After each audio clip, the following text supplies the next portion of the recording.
In my senior year of high school, I gave up my identity as the heir to a billionaire family, cut off ties with family members, decided to return to my adoptive mother.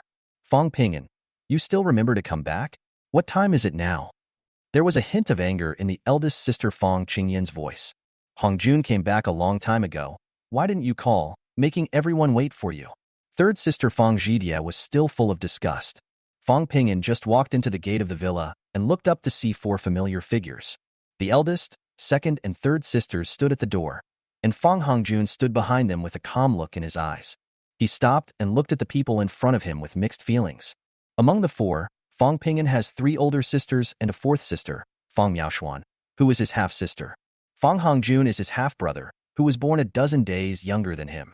He had no idea about all this until he fell down at school and discovered these secrets. He looked at them with mixed emotions in his heart. 2 hours ago, Fong Ping'an was sitting on the steps in front of the school gate, his mind in a mess. After falling, a lot of information suddenly appeared in his mind, including past memories and things he had never experienced. He realized that he had returned to the time before his death, as if he had been reborn. It turns out that I have died once. Fong Ping'an looked up and sighed, with mixed feelings. Wiping the blood off his palm, he suddenly thought of Fong Hongjun. He is also a member of the Fong family. Although he is an illegitimate child, he is still a part of the Fong family. During these 4 years, he had always felt Fong Hongjun's hostility, and only now did he understand the reason. Fong Ping'an recalled that day when two people who claimed to be his biological parents suddenly came to his house. They were the boss and wife of the Fong group in Yunqing and the patriarchs of the Fong and Zhao families. After doing a paternity test, he learned that he was not the biological son of his adoptive parents, but a wealthy child who had been abandoned. That day, he really returned to the Fong family and learned that he had 4 sisters and a brother.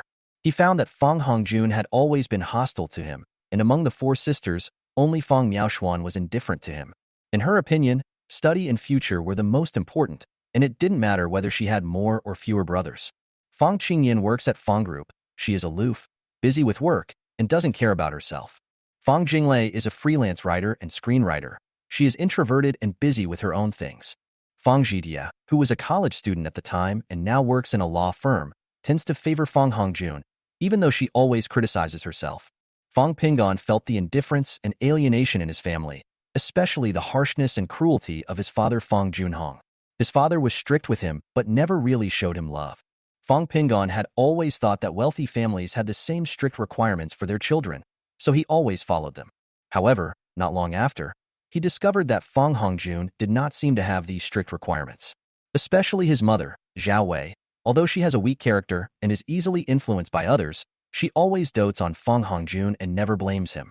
Fong Ping'an gradually realized that behind all this were the deep-seated problems brought about by Fong Hongjun. Fong Ping'an reflected on his relationship with this family. In the past, he thought he could live a stable life like in his adoptive parents' home, but the reality was far from that. He had already felt his father's indifference towards him, and he also knew that his mother had already leaned towards Fong Hongjun. He was filled with disappointment and anger. Despite this, Fong Ping'an remained calm and thought about his next plan. Knowing what would happen in the future, he began to hesitate. Should he directly reveal Fong Hongjun's true identity or keep silent for the time being? He even considered confronting Fong Hongjun directly and fighting back against all the oppression he had suffered in the past. He didn't know whether he should reveal the relationship between Fong Hongjun and his father immediately or wait until the right time came. After wandering outside for a long time, Fong Ping'an finally decided to go home and give it a try. Will my family accept me? I also have the opportunity to choose again. He made a secret decision in his heart. He walked for more than an hour and finally returned home. He knew that he had to understand his family's attitude towards him before he could make the right choice. He was ready for whatever the result would be. At worst, I can just give up this family. I don't want these family members anymore. If only they could treat him like his adoptive parents and family, he would stay. First, he needs to know his family's attitude and choice. Secondly, he already knew why Fong Hongjun was targeting him. If Fong Hongjun wanted to kill him and monopolize the position of heir to the Fong family like he did in his previous life, then don't blame him for being rude. Chapter 2 beat Fong Hongjun violently. I didn't ask you to wait for me. As for the call, my cell phone was out of battery and I couldn't notify you. Is it necessary to be so anxious? Fong Ping'an said coldly. The four of them looked at each other in surprise. How dare you speak like that? Fong Zhidia asked sharply, her voice too loud. Fong Ping'an walked closer with a cold look in his eyes. We are all our parents' children. Why can't we talk like this? Do you think you are noble? Or do you think I am inferior to you? He stared at their expressions. Fong Qingyan frowned slightly, obviously displeased. But she was cold and silent. Fong Jinglei was a little surprised and didn't seem to understand why Fong Ping'an suddenly fought back. Fong Ping'an looked at Fong Hongjun. A hint of surprise appeared on his face, but he quickly calmed down, as if it had nothing to do with him. The family always believed that he was the culprit who made Fong Hongjun silent. This formed a vicious cycle. The more tolerant Fong Ping'an was, the more Fong Hongjun avoided him. Damn it! Fong Ping'an was furious, thinking of the pain in his last life, and wanted to attack Fong Hongjun immediately. He stepped onto the steps, stood in front of Fong Hongjun, and said coldly, "Don't you want to eat? If you are not hungry, don't mention eating. If you don't like me, just say it directly. Stop being sarcastic. I've already wanted to vomit." Fong Qingyan was stunned for a moment, her eyebrows raised. "How dare you say that to your sister?" Fong Zhidia was furious, pointing at Fong Ping'an and cursing, "Okay, I'll tell you straight out, I just don't like you. What can you do to me?" Fong Ping'an chuckled, and the strap of his bag slipped off his hand. "You are my sisters. What can I do to you?" But before he finished speaking, he kicked Fong Hongjun's crotch hard. Ah! Fong Hongjun uttered a low groan, then fell to the ground, holding his hands over the painful area, and rolled over in pain. The three Fong sisters were frightened by the sudden change and screamed. "Ah!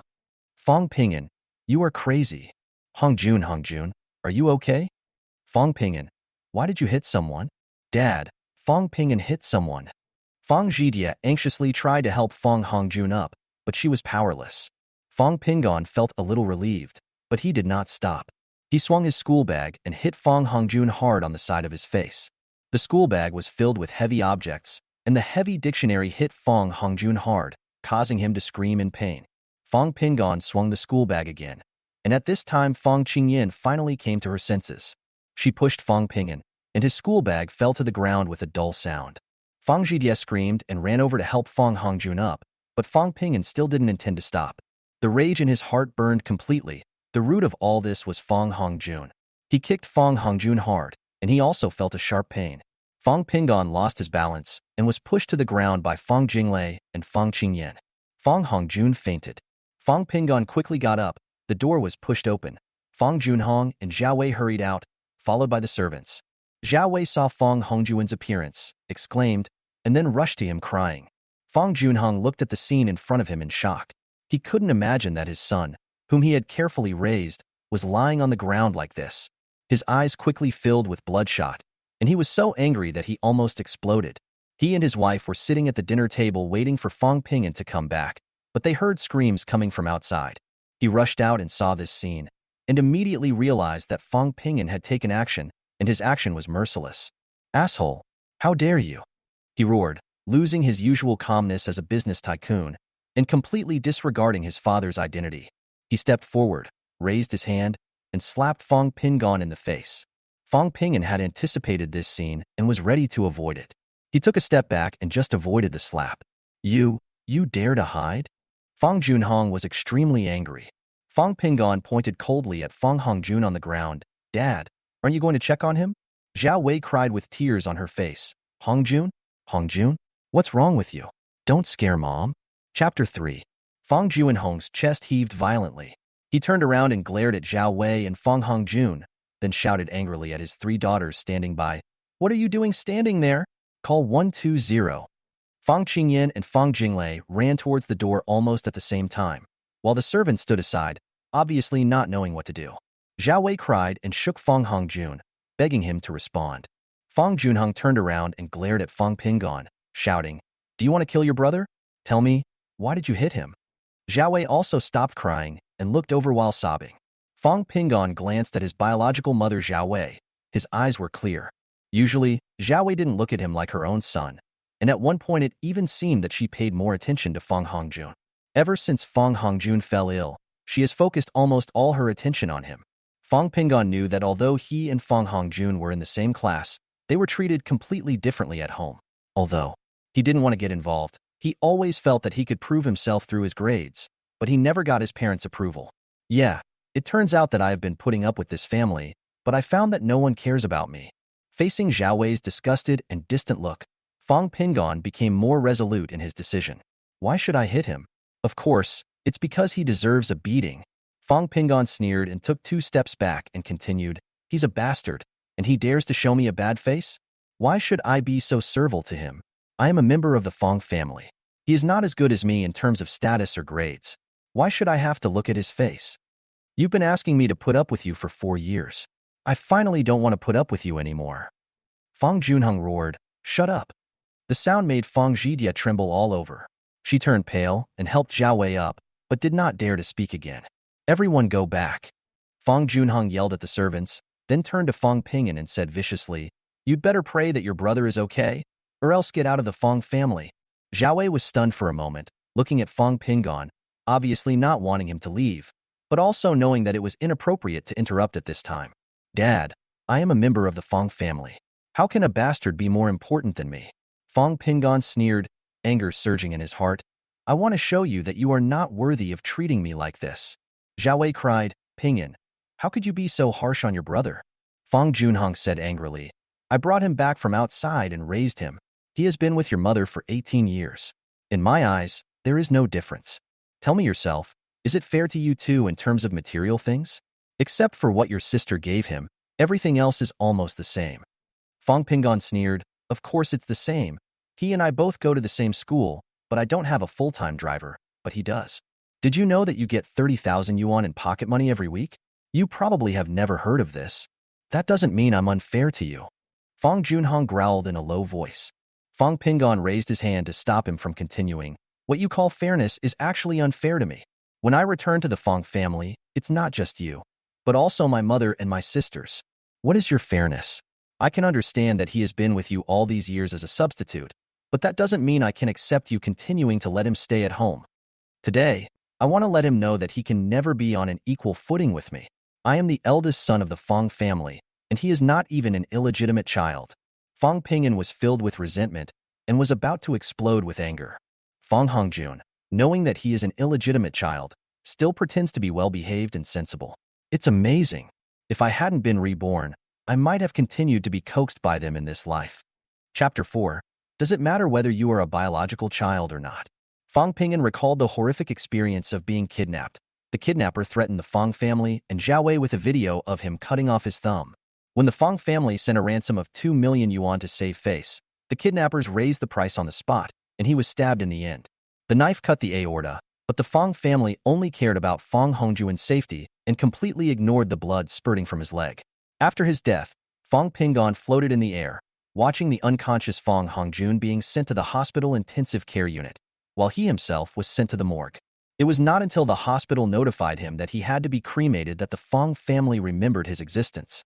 Fang Pingan drifted in the Fang family in Yunqing for more than a year before he found out that all this was designed by Fang Hongjun. He saw Fang Hongjun contact the kidnappers who had been on the run for many years and pay the balance. In order to ensure that he would inherit the Fang family, Fang Hongjun designed all this, which resulted in Fang Pingan's death. It was not until he fell down at school that he regained the memory of his past life, or the chance to be reborn. He clearly remembered that after Fang Hongjun inherited the Fang family, the fate of his mother Zhao Wei and 4 sisters changed significantly. Fang Junheng finally got the understanding of Zhao Wei's family through some means and exchange of interests. After Zhao Wei's death, Fang Hongjun rightfully inherited the Fang family and became the head of the Fang family. Fang Qingyan and Fang Jinglei hurried out of the room and helped the unconscious Fang Hongjun up, followed by Fang Zhidia. Fang Junheng glared at him and asked, I have been looking for you for so many years, but I didn't expect you to treat your family like this. Hongjun has always regarded you as his brother. How could you treat him like this? Do you know that your mother almost went crazy after you were lost? Do you think we don't love you? If we didn't love you, why did we spend so much time looking for you for 14 years? Fang Qingyan said coldly, Fang Pingan, you disappoint us so much. Fang Zhidia added sharply, you are an ungrateful person. Fortunately, I never considered you as a family member. Fang Pingan sneered and asked, do you really love me? If it's for love, why have I been ignored for so many years? You came to me for the Fang family's reputation, right? If I didn't look so much like you, you wouldn't care about me at all. He looked directly at Zhao Wei with eyes full of anger and sarcasm. When did you treat me as your own son? In 4 years, You have never called me your brother or son once. The series of rhetorical questions surprised everyone present, especially Fong Hongjuan's favor, which seemed to have caused Fong Pingon to completely rebel. The sound of an ambulance was heard outside, and Zhao Wei hurriedly called the servant to open the door. Red and blue flashing lights illuminated the villa, and Fong Hongjun was quickly lifted onto a stretcher and sent to the ambulance. Zhao Wei didn't even look at Fong Pingon again and followed him directly. Fong Zhidia also hurriedly followed. Fong Qingyan held Zhao Wei and persuaded her to go back and rest. Mom, it's okay. The eldest sister and the third sister can go. You can't help much. Zhao Wei sobbed silently, with anger and resentment towards the other party's safety flashing in her eyes. The ambulance left quickly, and only the 4 members of the Fong family and the servants were left in front of the villa. Fong Pingon looked at Fong Junhong's sinister eyes and suddenly laughed. I am your biological child, right? Fong Junhong, Zhao Wei and Fong Jinglei stared at him in silence. Fong Pingon continued to ask, tell me yourself, is Fong Hongjun your biological child? Fong Junhong's face turned pale, and his eyes twitched involuntarily. Zhao Wei hurriedly defended Fong Hongjun. We have lived together for 18 years. You don't value him, but we always value him. Fong Pingon looked directly at Fong Junhong. Dad, what do you think? Is it really that important whether the child is a biological one or not? Chapter 5 from now on. Fong Junhong's face was gloomy, and he stared at Fong Pingon angrily, obviously not believing what he saw. Fong Pingon no longer showed the respect and awe he had shown him in the past, which made Fong Junhong feel particularly irritated. He had never seen Fong Pingon act like this before, especially when he mentioned his biological son. He felt a little unhappy. If it weren't for the Fong family's reputation, I might not have agreed to let you return to the Fong family. Fong Junhong said coldly, but it's useless to say anything now. Tonight, I must make you understand that you are no longer a member of the Fong family. He looked stern. It was a mistake for me to bring you back. Since you came back, this family has been disturbed by you. Now, you actually hurt someone. It's all my fault for not educating you well. It's our whole family's fault. What you did today made me completely disappointed. No, I have lost hope in you. He clenched his fists and said angrily, you and your brother have such a bad relationship, the Fong family can't tolerate you. Go away and go back to your adoptive parents' home. When you came back, your household registration was not transferred, and your bloodline was only the Fong family, but you never really became a member of the Fong family. When Zhao Wei heard this, her face changed drastically, and she hurriedly opened her mouth to dissuade him. Junhong? Fong Junhong waved his hand to signal her to stop talking. He is useless and not worth training. For an identity, he beat Hongjun. Tomorrow, he might even kill someone for profit. The Fong family must not tolerate him. Your Zhao family's reputation will also be destroyed by him. Rather than letting him get in trouble in the future, it is better to let him go and pretend that we have never found him. Zhao Wei's eyes were full of tears. She was obviously in great pain, but she was powerless. She lowered her head, wanted to say something but stopped, and finally could only cry quietly.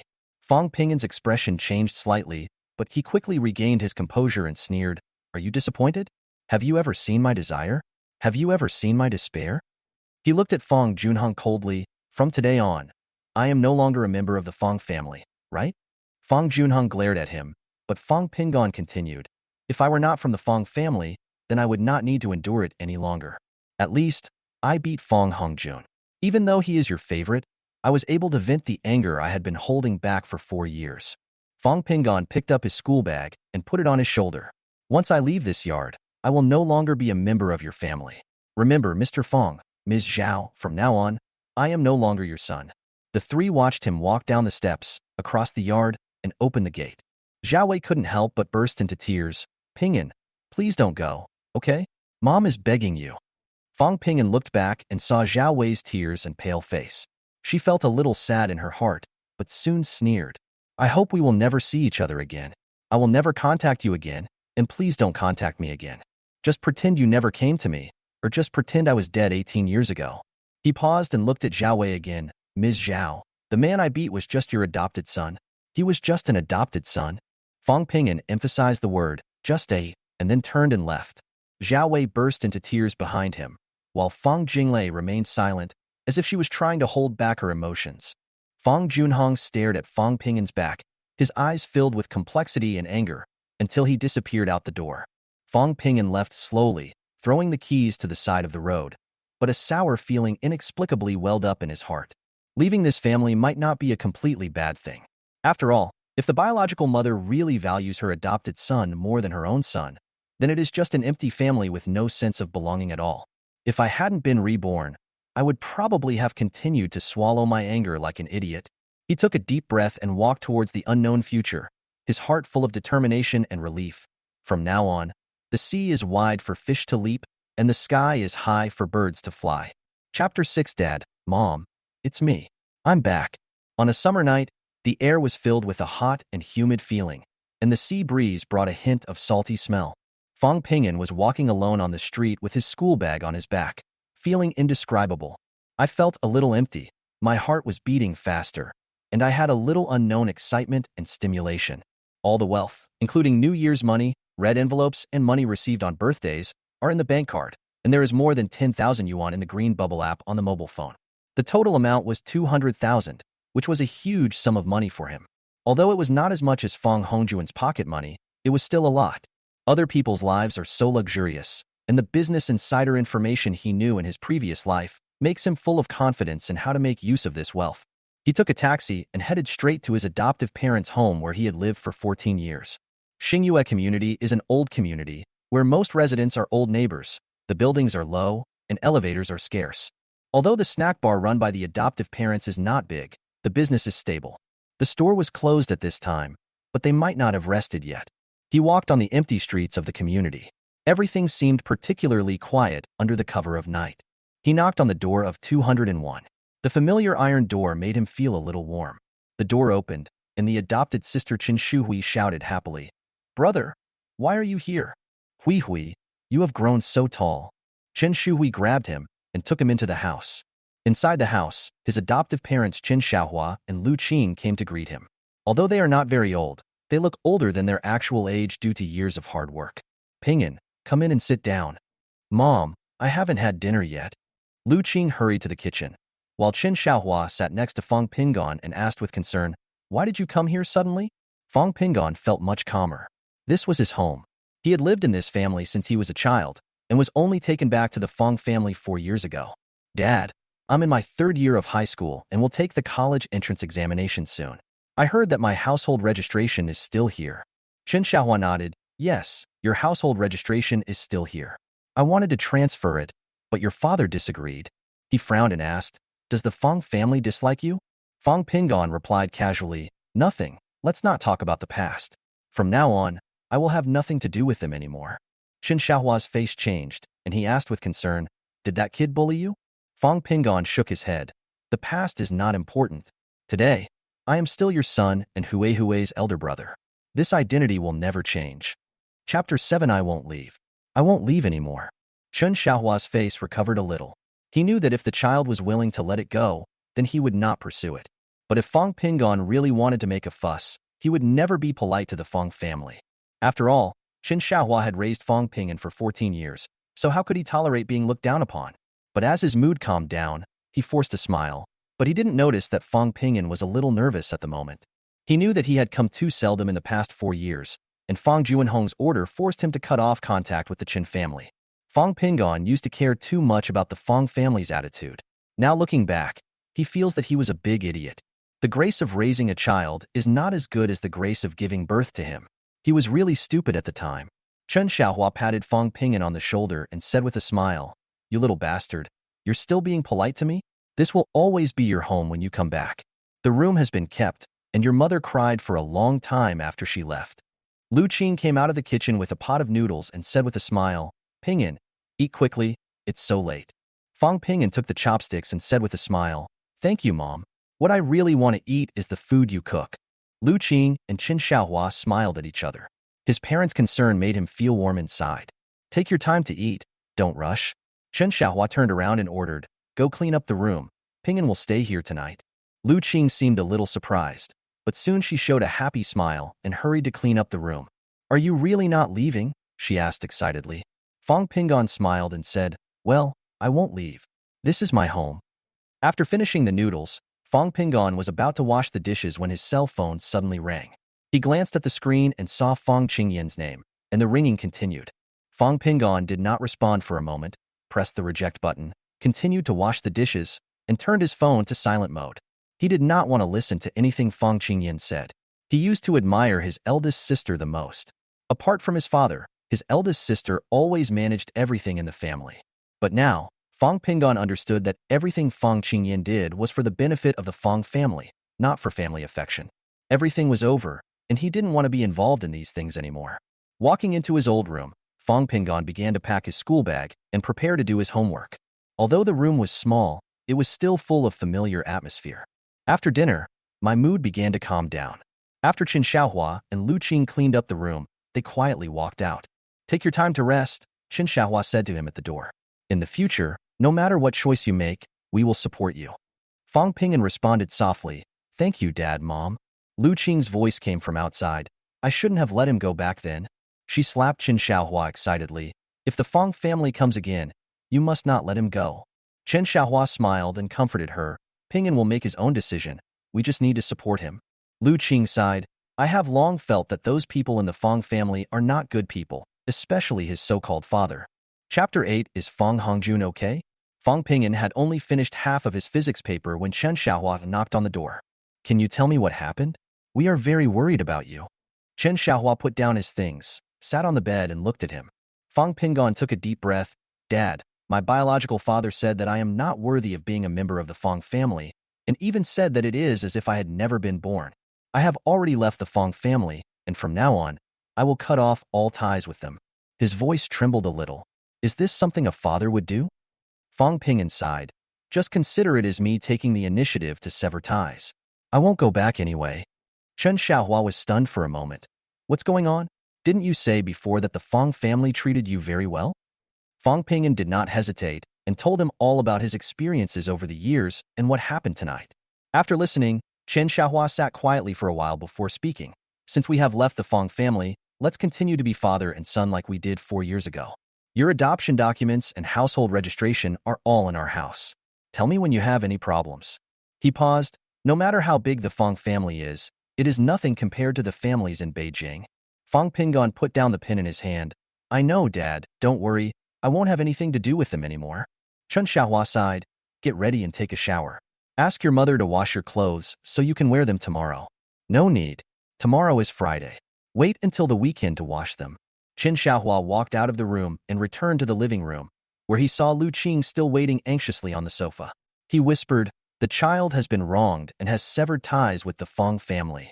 Lu Qing covered her mouth in shock and looked at him in disbelief. Chen Xiaohua repeated what Fang Pinggan said. After listening to it, Lu Qing was filled with anger and heartache. "Xiaohua, how about we continue to adopt Pinggan?" Chen Xiaohua smiled and shook his head.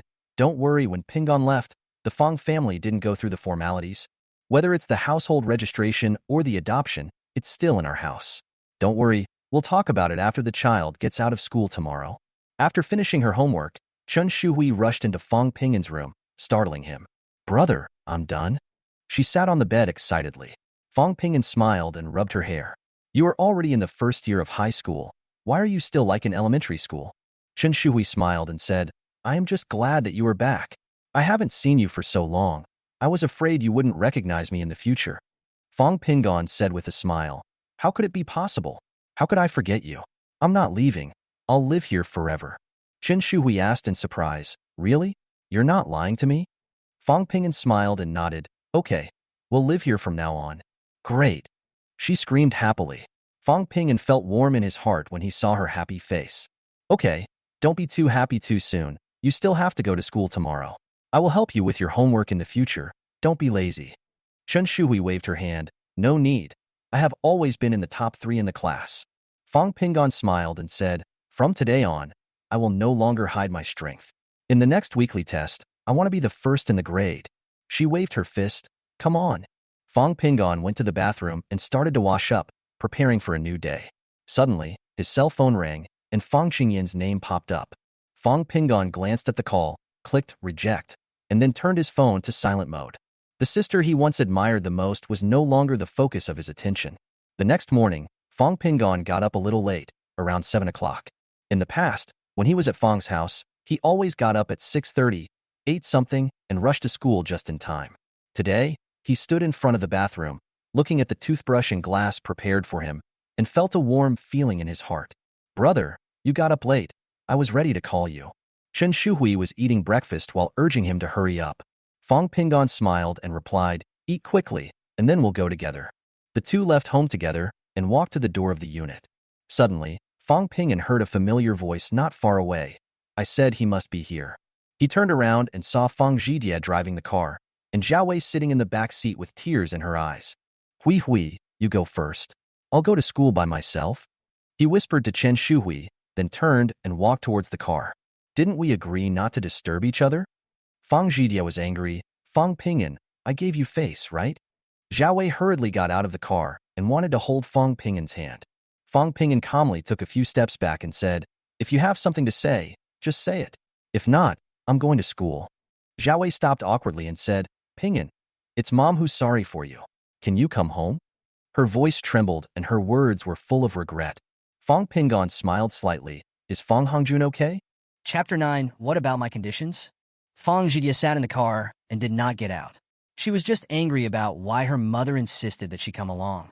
Hearing her mother speaking so humbly, she slapped the steering wheel in anger, but ultimately did not say anything that would make Fang Pinggan even angrier. Before coming, Zhao Wei had already given numerous warnings. Fang Pinggan looked at his mother with a smile, saying nothing. Zhao Wei continued with a tearful voice. Hongjun is fine now. Pinggan, go back with Mom. Your dad was just angry and confused yesterday. Mom promises to treat you well. Fang Pinggan shook his head and said, are you done? If you're done, I'm going to class. He took a step forward and was about to leave. Fang Zhidia suddenly opened the car door and walked down, pointing at Fang Pinggan's nose and said loudly, Fang Pinggan, don't go too far. Hongjun was so magnanimous after being beaten by you that he doesn't want you to apologize. Just go back with us. You are still the young master of the Fang family. Fang Zhidia never thought of Fang Pinggan as her younger brother. Although they lived together for 4 years, the communication between them was almost zero during these 4 years. In other words, she basically did not give any response to Pinggan's goodwill. You posted it yourself. You know I don't like you and don't acknowledge you, so don't you feel disgusted by sticking to me? She always believed that Fang Pinggan cherished his identity as the young master of the Fang family very much. Once he comes of age, he will naturally be given everything he deserves according to the rules of the Fang family, a wealthy family in the capital. There is no way Fang Pinggan would be willing to give up the Fang family's wealth. Even though his father kicked him out, legally, he was still the only legitimate heir to the Fang family. This guy must know this. What he is doing now is nothing more than a strategy of retreating to advance and playing hard to get. Fang Pinggan stopped and smiled. Oh, no need to apologize? Is this your condition? Zhao Wei nodded quickly. No need to apologize, no need to apologize. It's Mom who's sorry for you. It's not your fault. Fang Zhidia snorted. Fang Pinggan shook his head. What about my conditions? Are you willing to let Fang Hongjun move out? Zhao Wei was stunned and opened her mouth, but still said nothing. Fang Zhidia's face changed. Fang Pinggan, don't go too far. I advise you to quit while you're ahead and go back with us, and everything will be fine. Fang Pinggan nodded and said, I understand. Let's go. I have to go to school, otherwise I will be late. Fang Zhidia spoke before Zhao Wei. We're all here to pick you up. What else do you want? You beat Hongjun like that. Shouldn't you apologize to him? Zhao Wei took 2 steps forward, her face full of bitterness. Pinggan, you won't go home with your mother? Fang Pinggan exhaled and said, I won't go back. I made it very clear yesterday that if I go back, I will die a miserable death. What's more, even if I'm not afraid of death, you should at least get him out of the Fang family. Now it's obvious that you don't want him to go. If you want to choose Fang Hongjun, that is your freedom, and I have no right to interfere. Likewise, I made my own choice last night. Since I refused to give in and agree to leave the Fang family, please don't disturb my life from now on, okay? I don't have that much time to get tangled up with you guys. Fang Zhidia angrily scolded. Who do you think you are? Who are you showing this attitude to? Fang Hongjun is my brother. I won't let him go. As for you, Dad is just giving you one last chance. I wouldn't even want to come to this shabby place where low-class people stay. Do you really think you are a treasure? Zhao Wei's body was trembling. She thought that what happened yesterday was just a small conflict. Pinggan, you really have to let Hongjun go? You're going to tear my heart apart. Fang Pinggan looked down at his watch and realized that time was running out. If you don't leave now, you will really be late.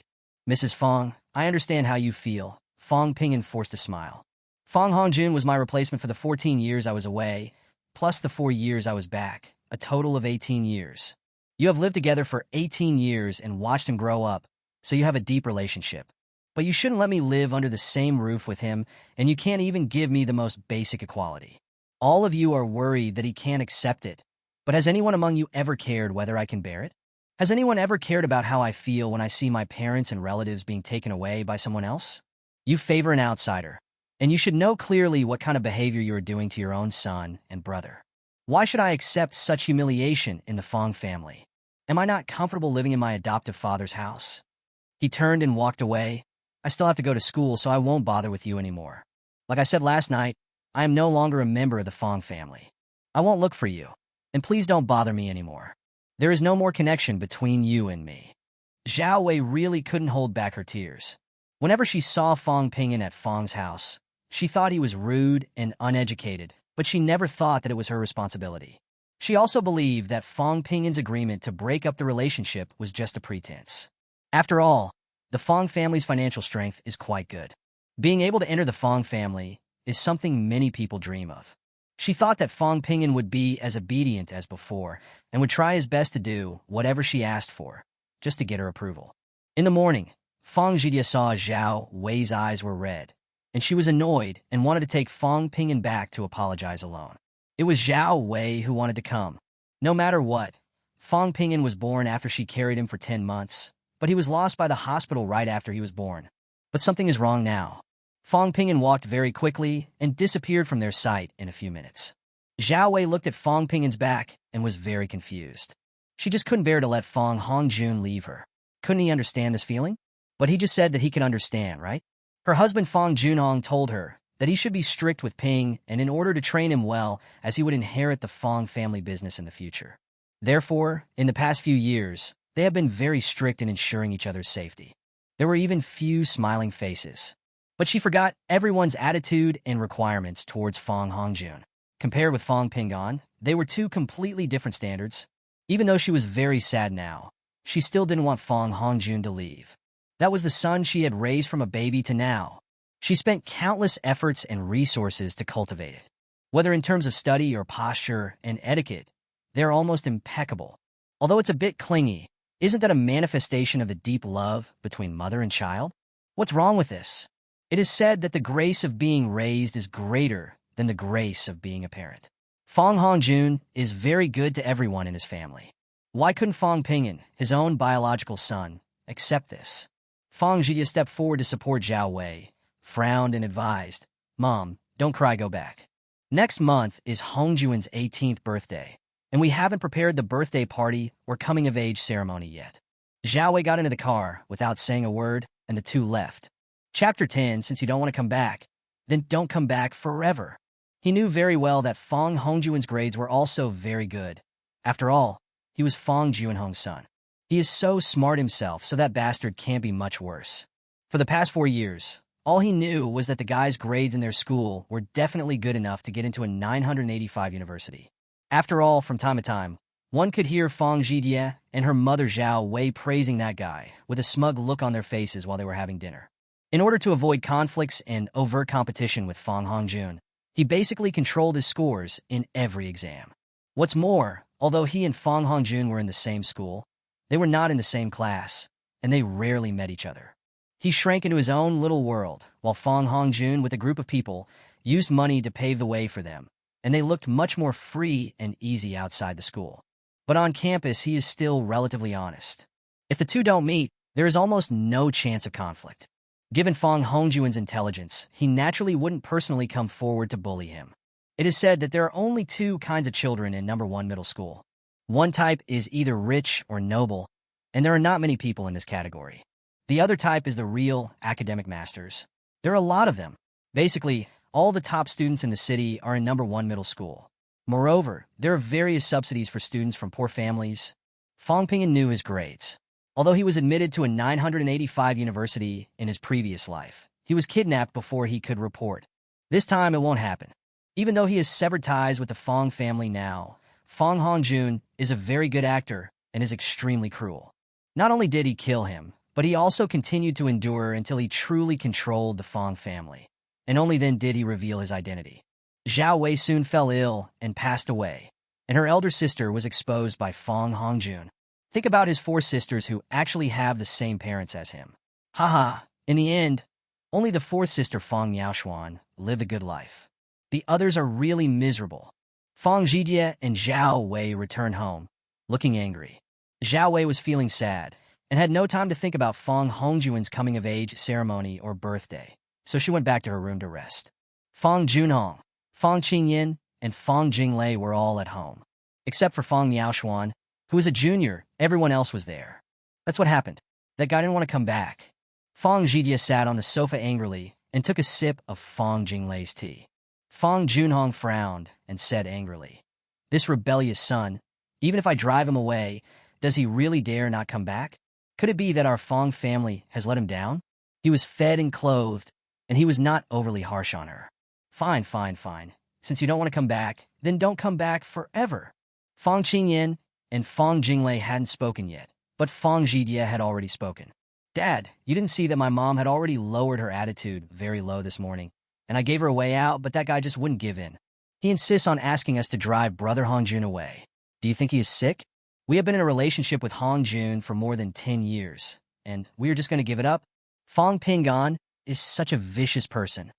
Fong Junhong said angrily, "Don't mention him in front of me anymore. Didn't he go back to his adoptive father? Then just ignore him for now and let him stay. It is difficult to go from extravagance to frugality. I don't believe that after living a luxurious life in the Fong family for 4 years, he can still continue living in that kind of slum. Since you're not coming back, don't wait any longer. Just do what you need to do." Fong Jinglei looked up at her father, and seeing the anger on his face, she immediately gave up the idea of speaking. She originally wanted to ask her elder sister, Fong Qingyin, to wait for a moment, as she had some ideas she wanted to share with her. But then she saw Fong Qingyin standing up with her bag. "Then I'll go to the company. I have a meeting at 10:30, and in the afternoon I'll meet with the shareholder Zhao family. Dad, you have to participate in these too, don't forget." Fong Junhong hummed, then got up and went upstairs. Fong Zhijie also stood up and said, "It's time for me to go too. Lawyer Gu is very strict, and I can't be late. Second sister, you are the only one who has more leisure time. You should stay at home and accompany Mom." She cried when she came back. Fong Jinglei waved her hand to indicate that she understood. During the break, Fatty saw Fong Pingan buying bread from the school store, and he also ran to buy 2 chicken legs.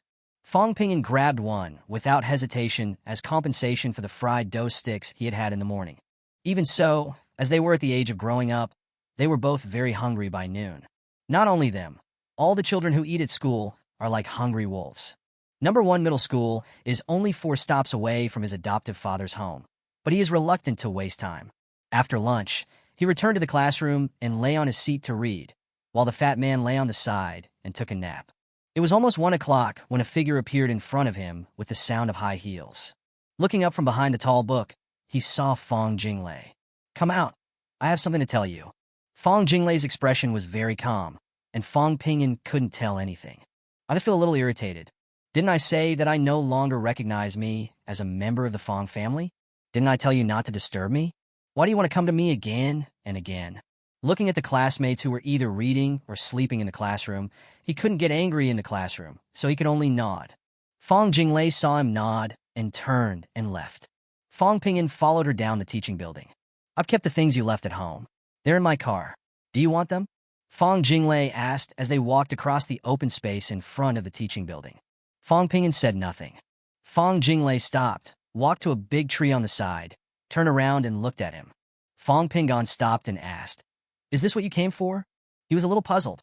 Fong Yaoshuan, one of the 4 sisters in the Fong family, rarely spoke to him, but she never said anything bad to him. She simply ignored him. Others generally don't have a good attitude towards him. Fong Jinglei said nothing and just looked at him. Fong Pingan shook his head and said, "I'm not a member of the Fong family anymore, and I don't want anything from the Fong family. Just throw it away." Fong Jinglei said, "It's in the car. If you want it, come with me and get it. My coming to see you is something else." "What did you mean by the last thing you said when you left yesterday?" Fong Pingan glanced at her and said, "It's meaningless. Nothing else. I'm going back to the classroom. From now on, No matter whether there is something wrong or not, please let me go and don't come to me again. Your father said it himself. And you heard it, so just pretend you never gave birth to me. Fong Jinglei doesn't like Fong Pingyan, and she knows it very well. Although I didn't like it, I didn't dislike it at all. It was just one more person to eat with, and this person rarely appeared in front of her. You said Hongjun was just an adopted son, but you said that to Mom. What does that mean? Chapter 11. This is my home. 11. Fong Jinglei is very beautiful, and it should be said that all the children in the Fong family are very beautiful. Among them, the second sister Fong Jinglei is the most beautiful. Not only that, she also has a pretty good figure. She and Fong Pingyan were standing under the tree and talking, which not only attracted the attention of the security guard at the door, but also attracted many students who were leaning on the windows to look at them. Fong Pingyan continued to shake his head. There is no special meaning. I just want to tell you that he is an adopted son. If there is nothing else, I will go back. You can go now, and don't come to see me again in the future. He turned and left. Fong Jinglei stood there, watching him quickly run across the sun-baked open space and disappear from her sight. Doesn't he really have any other intentions? But why did he repeat it at that time? That person is your adopted son, but he is only your adopted son. What does this mean? It is impossible to just say that Hongjun is an adopted son and he is the young master of the Fong family's bloodline. Otherwise, he wouldn't have had to say that. He doesn't want the things anymore. Is he worried about something, or does he really want to cut off all ties with the Fong family? She turned and walked towards the school gate. He took out a suitcase and placed it at the gatehouse, told the security guard to give it to Fong Pingyan from Class 3, and then left. Fong Pingyan's eyes just now were very firm, and there was even a hint of mockery. She shook her hair in confusion, started the car, and left. When Fong Pingyan was leaving school, he was stopped by the security guard on his way out. The beautiful lady at noon was with this boy, and the box was also his. Looking at the two suitcases placed by the security guard in the security room, he felt a headache. After thinking about it, I decided to just drop it off at the door of Fong's house. This will also let them know your attitude and determination. He took out his cell phone and called Chen Xiaohua, saying that he would be back a little later.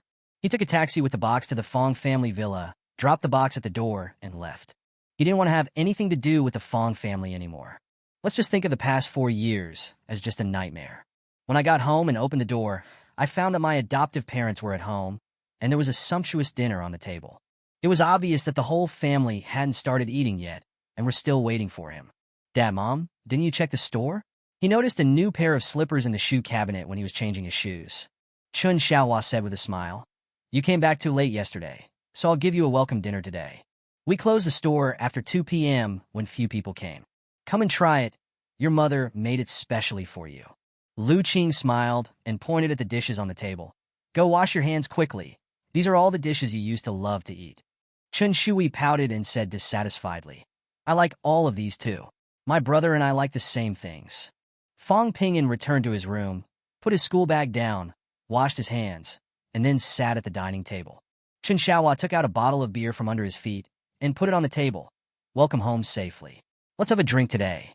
Lu Qing smiled and glared at her husband, knowing that he was in a good mood today, and just started to put food into Fong Pingyan's bowl. Chun Shui didn't mind this, because her mother also picked food for her and was not just concerned about Fong Pingyan. "Brother, where have you been? You came back so late." "I'm hungry." Chen Shuhui's unintentional words made Fong Pingyan silent for a while before he said, "The Fong family sent the things I left there to my school, and I just dropped them off at their door. So I came back late." "Hui, I'm sorry. Please eat quickly." Chen Xiaohua and Lu Qing looked at each other and said nothing.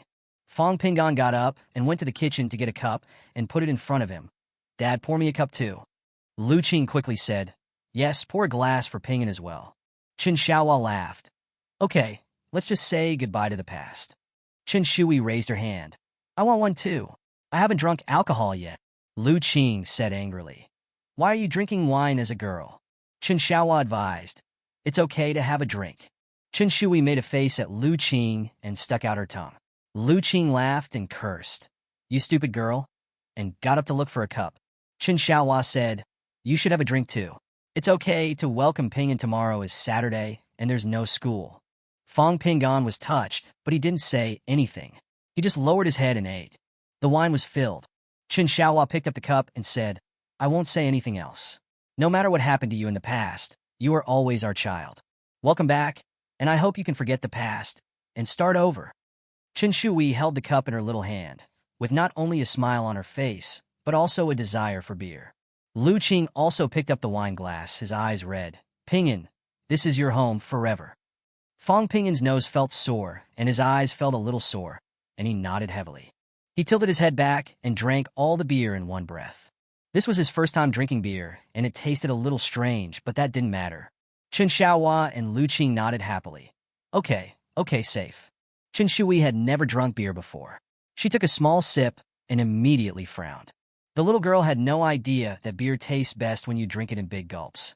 Taking a sip the way she did, it was only sour, and it took a while before the malt aroma could be felt. Why doesn't it taste good at all? The little girl frowned and quickly took a bite of the dish. Chen Xiaohua laughed out loud, and Lu Qing laughed too. Fong Pingyan thought that beer tasted pretty good, but it had a bit of a strange taste when it first went in his mouth. Chen Shui didn't know why Fong Pingyan didn't go back. She only knew that her brother was back, and her father and mother didn't have to be so sad every time they faced that room. That's a good thing for her. She also misses her brother Fong Pingyan.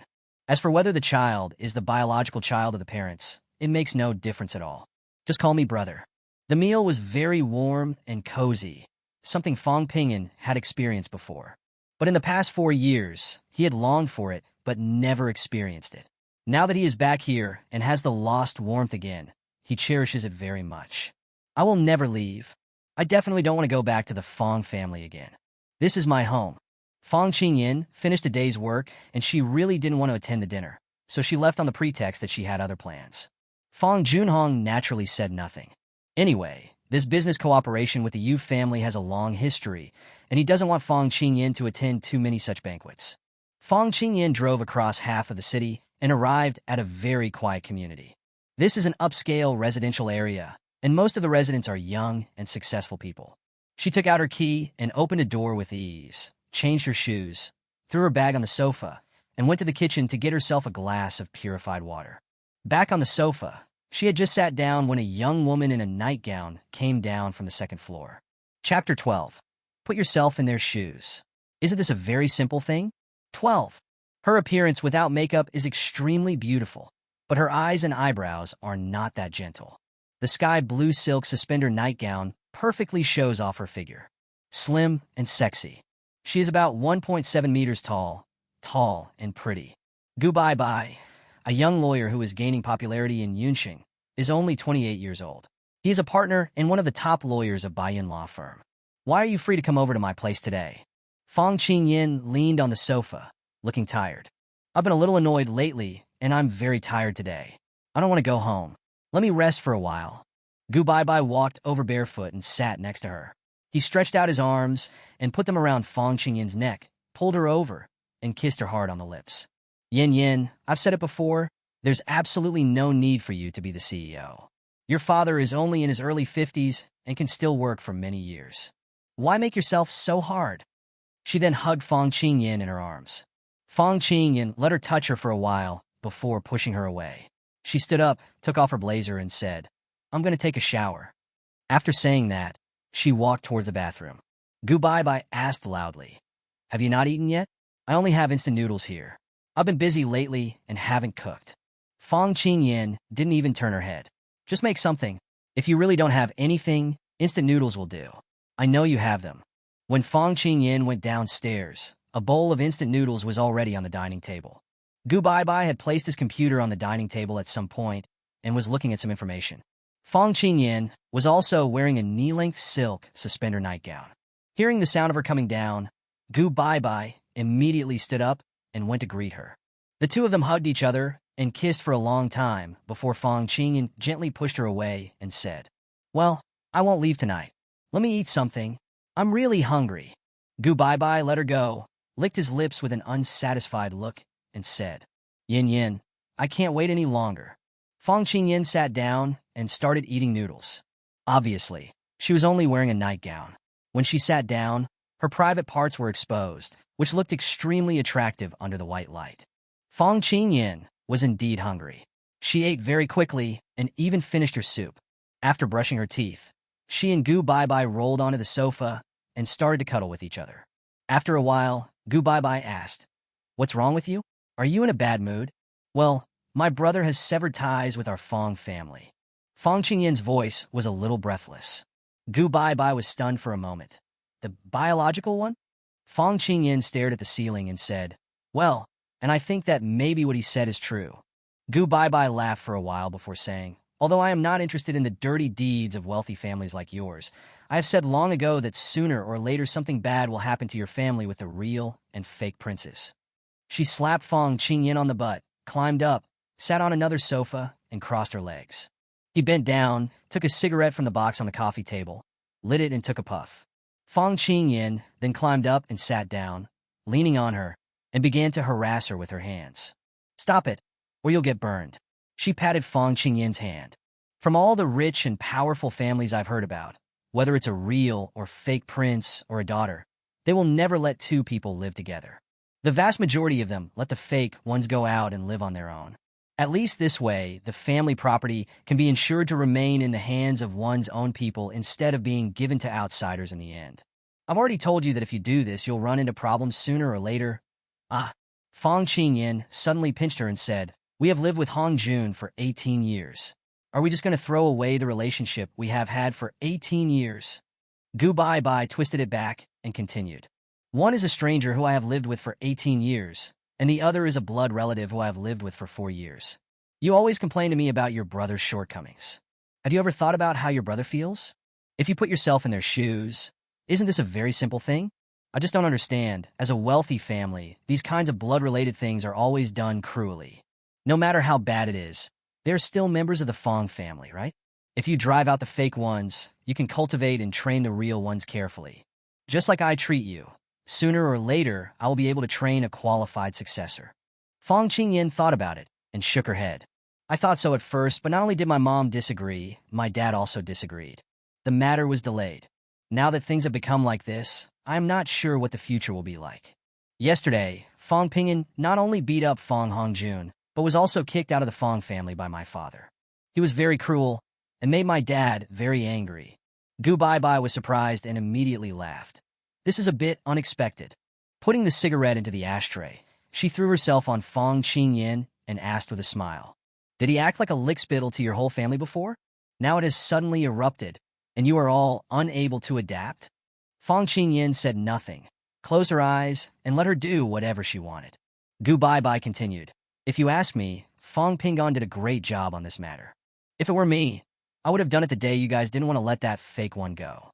TSK, and I licked it for 4 years. Although this kid is a little stupid, he still has some ideas. She thought for a moment and said, he must have given up hope on you. Or, he no longer sees any hope of you completely accepting him, so he is so determined. Fong Qingyin said slowly, I was in the hospital with Fong Hongjun when he was driven away by my father. My second sister told me that he left very suddenly and said something like, if I come back, I will have a miserable death. I began to suspect that the things that were lost before might not have been stolen by him. Gu Bai held her in his mouth and stammered, people who are capable of breaking off relations will not steal. I have looked through all the cases and found nothing like this. Fong Qingyin's mind began to blur. She listened to Gu Bai torturing her while continuing. If I leave like this, won't I never be able to steal anything again? Anyone who really wants to steal something will never give up such a good opportunity. Fong Pingyan and Chun Shui really went to the wholesale market. Not only did Chun Shui buy him 2 sets of clothes from head to toe, she also picked and chose some daily necessities for the little girl.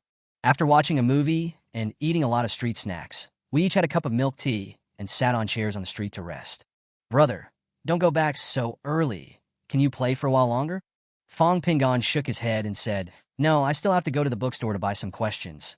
Not only for myself, but also for you. Chun Shui was immediately unhappy. Brother, we are here to have fun, not to study. It's already tiring to do homework and papers every day. I finally wait until the weekend, and you want to buy papers for me again. Are you afraid that I will be idle? Brother. The girl, who still had some baby fat on her face, held the milk tea, pouting her lips, looking unwilling. Chapter 13, for example. Just making a little money? 13. Fong Pingyan looked at the busy streets. Hui. In this world, for children from ordinary families like us, the college entrance examination may be the only fair opportunity. If you don't want your parents to continue to work so hard, there is really no other way except to study hard. He opened his mouth and suddenly remembered everything he had seen in the 15 years he followed Fong Hongjun after his death. Isn't this his advantage? Chun Shui lowered her head and sipped her milk tea, and did not notice Fong Pingin's abnormality. She really wanted to tell her brother that she was annoying, but she was worried that he would remember what happened at the Fong family when he heard this, so she could only express her resistance by lowering her head and keeping silent. What was surging in Fong Pingin's mind was not only the Fong family's business empire for the next decade or so, but also all the memories of every aspect of life for the next decade or so. It must be admitted that Fong Hongjun entered the upper echelons of the Fong family and soon began to stand out in Yunqing.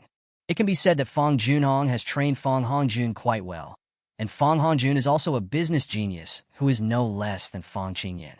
But he can definitely expose Fong Hongjun's true identity. He had no chance to show up, let alone take possession of everything that originally belonged to him in the Fong family in the future. Even if I can't destroy this sinister Fong Hongjun, at least I can make myself happy again. What's more, he can use the information about the next 15 years to do something on his own. It's more than just letting Chen Xiaohua and his wife live a good life. It's a kind of pleasure of you can't afford me now. The more Fong Pingin thought about it, the more feasible it seemed. His eyes became brighter and brighter. He had witnessed with his own eyes the conspiracy between Fong Hongjun and his biological mother. I also saw with my own eyes Fong Junhong taking Fong Hongjun and the woman named Qin Bailey into dinner together. He witnessed what happened to his mother, Zhao Wei, and his 4 sisters. It was just that he was in spirit state at the time and knew everything that was happening, but could only watch. However, he was still so angry that he was about to explode. It's different now. He knows a lot more that have not happened yet. He just had to make a small attempt to confirm it. If the changes only occur in the Fong family and do not interfere with the direction of any other major events, there should be no butterfly effect. Like just to make a little money? In just a few seconds, countless thoughts flashed through my mind. He pulled up the girl who was sitting next to him with her head down and said, "Let's go buy the test papers. Before you go home, I'll buy you whatever you want as long as it's not too expensive." "Real?" The girl raised her head, her 2 big eyes showing a little excitement. "Well, I mean what I say. If I lie to you, I'll be a puppy." Fong Pingin nodded vigorously, very convincingly. "Great." Chun Shui waved her little fist and punched hard in the air. After dinner, Fong Pingin silently recalled his memories in his room. With his photographic memory, he naturally remembered what he had seen. The only ways to make money without attracting attention are lottery or stocks. He is not yet 18 years old and cannot open his own account at the exchange. And this matter cannot be let my parents know. If you want to change your situation and financial status as quickly as possible, lottery is the only option. After his birthday, he can open an account, and then he can trade not only stocks but also futures. Once you have your first pot of gold, you can start your own company even while you are in college. He has a lot of money now, and even if he lives alone, it is enough for him to finish college after paying the rent. It's really not difficult to get a huge sum of nearly 200,000 yuan. Plus, you can still make money. He is going to college in September, and he doesn't want his parents to pay for his tuition and living expenses. University? No. He had to let the Fong family know as soon as possible that Fong Hongjun was Fong Junhong's biological son. He didn't believe that this incident would not irritate those stupid women in the Fong family. If things really get exciting, Fong Junhong should let Fong Hongjun study abroad. Once Zhao Wei believes that Fong Hongjun is the son of his mistress, she will probably really turn against him. By then, Fong Junhong would let that guy go abroad despite the pressure. However, there are only 2 people who are most likely to be able to investigate this matter. One is the second sister Fong Jinglei, and the other is the 4th sister Fong Yaoshuan. But my 4th sister probably doesn't have time, as she is still attending university in Beijing. The second sister Fong Jinglei is a screenwriter. She works at home most of the time, and is the one with the most time. As for his eldest sister Fong Qingyan, he was not sure whether she would accept this possibility. In any case, Fong Zhijie would never believe it. What I said when I left the Fong family was really a reminder to them. It seems that the one who noticed that sentence was the second sister Fong Jinglei. Otherwise, she wouldn't have run to school in the middle of the day yesterday to ask herself. The only one who can be used is her. Weekday. Fong Pingin ran to the lottery shop outside the community. He was wearing the new clothes he bought yesterday and looked like a clean big boy. He stood outside the door and didn't go in because there was always a large group of people in the lottery station who dreamed of getting rich overnight. The sunlight shone on his body, and he stood there quietly, staring at the thick lines on the wall drawn by those obsessed people. In my mind, I was thinking that, if I remembered correctly, the double color ball draw at the end of May should be the one with the most consecutive numbers ever seen in history. That is, the first 6 digits and the last digit are connected. This ranking cannot be produced by machine selection, nor can it be guessed by anyone. However, this time, someone also won the grand prize. In order to avoid suspicion, he thought for a while, walked in, took out 10 yuan, and bought 5 tickets. It was a very simple arrangement. He asked the boss to arrange the numbers from 8 to 14 according to his requirements. These should be the lottery numbers for next week. Starting a week in advance was just to make people think he was stubborn. The boss looked at him strangely, but didn't say anything. He had seen too many people who thought the numbers they chose were sure to win, and the young man in front of him was no exception. He quickly printed out a card and handed it to him, then continued to work on calculating the numbers. Fong Ping'an put the lottery ticket in his pocket, turned around, and went home. The prize will be drawn tomorrow, Monday, but he will definitely not win. What he wants to buy is actually the lottery draw on Saturday night next week. He didn't tell anyone because he knew very well that this kind of thing couldn't be shared with anyone. Besides, I don't want to tell my parents. Just treat it as a verification of his rebirth. He will tell them only if he really wins the prize. Sunday night. Fong Qingyan returned home and prepared to take a shower and go to bed, but just as she changed into her nightgown, she heard someone knocking on the door. Chapter 14, I want to apologize to him. She put on a coat, walked over, and opened the door. Fong Jinglei, who was wearing pajamas, stood outside the door and said quietly, "Sister, I have something to tell you." Fong Qingyan was stunned for a moment and then moved aside. Fong Jinglei followed her in and closed the door. After Fong Jinglei came in, she sat directly on the sofa in the room. "Why haven't you slept yet so late? What's the matter?" Fong Qingyan asked, sitting on the sofa. Fong Jinglei hesitated for a long time before saying, "Sister, I went to see Ping'an yesterday at noon." Fong Qingyan nodded, said nothing, and waited for the next step. "Yesterday, I went there with the things in his room," Fong Jinglei said slowly, and asked a question. "When Ping'an left that night, he said something that made me feel very uncomfortable for the past few days." Fong Qingyan frowned slightly. She wasn't actually very angry that night. When Fong Ping'an beat Fong Hongjun violently, she was completely shocked and frightened by Fong Ping'an. Like her mother Zhao Wei, she was reluctant to let Fong Hongjun leave the family. After all, brother Hongjun has lived with them and their sisters for 18 years. I still remember that she had grown up when Hongjun first came. I watched her grow from such a small child to the size she is now. Even if she occasionally acts like a spoiled brat, it is completely normal for her. Which child doesn't act like a spoiled brat? What's more, before Hongjun went to school, his mother raised him personally, unlike other families who had to rely on nannies to raise them. Therefore, Hongjun's relationship with them is deeper than that with other families. But the second sister hadn't said anything tonight, but she sensitively felt that what the second sister was going to say was probably not a trivial matter. "What did he say?" "I didn't pay attention at the time," Fong Qingyan encouraged. "That's what he said to Mom when he left." Fong Jinglei said, "I suspect he meant something else.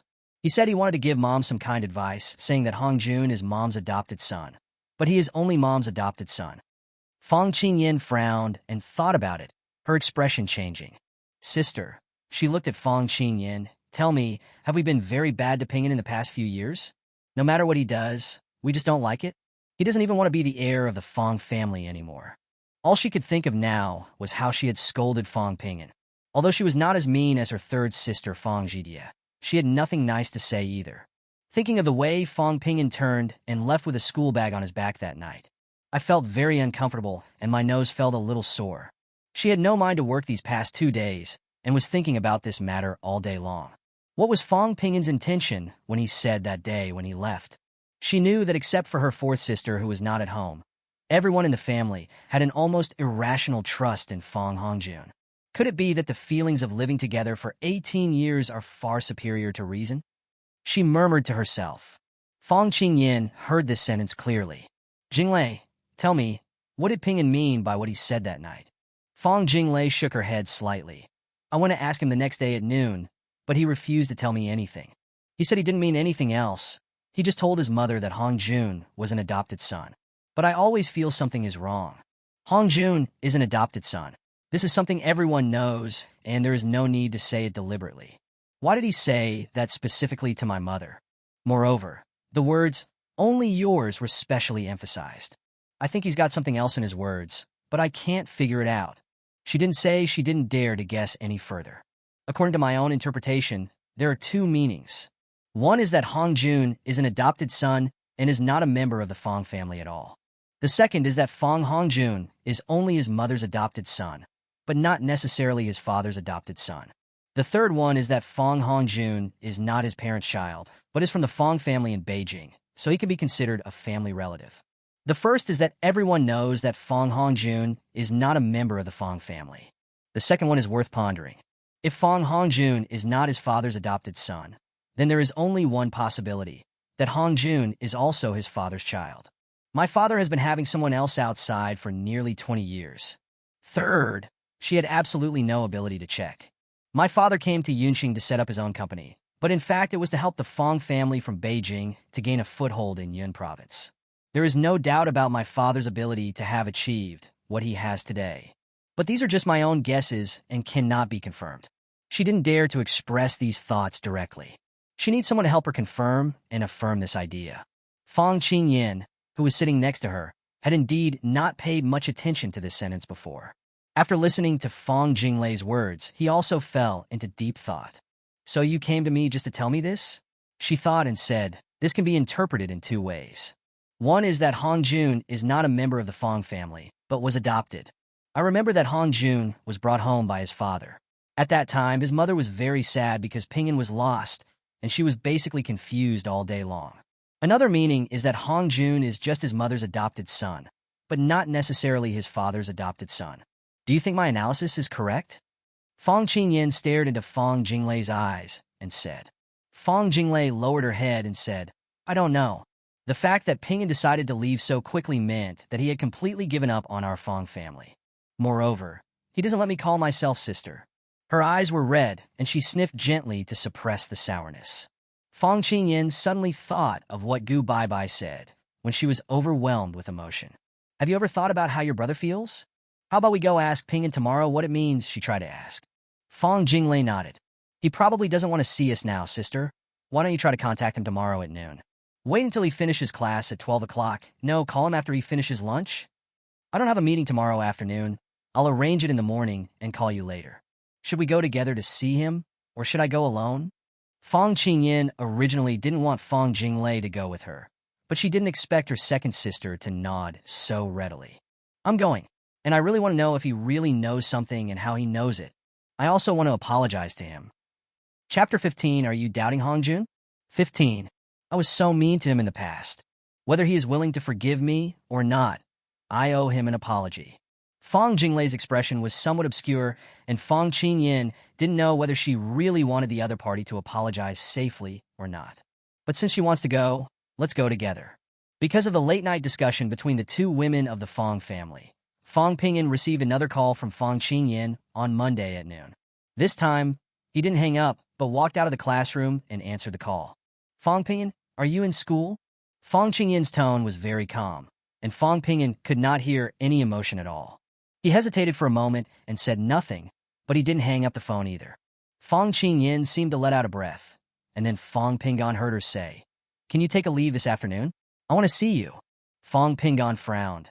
Didn't we agree not to disturb each other? Fong Qingyan, not only me, your second sister, and I will go to see you together. Fong Pingon sneered.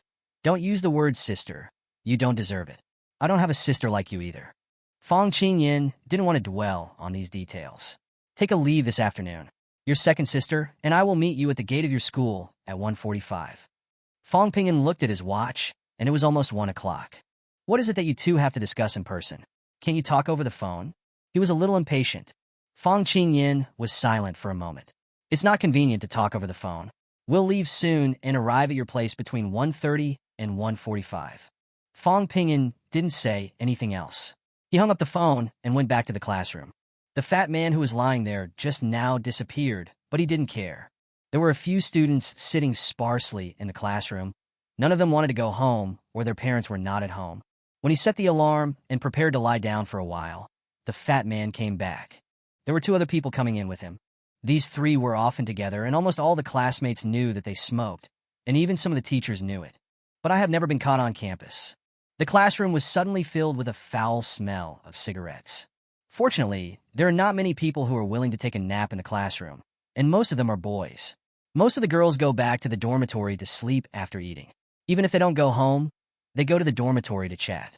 Fong Pingyan lay on his seat, thinking about what to say when he met the two sisters in a while, so as to draw their attention to Fong Hongjun without leaving any trace. On the other side, Fong Qingyin was still dazed as she looked at the phone that had been hung up. She really didn't expect Fong Pingyan to agree to come out and meet them. He agreed. He didn't refuse. "Oh, then, I prepared a card," Fong Jinglei said. "Not much, just 100,000. Fong Qingyin shook her head and said, "I told my bestie about Fong Pingyan and his family. If you give him money, I'm afraid it will only deepen his misunderstanding." Fong Jinglei smiled and said, "It's okay. If he doesn't want it, I'll take it back." I knew he must have gone back to his adoptive father's house. That family is not well off. Fong Qingyin stared at her for a while before asking, "I remember that although you are not as extreme as third sister, you don't seem to be too nice to Pingyan either." "Yeah." Fong Jinglei picked up her coffee and looked out the window. "If he hadn't reminded me, I probably wouldn't have thought so much. Come to think of it, for so many years, he has been carefully trying to gain everyone's recognition. I won't say anything about you guys, but I myself did go too far. No matter what, he is our brother by blood, born of the same mother." Fong Jinglei, stop imagining this. What has Hongjun done wrong over the years? Are you doubting Hongjun? Fong Qingyin's tone was a little bad, but she was able to maintain her composure and did not raise her voice in the cafe.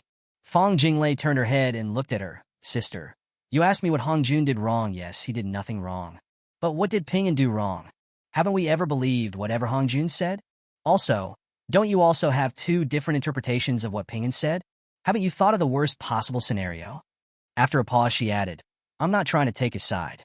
I just want to think that from now on, no matter whether my two younger brothers are together or not, I will treat them equally. As for whether Pingyan can accept it, that's really not my concern. I just have to take care of myself." Her thinking changed quickly.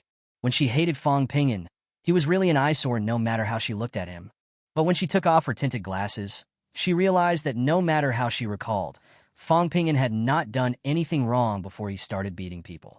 Even more so are the family members, including himself, who mindlessly ignore the other party's Pingyan, just as they mindlessly dote on and blindly listen to and believe the other party's Hongjun. She herself is a writer and screenwriter, and of course, she has written countless characters.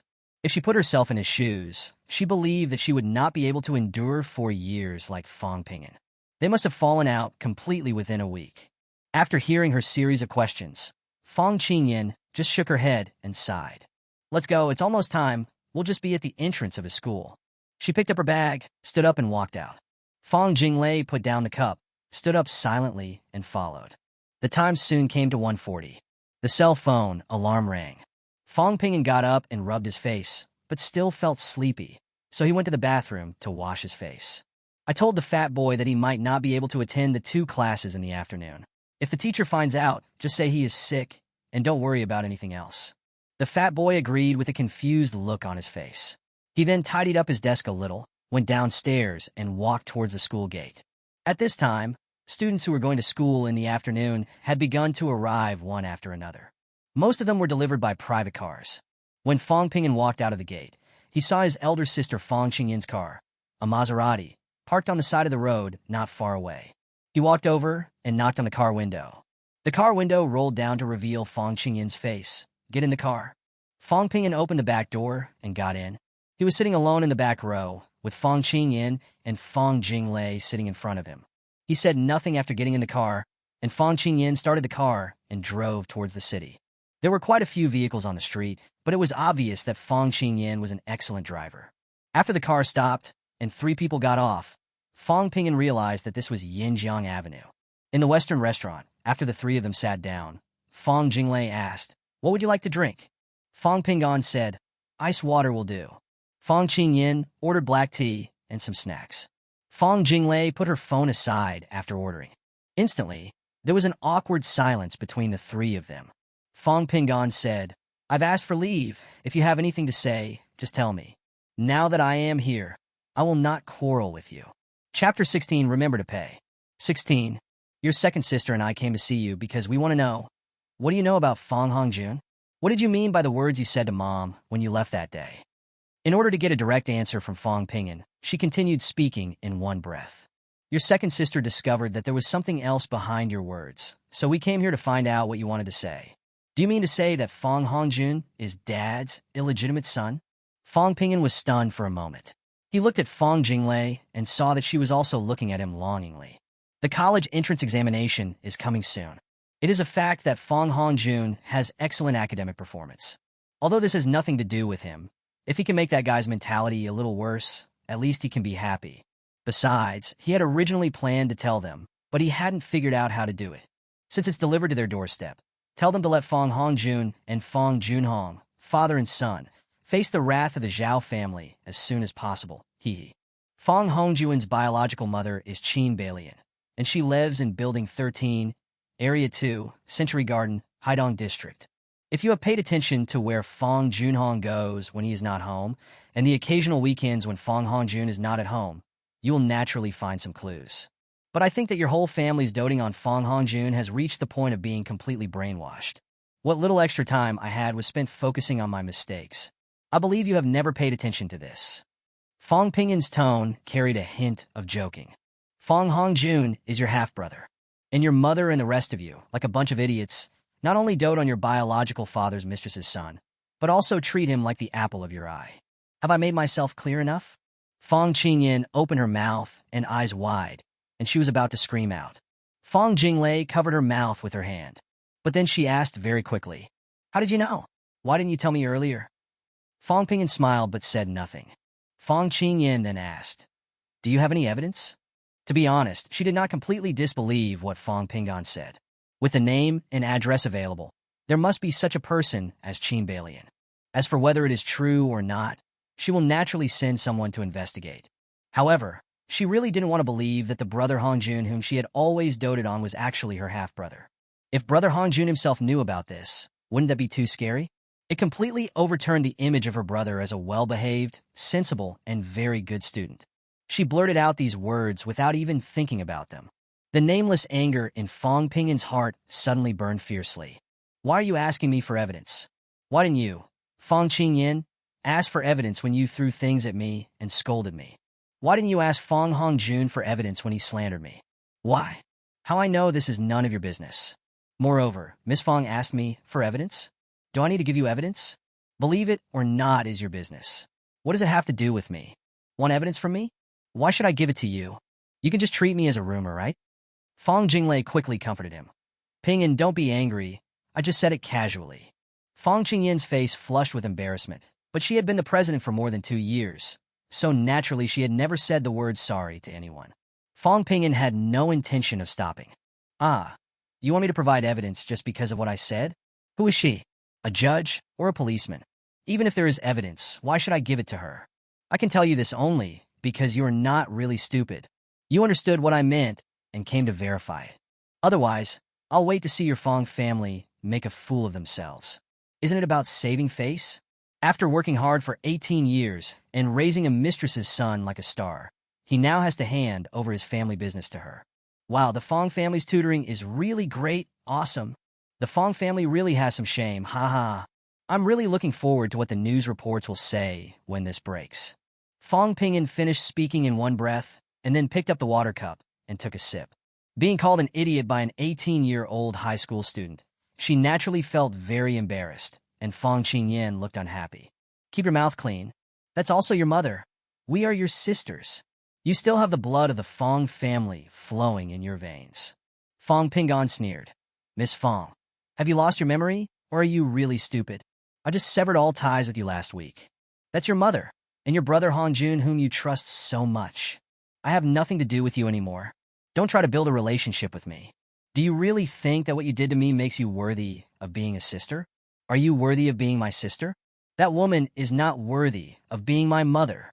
Even if we are related by blood, I'm sorry, I don't want you anymore. Do you understand? It's me, I don't want you anymore. Do you understand?" Fong Jinglei looked at this now unfamiliar brother in silence, feeling a little sad. Fong Ping'an's sudden anger did not make her angry. Instead, I feel more guilty. Pingyan, she suddenly reached out and grabbed Fong Pingyan's hand. I'm sorry, it's my fault.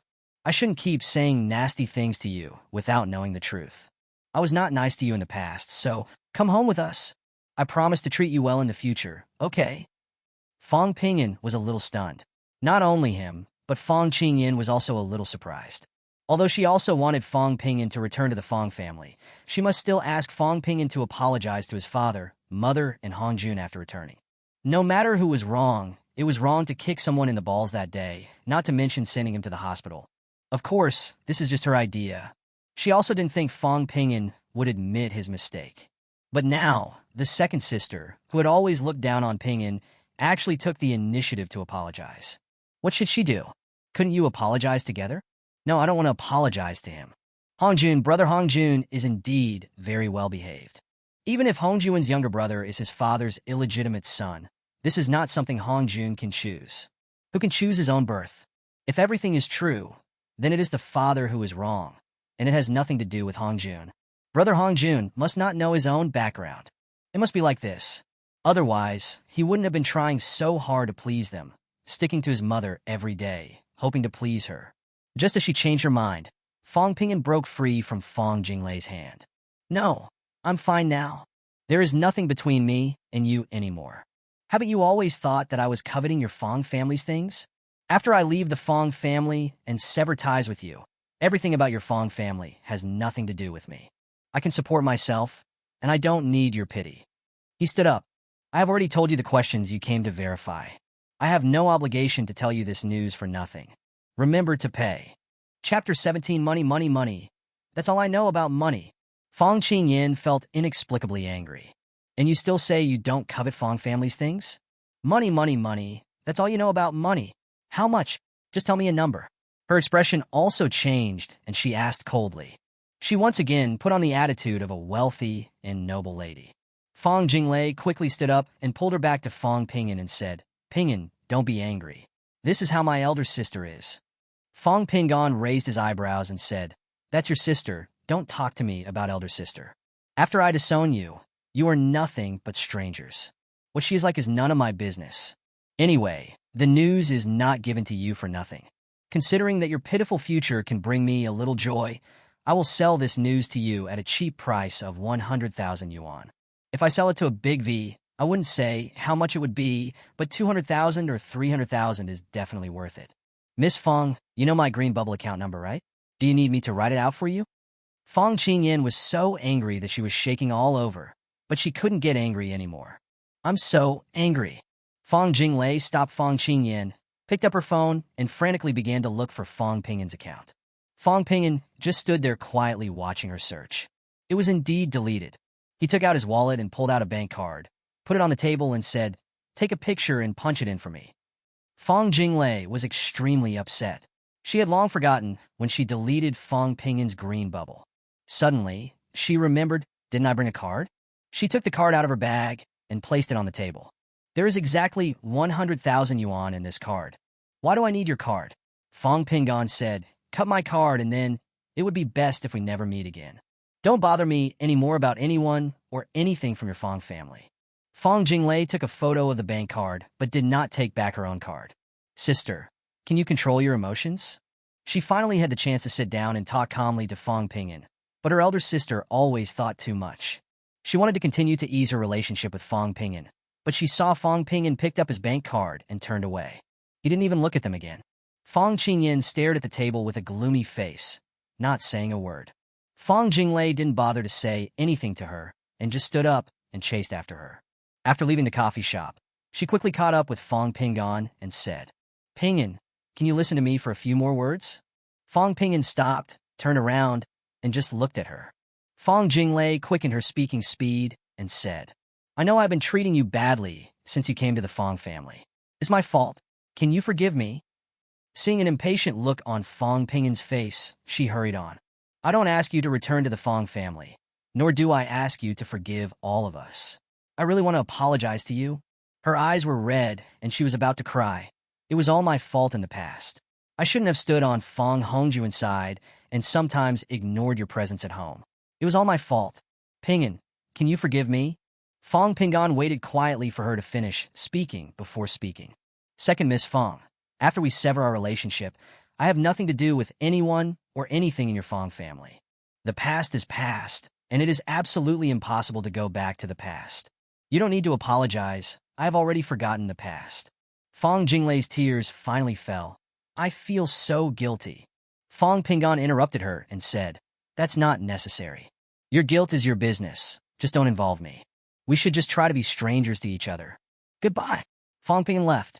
Fong Jinglei stood there blankly, watching his departing back, crying silently. She regretted it so much. She hated herself so much. Why do you treat your only brother like that? Why be so nice to that fake? She regrets it very much. But the meaning of Fong Pingan's goodbye couldn't be clearer. Never see you again. She stood there, watching Fong Pingan leave, covering her mouth and letting the tears flow down her delicate face. Fong Qingyan sat in her seat without getting up or paying any attention to Fong Jinglei. She wondered if Fong Pingan said those things on purpose. Is it possible that someone was deliberately placed at that address? But then she denied this speculation. Even if Fong Pingan is very smart, he probably doesn't have that much money to do this. Besides, as long as you pay, you will definitely be able to find out the truth. In this world, there is nothing that cannot be solved by money. If there is, it is because you don't earn enough money. Thinking of this, she could no longer control herself and continued thinking. If my father had been hiding Fong Hongjuan's true identity, doesn't that mean that my father had someone outside 20 years ago? How could she accept this? If my mother knew about this, she would not be able to accept it.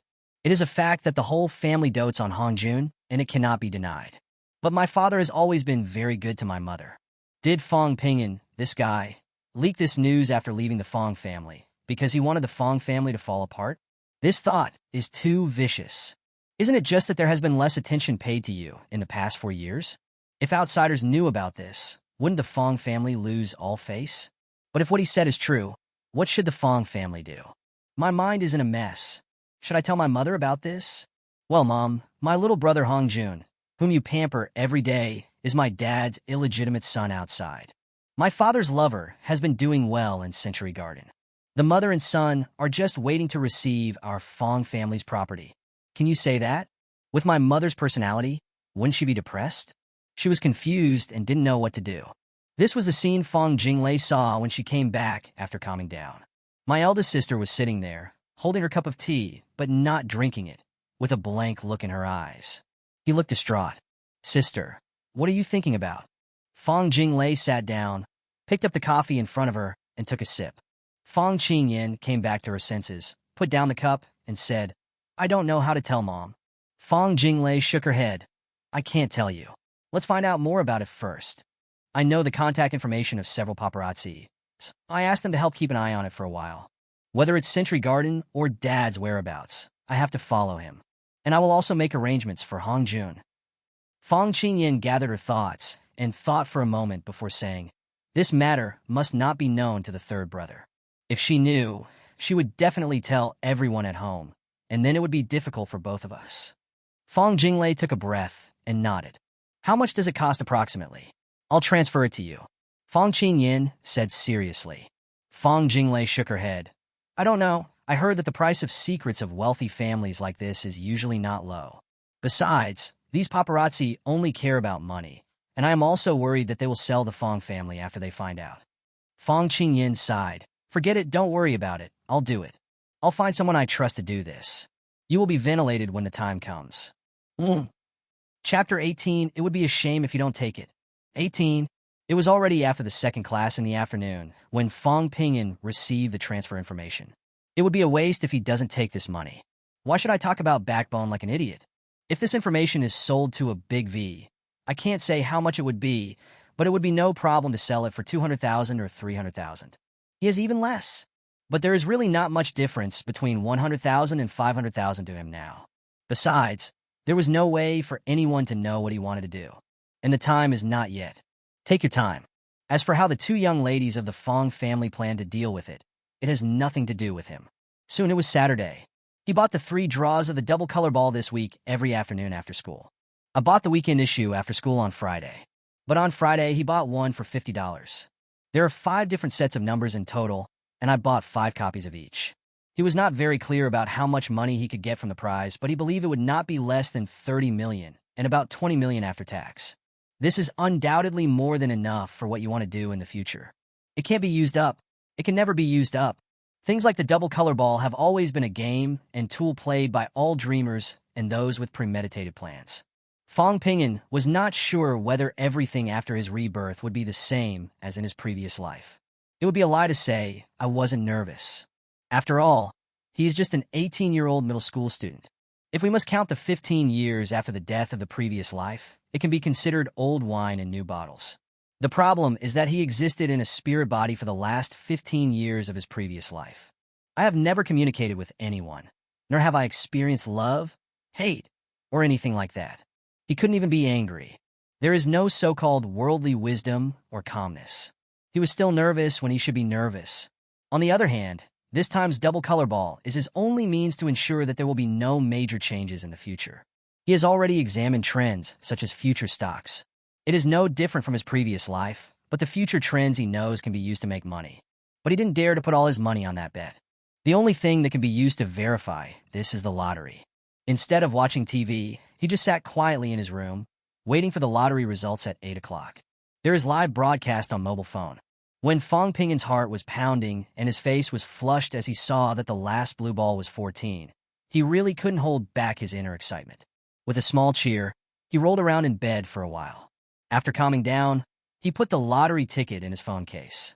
At the lottery betting station outside the community, the owner was stunned. There were more than 20 people standing or sitting in front of the screen, and no one was quiet. Everyone was talking loudly about how strange the result was this time, and whether there was another inside story or something. But the boss couldn't hear anything anymore. He knew very well that the child who bought 3 consecutive issues yesterday afternoon was the winner of this period's grand prize. That kid wasn't the only one to buy consecutive numbers. But that was the only big prize winner in his small shop in all those years. In the future, this store's business will definitely be better. The only thing I can't understand is why the child chose these consecutive numbers and bought the same numbers for 3 issues. Out of the most basic professional ethics, he couldn't say at this time that the winning number came from his point. He really wanted to say it right now, but he knew very well that doing so would bring unknown danger to the seemingly innocent child. He can only wait for the final official announcement. He had to say he had no impression of it. That was all he could do. Other than that, he had made up his mind. I don't remember a damn thing. If the King of Heaven comes, I will say the same thing. Right. That's it. Fuck. This account is fucking amazing. Hey, how many grand prizes are there this time? Big prize bullshit. Who the hell would buy these consecutive numbers for no reason? If this is a lottery win, it would be strange to say there is no shady dealings. It would be strange if there really is something fishy going on here. How can a number be issued in this way? That's right. If you said there were 3 consecutive numbers, that would be fine, but these 7 are all consecutive numbers. Even a god can't guess it. It's not just this small lottery spot. Countless people all over the country are beating their chests and stamping their feet. But Fong Ping'an has calmed down. The first thing I did after receiving the award was to buy a big house for Chen Xiaohua and his wife. I also want to buy a set for Hui Hui. The small shop that I have rented for more than 20 years will also be bought and given to them. With an irrepressible smile on his face, he spread out the paper that he had to complete this weekend. It also has to be handed in to the monitor on Monday morning. He decided to accept the award on Tuesday afternoon. Fong Qingyan and Fong Jinglei have talked several times this week. They were surprised to find that when they really stepped out of the Fong family circle and looked at everything that happened at home every day as an outsider, they did find something wrong. Fong Hongjuan's well-behaved and obedient behavior, as well as his clinging to his mother, were somewhat artificial. Although the marks are not obvious, they can still be seen. If it weren't for Fong Ping'an's reminder, they would definitely still think the same as before, that this brother is indeed very outstanding and excellent, and is very filial and obedient to his parents. Sister, you haven't started yet? Fong Jinglei's room is the same size as Fong Qingyan's. However, she does not have a dedicated study room, and the sofa is a very large and soft one, which is convenient for her to lie on and read. There was a glass of water in front of Fong Qingyan. Fong Jinglei sat cross-legged in her big chair. This was the 3rd time the two had talked about this week. Not yet. I still can't make up my mind. Fong Qingyan sighed. I'm afraid the results will be true. I'm afraid my mother won't be able to accept it. I'm afraid that our family will fall apart by then. Fong Jinglei looked at this smart and wise elder sister silently. The business areas that the Fong Group is involved in mainly include shopping malls, real estate, and financial industries, and it is also involved in shipping ports and terminals. In the hands of my elder sister, these things don't seem so difficult. In recent years, Fong Qingyin joined Fong Corporation and became the president after 1 year of internship. She is one of the goddesses of countless young talents in Yunqing, but so far no one has been able to catch her eye. But why are the internal affairs of the Fong family so difficult to decide? Sister, Hongjuan's coming-of-age party is coming soon. Do you want to wait until then? Fong Jinglei was a little anxious, as she was very clear about what wealthy families did. The status of the future heir is usually announced at this point in time. Once this big bombshell is revealed after it is announced, some people will think that even if he is an illegitimate child, he still belongs to the Fong family. What's more, if Fong Hongjun is really outstanding, if he catches the eye of the Fong family in Beijing, then by then it would be a done deal, and there would be no way back. Chapter 19, I'm in a good mood. 19. Fong Qingyin was also very aware of the importance of the timing of the outbreak of this incident. The impact of thunder that explodes at different times is different. Jinglei, it's not that I don't want to, but I'm really in a difficult situation. Sister, Fong Jinglei said anxiously. If this is delayed any further, the impact on the Fong family will be even greater. The facts are always the facts, and there is no way to cover them up any longer. The later it is discovered, the greater the harm to my mother. If you hesitate any more, I'll do it myself. I absolutely cannot tolerate him continuing to lie to our mother, and I don't want the Fong family to fall into the hands of outsiders in the future. That is absolutely not possible. Fong Qingyin shook her head slightly. At most, he is an illegitimate child. He is also a descendant of the Fong family. There is no such thing as him falling into the hands of outsiders, as you said. Fong Jinglei sneered. Haha, if it's really what you think, I hope he is a pure adopted son and has no blood relationship with the Fong family. But if there is, have you ever thought that one day he will bring his biological mother in? What will become of Mom and us sisters by then? Are you making wedding dresses for others? I can't accept this result. Sister, tell me, are you going to do it or not? If you don't, I will contact the paparazzi and start investigating Qin Balian. I'll pay for it myself. Fong Qingyin pinched her eyebrows. She had never felt so embarrassed before. I have already informed them, but they are still waiting for my news on when to start the investigation. Can you please stop causing trouble for me? Fong Jinglei was a little angry. Making trouble? This is called setting things right, okay? This matter cannot be delayed any longer. I don't care when you start investigating. I will contact my people now. She picked up her phone from the table and began to look through her address book. Fong Qingyin stood up, walked over quickly, and snatched the phone. No, Jinglei, can you let me think about it again? This will have a huge impact on the other party's family and my mother. Fong Jinglei said coldly, Sister, I really didn't expect you to be such an indecisive person. Really disappoints me. From this point of view, you are really not even as good as Pinyin. He knows how to stop losses in time. But what about you? The president of a company worth tens of billions of dollars seems so incompetent in such a more fatal matter. I misjudged you. Sister, I'm telling you clearly, whether you will investigate this matter or not, I will do it myself. What a waste of precious time these few days. She stood up, reached out to take back the phone, and said, Even if the Fong family breaks up, I have the ability to make money on my own and don't need you to support me. Don't use this excuse to fool me. But you think about what you can do after the Fong family goes bankrupt? Marry someone and let him manage a business? Think about it carefully. I'm going to sleep. You go back to your room. Fong Qingyin opened her mouth, but in the end she said nothing. She left Fong Jinglei's room dejectedly. After returning to her room, she called Gu bye-bye. Fong Jinglei opened a drawer, took out a photo from the bottom, and stared at it silently. That was a family photo.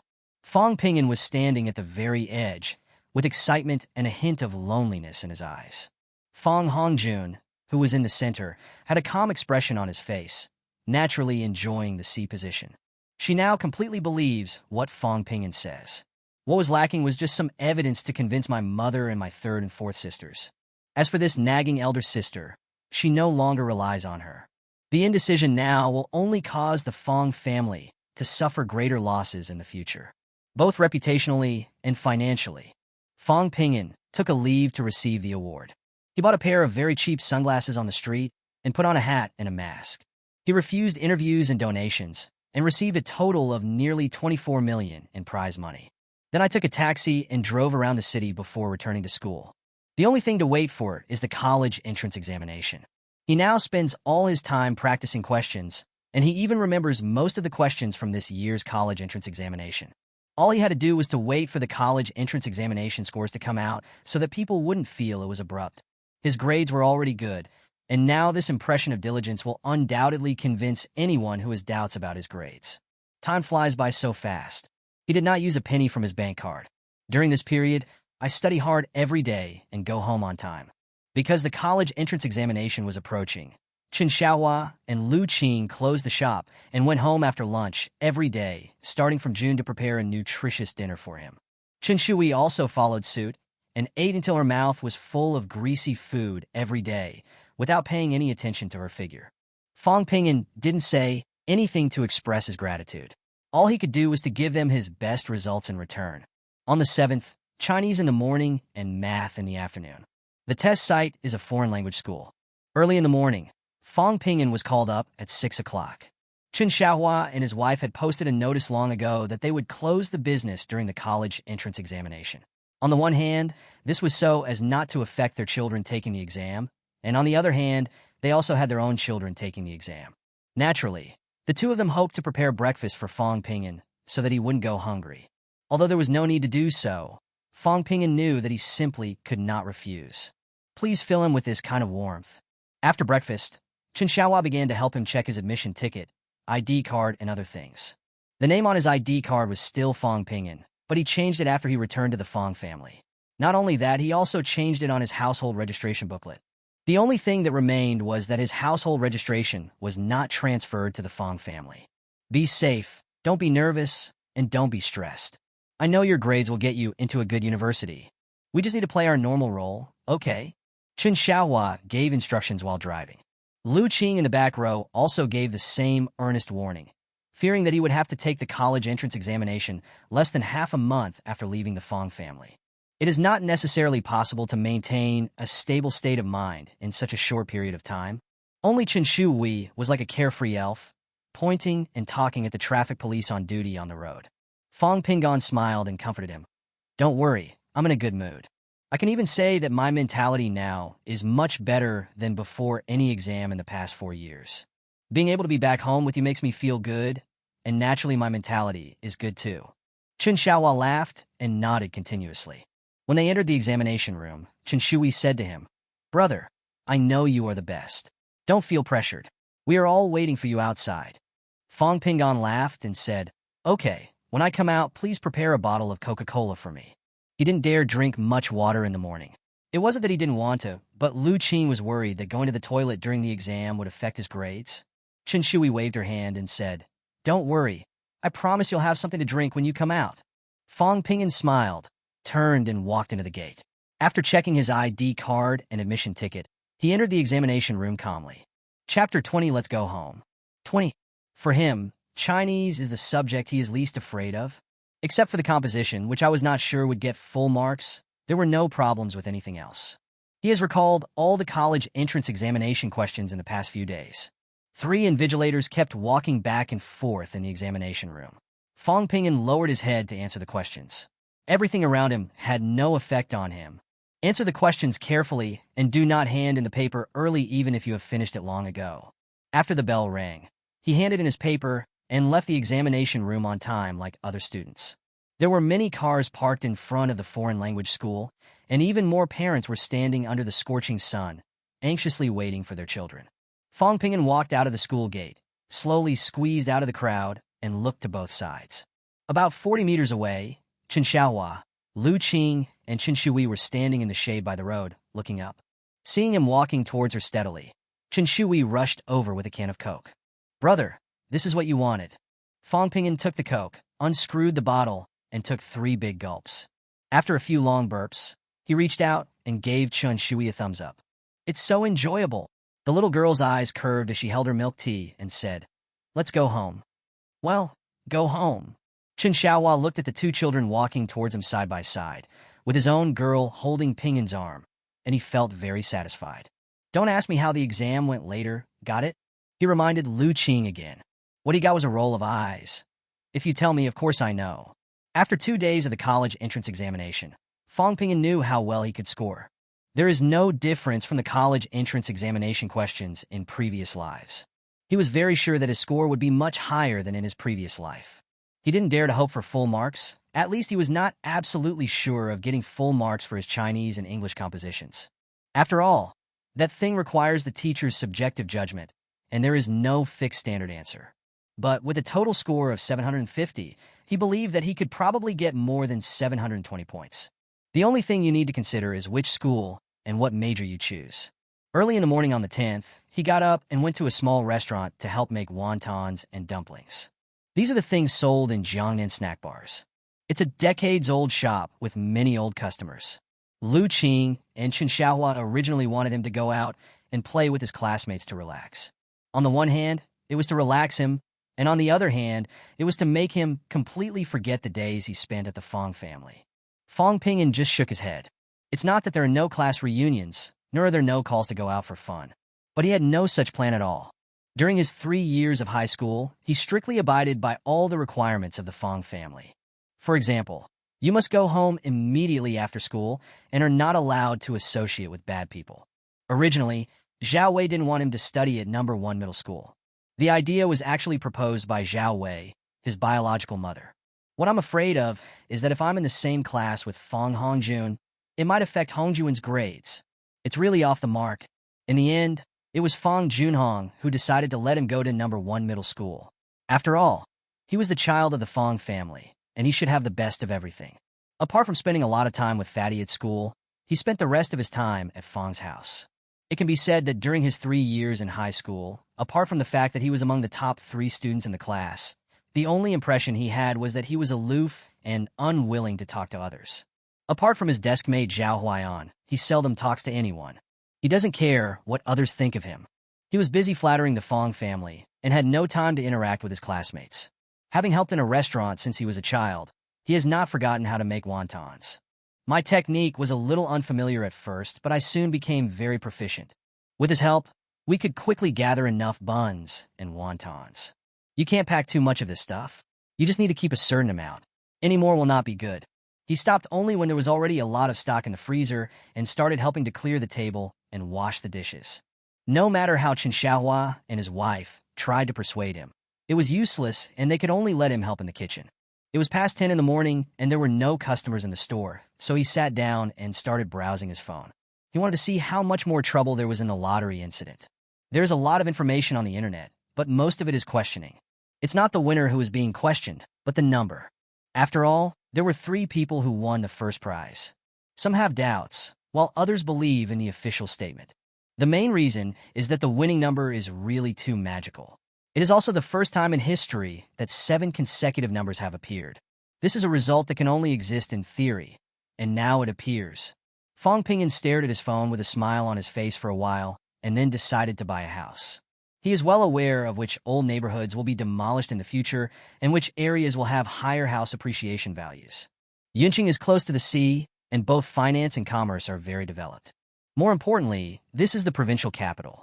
His target is the old and dilapidated houses in the city center. Next September, exactly 2 years after his death, construction will begin on 2 new subway lines. According to the estimated construction period of up to 5 years, the prices of houses along the line will increase in 6 years.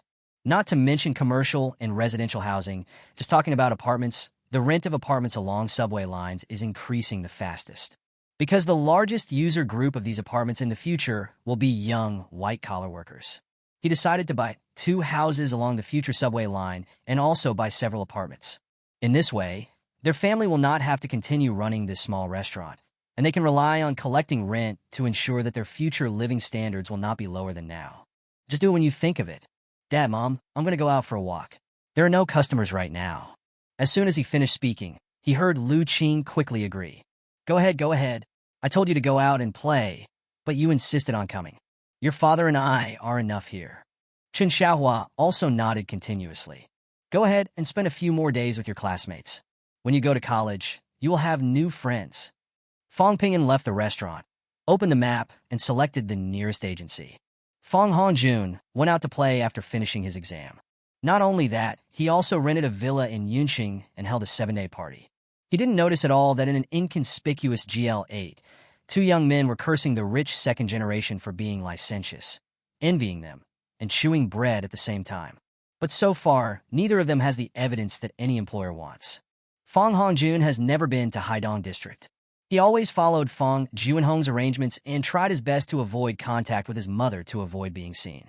In the past, we only met when we were traveling. He did quite well in this college entrance examination, and he estimated that he could get at least 640 points. As for things like college entrance examination choices, they have nothing to do with him. All he needed was that transcript. The school in Country M has already been contacted, and Fong Junhong donated $10 million to the professor's laboratory.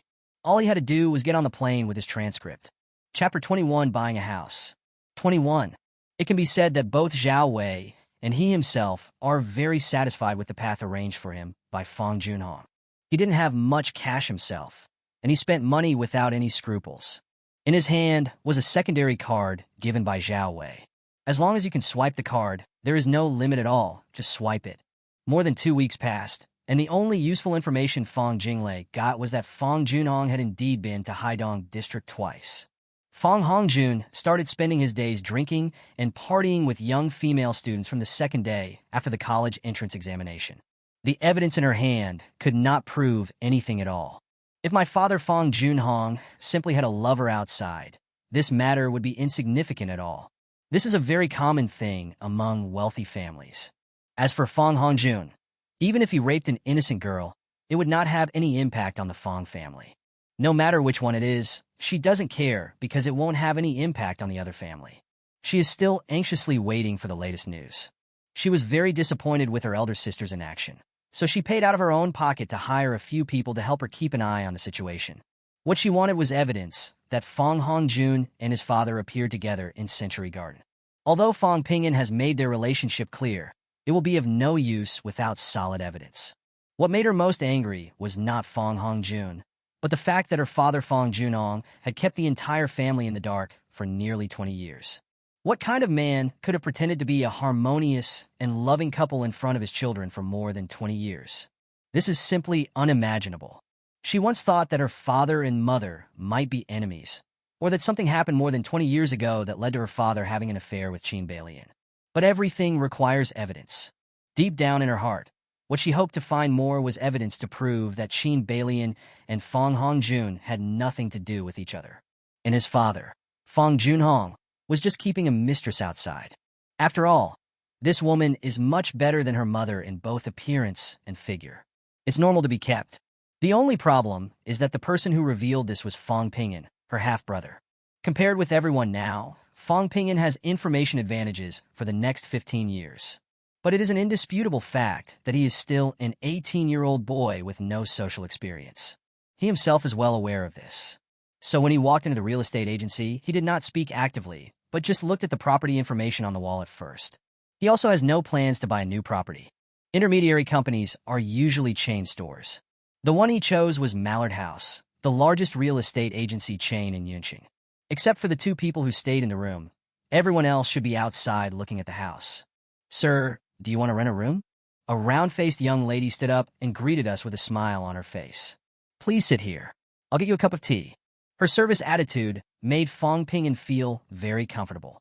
Sitting somewhat shyly at the small round glass table, he continued to stare at the information on the wall. Most were residential, and the locations were not what he wanted. Soon a cup of tea was placed in front of him, and the young lady sat down and brought a thick folder very professionally. I don't want to rent a house. I want to buy a few houses."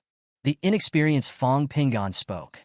The smile on the round-faced girl's face became more sincere. "Okay, what size area do you want? Do you have any requirements for the house structure? Which area do you prefer for housing?" Although she didn't quite believe that the boy in front of her really wanted to buy a house, who knows? Fong Pingyun hesitated for a moment and said a little embarrassedly, "Do you have a map? It's better for me to explain it to you based on the map." The young lady didn't say anything, just nodded, stood up and left for a while, then walked to the big conference table in the aisle room with a large map. Fong Pingyun followed him. "Sir, please take a seat," she continued. I need to register your information. This is a company rule. Please understand. Fong Ping thought about it, and then told his name and contact information. After the young lady finished registering, she showed him her work badge and said, "My name is Zhou Yuan Yuan." Fong Ping stood up and looked at the map to identify it. A new subway line will be approved next year, and construction will begin soon. He had seen the map more than 10 years later, and now he just needed to compare and confirm which main streets the route passed through. He quickly located the subway. "Can you give me a pencil?" he said without looking at Zhou Yuan Yuan, but stared at the map. Zhou Yuan Yuan has been observing this potential client. He looks like a college or a high school student, definitely not a white-collar worker. Being shy means he has no social experience, which further confirms that he is a middle school student. But a middle school student comes to buy a house, and the first thing he asks is buy several houses. Although this sounds a bit ridiculous, what if it happens? Although it is not as expensive as first-tier cities like Beijing, the housing prices in Yinxing are not low at all for ordinary people. The average price of second-hand houses is close to 20,000 yuan, and the highest price of new properties has reached 50,000 yuan. Of course, apartments are much cheaper. Fong Ping drew 2 lines on the map, but they were concentrated in the current main urban area. And it's not the most prosperous area. Zhou Yuan Yuan asked cautiously, "Mr. Fong, are you buying this house for your own use or for investment?" Fong Pingan replied casually, "I want to buy a few residential houses in the old city, and the rest I want are apartments." He looked back at Zhou Yuan Yuan and said, "I want to buy a few residential houses here, around 140 square meters. For apartments, I would choose here, and here. They are all okay. If available, it would be best if they are newer." After hearing what he said, Zhou Yuan Yuan began to believe it a little. It's obvious that this young boy really wants to buy it. Whether he is a rich second generation or something else, it has nothing to do with her. As long as the deal is done, she can get at least hundreds of thousands in commission. She carefully looked at the locations that Fong Ping had checked, including Jiangshan District, Gula District, and Haishi District. But there is not a single one in Haizang District, which is just across the river. "Mr. Fong, please wait a moment. I'll go get some information." She turned and trotted to her workstation. "Rich man?" the colleague asked in a low voice. She shook her head quickly and whispered, "I don't know, it's just that the request is a bit strange and not easy to serve." My colleague smiled and continued to look down at his phone. In a week, Fong Ping followed Zhou Yuan Yuan to 4 of the 5 districts north of the Yangtze River. Haidong District was not included in his plan. Chapter 22 Ping and is a good boy. 22. In the end, we chose a small second-hand house that is very suitable for couples and singles to rent. A total of 11 sets were selected. The room sizes basically range from 80 to 120 square meters. He even gave up his original plan to buy a house for his parents. These 11 houses cost him a total of more than 21 million yuan. He used Chen Shuhui's name on all these houses. He doesn't own a single house. Although the average price of second-hand houses is about 30,000 yuan, this old and dilapidated house is indeed very cheap. Fong Ping looked at the balance in his mobile banking account and felt that money was something that really didn't last long. "I bought a top-of-the-line laptop and a latest model smartphone for myself and Huihui respectively. Not only that, he also bought Huihui a tablet. By now, he had basically made preparations before leaving home. The only regret is that he still can't drive, and there is nothing he can do about it. It is not too late to learn to drive during the 3-month vacation. As long as he is willing, he can definitely learn it. It's been almost a week since I got the property certificate, and I can start checking my college entrance examination results tomorrow. During this period, no one from the Fong family came to disturb him. I find it quite interesting when I think about it occasionally. It seems that Miss Fong and her family have already started the investigation. I just don't know how long it will take them to find the real solid evidence."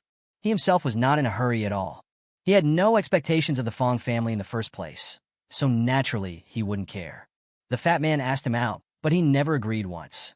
He just said that he was working to earn tuition and had no time to hang out with them. He did not simply take out a stack of property certificates and place them on the table at home to tell his family that he was the grand prize winner. He needs to wait for the results to come out.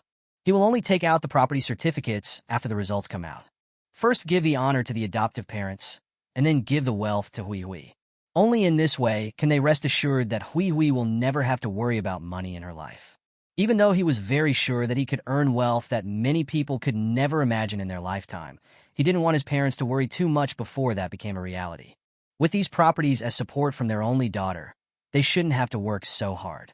It was almost 7 o'clock in the afternoon on the 21st. He had just returned home, and his computer, tablet, and mobile phone were already placed on his bed. According to the notification, results can be checked after 8 o'clock tonight. You don't necessarily have to use a computer. You can also check it on your mobile phone. He is waiting for his family to come back. Chen Xiaohua and Lu Qing no longer received new guests after 7:30. Both of them were anxious to go home and see Ping An's college entrance examination results. Sorry, something happened at home, and I am no longer accepting new guests. Lu Qing apologized embarrassedly to the customers who walked into the store. Chen Xiaohua was cleaning the kitchen. There are only 4 tables of people dining in the restaurant right now. In 20 minutes at most, they would have finished eating. When the time comes, I will wash the dishes, wipe the table, clean the house, and then go home. Oh, is that so? Never mind. The guest didn't say anything. This old shop is located at the entrance of the residential complex, and its main income comes from breakfast. At other times, I just sell as much as I can. The couple were indeed a little anxious. But no matter how anxious you are, you can't start cleaning outside when there are guests. By the time they got home, it was almost 8:30. Fong Ping brought back 2 family buckets and ordered 2 extra large portions of French fries, which are Hui's favorite. When the old couple returned home, they saw Hui gnawing on a chicken leg and Fong Ping slowly drinking a glass of iced Coke. Hey, Hui, this was bought by your brother, right? Lu Qing asked with a smile while changing shoes. Chen Shuhui's mouth was bulging with food. Fong Ping stood up and walked over to take the plastic bag from Chen Xiaohua. Dad, we won't cook today. Let's have a family bucket. Chen Xiaohua nodded cheerfully and said, Alas, we are still late. If I had known there were these delicious foods, I would have come back earlier. Fong Ping knew it was a joke, so he took the plastic bag and put it on the coffee table, then sat directly on the sofa. Ping, have you checked your grades? Lu Qing's tone sounded a little cautious. Chen Xiaohua didn't say anything, but Chen Shui turned around and said from the dining table, Not yet. My brother said we'll check together when you guys come back. Okay, let's check it together. Chen Xiaohua was naturally happy. It will be fine, Lu Qing said as he washed his hands. He quickly finished washing his hands and sat on the sofa. Ping, check it out. I know you will do well in the exam. Chen Xiaohua rubbed his hands. Although I said it was okay, I was still a little nervous. Fong Ping smiled and said, Don't worry, I know my approximate score situation. He got up and went back to his room to take out his admission ticket and put it on the coffee table. The whole family gathered around, 3 pairs of eyes staring at his phone screen. Open the app, find the query window, and enter the admission ticket number. What Fong Ping saw was not his own results, but a floating window that said, Your ranking has entered the top 50 in the province. Please check for specific details on the 27th. It's safe, he thought.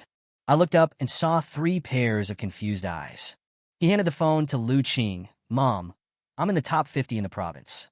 Lu Qing held the phone and looked at it for a while before handing it to Chen Xiaohua. Ping, what does this mean? Why are there no scores? After reading it, Chen Xiaohua put down his phone and was immediately grabbed by Chen Shui. Fong Ping smiled and said, The scores of the top 50 in the province will not be announced now. Chen Xiaohua and Lu Qing looked at each other and said nothing. Chen Shui put down her phone and asked, Why? We have to wait until the 27th to check the scores. Fong Ping thought for a moment and said, This may be because students with particularly good grades will be sought after by all the major universities. It should be to avoid schools competing for students or competition among students. I'm not sure. Anyway, those colleges and universities will definitely know the scores before us. Therefore, I will definitely receive calls from major schools in a few days. Your phone will surely be flooded with calls by then. Maybe someone will come to visit. Chen Xiaohua took Lu Qing's hand and smiled. Top 30 in the province, haha. Then at least 700 points is enough to be safe. Fong Ping smiled and said, I don't know the exact amount. We'll know after checking in a few days. Lu Qing's eyes were red, but Chen Xiaohua clapped his hands to comfort her. If that's the case, then don't worry. But, Ping, if those schools call or come to our house, what will we say? Lu Qing shed tears and said, Ping, you are a good child. Chapter 23 Today is a good day. 23. Chen Shui also reached out and hugged her and said, Oh, Mom, my brother's in the top 30 in the province. If he scores more than 730 points, he might even be the top scorer in the province. This is a good thing. Why are you crying? Lu Qing hugged her and said, Silly girl, I don't know how much your brother has suffered in the past 4 years. Fong Ping quickly said, Mom, let's not talk about this. I did so well in the exam because you cultivated good study habits for me since I was a child. This is all thanks to you. Chen Xiaohua let out a long breath, stood up, and said, "Today is a good day. Ping'an will definitely be able to get into Peking University or Tsinghua University. This is the happiest day of my life. Such a good child is not valued by the Fong family. They are blind. Ping'an, come on, have a couple of drinks with me. Wife, go fry some peanuts for me and give me some snacks. I want to drink to my heart's content today." Lu Qing glared at him and said, "Don't say rude words." The time goes back to 8 o'clock. Fong Hongjun also checked his grades with the company of his entire family. When he estimated his score, he estimated it to be around 640 points. I have to say that Fong Hongjun's grades have always been very good.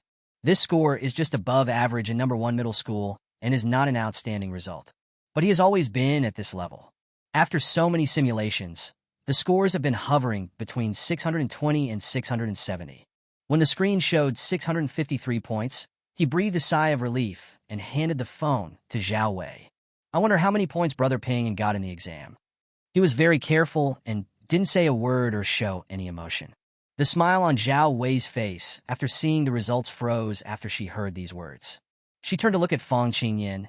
"Qingyan, why don't you call and ask Ping and how many points he got in the exam? Why are you asking him?" Fong Junhong's face had already fallen. "What does his score have to do with us?" Fong Qingyan silently took out her cell phone. She also wanted to know Fong Pingyan's score, but before she could type, Fong Jinglei held her hand. Fong Jinglei smiled and said, "Hongjun did so well in the exam. Do you plan to go abroad or continue to stay in China to attend university?" Fong Zhijia also smiled. "Hongjun must go abroad, but sister can't bear to let you go. You will be away studying abroad for several years, and mom will miss you. As for Fong Pingyan, so what even if he has good grades? Sister, think about it. Our dad will definitely not give him money to study abroad. And can his adoptive parents, who run a small restaurant, have enough money to send him to study abroad? That's obviously impossible.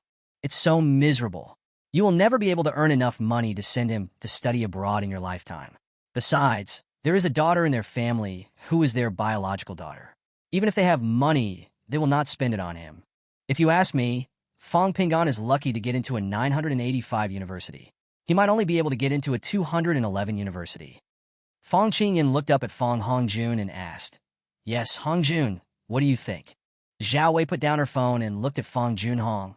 "Or, let's not go abroad. If Hongjun goes abroad, then I will go with him." Fong Junhong laughed and said, "Hongjun's study abroad has been arranged, but the donation has not been finalized yet." He looked at Fong Hongjun, his face full of relief. "Hongjun, which school do you want to go to?" Fong Hongjun lowered his eyes and said, "I am also reluctant to leave mom and go abroad with you guys alone. If I stay in the country, I want to go to school in Shanghai, not Beijing." Zhao Wei was delighted. "Then don't go to Beijing. Shanghai is close to home. Your uncle is in Shanghai. He will take care of you there. There will be no problem." Fong Hongjun said nothing and looked up at his father. Zhao Wei continued, "Hongjun likes Shanghai, so let's go to Shanghai. Mom will go with you then." Fong Junhong shook his head. "Forget it, let's go abroad. Go abroad and study hard for a few years. When you come back, you can learn how to manage a company directly from your elder sister. Everything in the Fong family will still be controlled by you in the future." Fong Hongjun, "Then, what about Brother Ping'an? Are you really going to ignore him?" After saying that, he lowered his head and remained silent. Fong Zhijia sneered and said, "Hongjun, are you stupid? It was he who didn't want to come back. We didn't force him to leave the Fong family. He brought all this upon himself. Why do you care about him? Just let him wallow in the slums." After Fong Jinglei asked that question, she didn't say anything else. She stared at the expressions of Fong Hongjun and his father, unwilling to miss even a single detail. She had started observing since Fong Hongjun said that. Things that she had never noticed before, things that she thought were normal before, began to look a little different in her eyes after Fong Ping'an revealed Fong Hongjun's life experience. If it were in the past, she might have done the same as her third sister Fong Zhijia and belittled Fong Ping'an, the taciturn man at home. But now she discovered that her third sister Fong Zhijia was the real brainless one in the family. Fong Hongjun said 2 sentences in total. Although it sounds like Fong Ping'an is pitiful, if you look at it from another angle, it is to instigate his father and third sister to make them more determined to cut off contact with Fong Ping'an. Of course, she still doesn't know that her mother and third sister went to look for Fong Ping'an early in the morning the day after Fong Ping'an left the Fong family. Why did the third sister show such great disgust towards Fong Ping'an without even concealing it? She also couldn't understand why her mother seemed reluctant to let Fong Ping'an go, but seemed not to care at all. Could it be that Fong Hongjun had been giving her some kind of magic potion during this period of time? She didn't say anything, just sat quietly on the sofa and watched. Fong Qingyan raised her hand and patted Fong Zhijie on the shoulder. No matter what, Fong Ping'an is your brother. So if you don't like him, forget it. There's no need to belittle him like this. Dad, ask me about Ping'an's grades in a few days. Since Hong Jun wants to know, I will tell you after I find out. But this is not an important matter. If Hong Jun wants to study abroad, he should choose a good school. If you don't go abroad to Shanghai, Hong Jun, you must choose finance. The financial sector in Shanghai is very strong. There is no other place in China that can compare to Shanghai. Fong Jinglei looked at her elder sister staring at Fong Hongjun with sparkling eyes, and then looked at Fong Hongjun lowering his head in thought. Just as she was about to speak, she heard Fong Hongjun say, "I'd better go abroad. Living and studying alone abroad should help me develop independent abilities more quickly. Over the past few years, you have spoiled me at home, and I feel like I can't live without you." Fong Hongjun looked at Zhao Wei and said softly, "If you really can't bear to see me leave, then why don't you come with me and go abroad?" Chapter 24. The one who should really leave is Fong Hongjun. 24. Zhao Wei was a little hesitant. Well, let's talk about this after Hongjun's coming-of-age ceremony. It's too early to decide now. She has always been indecisive and has a hard time making decisions. Fong Junhong coughed and said, "Then let's go abroad." "That's it." Fong Qingyan glanced at Fong Jinglei, stood up and said, "That's it, I'll go back to my room first." Fong Jinglei stood up and said, "I'm going back to my room too." Fong Zhijie picked up her bag and said, "Hongjun, do you want to go out and play with your sister?" Zhao Wei patted Fong Hongjun's hand and said, "Go if you want to, but don't play too late and drink less, got it?" Fong Hongjun shook his head and said, "Sister, go by yourself. I'll just go back to my room and play games for a while." "Sister, don't you think Fong Hongjun said those things on purpose today?" Fong Jinglei lit a cigarette, her face looking a little grim. Fong Qingyan sighed. "If you look at it with prejudice, then of course it's intentional. But what if Hongjun's original intention was just to ask? Why do you think so bad of him? It is normal for children to be competitive, and there is no need to think too much about it." Fong Jinglei didn't want to hear these meaningless things, so she asked directly, "Have you found anything these days?" Fong Qingyan shook her head. "Nothing useful. But what is certain is that Dad did have contact with Qin Balian. In the past half-month, he has been there 3 times. Fong Jinglei said softly, "But these are not enough. There is no way to prove the relationship between Hongjun and her. Sister, I have withdrawn the commission. I have other ways to prove it." Fong Qingyan looked up and said, "I thought of that too.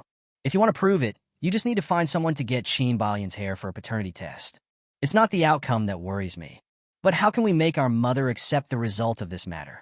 If she can't accept it, what can we do?" Fong Jinglei smiled bitterly and said, "What else can I do? I'll do it." Fong Qingyan was silent for a moment before she asked, "So you don't believe me? Do you think I would lie for this family?" After a pause, she looked up and stared into Fong Jinglei's eyes and said, "I admit it. I don't expect that to be true. I hope the result is that Fong Hongjun has no blood relationship with my father. This way the family will not break up and Mom won't have to be sad. Everyone is still together happily. Even if Fong Ping'an doesn't come back, this family is still good. To put it more cruelly, I think it is worth sacrificing Fong Ping'an in exchange for the stability of this family and the reputation of the Fong family outside. Anyway, neither my parents nor the rest of us like him, right? Do you have to break up this family before you can feel at ease? Are you satisfied? Jinglei, why have you become like this? Didn't you and the third brother target Ping'an in the past? Although I don't care about him, I rarely say to him things that are unacceptable. Don't you all want him to get out of the Fong family? I remember you were the first one to tell him to get out of the Fong family, weren't you?" Fong Qingyan's series of questions broke Fong Jinglei's defense. She looked down at her hands. Tears dripped down his arms and hands. "Yes, I was the one who spoke badly to him. I even instigated my third sister to target Ping'an. It's all my fault. My mistake was that I shouldn't have suggested that he go away. You shouldn't keep saying bad things about him in front of your parents. And you shouldn't encourage Zhijie to hurt his heart. She raised her head, revealing a tear-stained face. Sister, I was wrong. I'm sorry. Don't hesitate any longer, sister. I should tell my mom about this, no matter what. If Hongjun is Dad's biological son, then Mom should know. Don't say any more, Fong Qingyin interrupted her. Mom has not been in good health. Don't you think about whether your mother would be able to accept it if you said it directly? If anything happens, I will regret it to death. Fong Jinglei choked up and said, You can't keep this secret from Mom forever. If it's true, as Dad said, that Hongjun inherits everything in the family, then what are we? Sister, what does it mean that you have given so much to this family? There are also 3 and 4 younger sisters.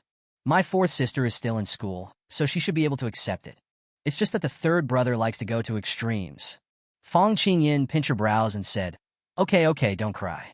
Crying makes people upset. I'll think about it. Fong Jinglei wiped her tears and said, No matter what you plan, I can never accept letting that bastard stay at home. The one who should really leave this family is Fong Hongjun. Fong Qingyin waved her hands and said, Okay, I get it. Go back to your room. In these 2 days, I will collect some hair and do a paternity test. Fong Jinglei stood up and said, I don't care whether you do it or not. I don't believe you either. I figured out how to do it myself. Don't even think about hiding it from Mom.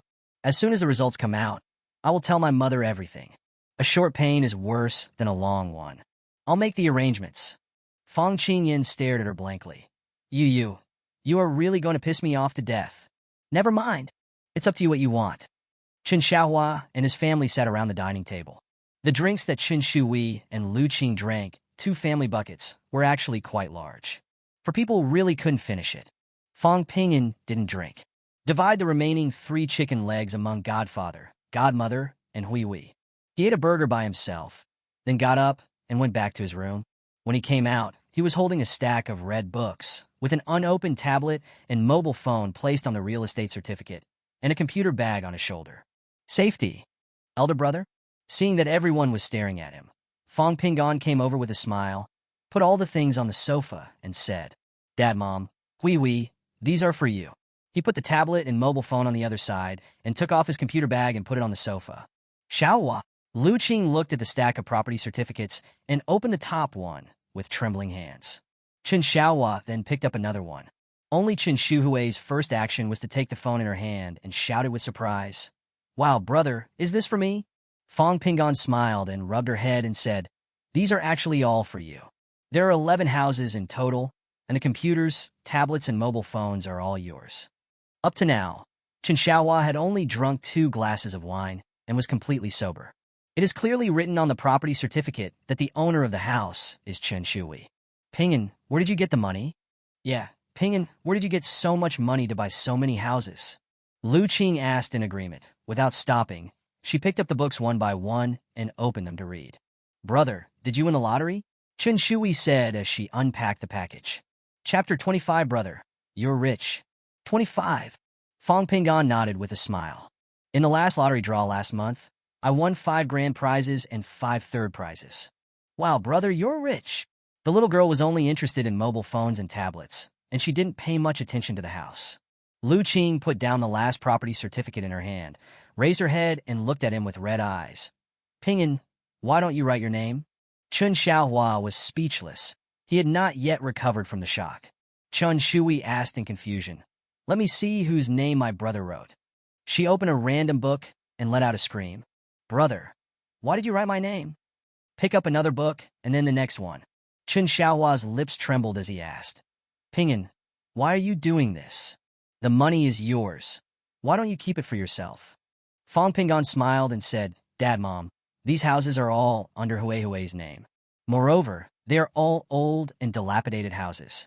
I've already contacted an agent to rent them out. In the future, the rent will be the main source of income for the family. You should renovate that restaurant and just provide lunch and dinner. Don't get up at 2 or 3 in the morning to work there. If you really follow my advice, you can become landlords now. I didn't expect to win the jackpot, and the house has already been bought, so don't worry about it. I have the ability to earn money and buy you a better house in the future. Chen Xiaohua sighed. You can't give it all to her. Don't you want to keep some for yourself? Fong Pingyan acted very calm. Mom and Dad, since I'm doing this, of course I've thought about it. You only have Hui as your daughter, and now you have me. No matter what, we will get married in the future. These houses, as premarital properties, will definitely not become someone else's. That is Huey's future wealth, and she will no longer have to live a hard life no matter what. Qin Shui interrupted. Brother, how old am I and you are saying these things? Fong Pingon pinched her cheek and said, You are my sister. It is only natural for me to give it to you. The computer is also for you. He turned around and continued to say to Qin Xiaohua, The house has been bought and is under her name. I will definitely not take it back. Besides, I still have more than 2 million in my hands, which is enough for me to go to school or do anything else in the future. What's more, I can make money. My college entrance examination score will definitely not be low, so you don't have to worry about me no matter where I go to study or how I live. By then, I will live in the school dormitory and eat in the school cafeteria, so you two won't have to worry about anything. As for you, you will just live at home collecting rent from now on. That small restaurant can be opened when you want to, and closed when you don't want to. Anyway, you won't be short of money in the future, right? Lu Qing wiped her tears and shook her head. No, I can't take your things. Qin Xiaohua nodded. That's right. You're still a child. There's no reason for us to just start eating and drinking your food. We are still able to work, and we can support you too to go to college, and even to graduate school and doctoral studies in the future. Fong Pingon smiled and said, Don't worry, the days ahead will get better and better. Real.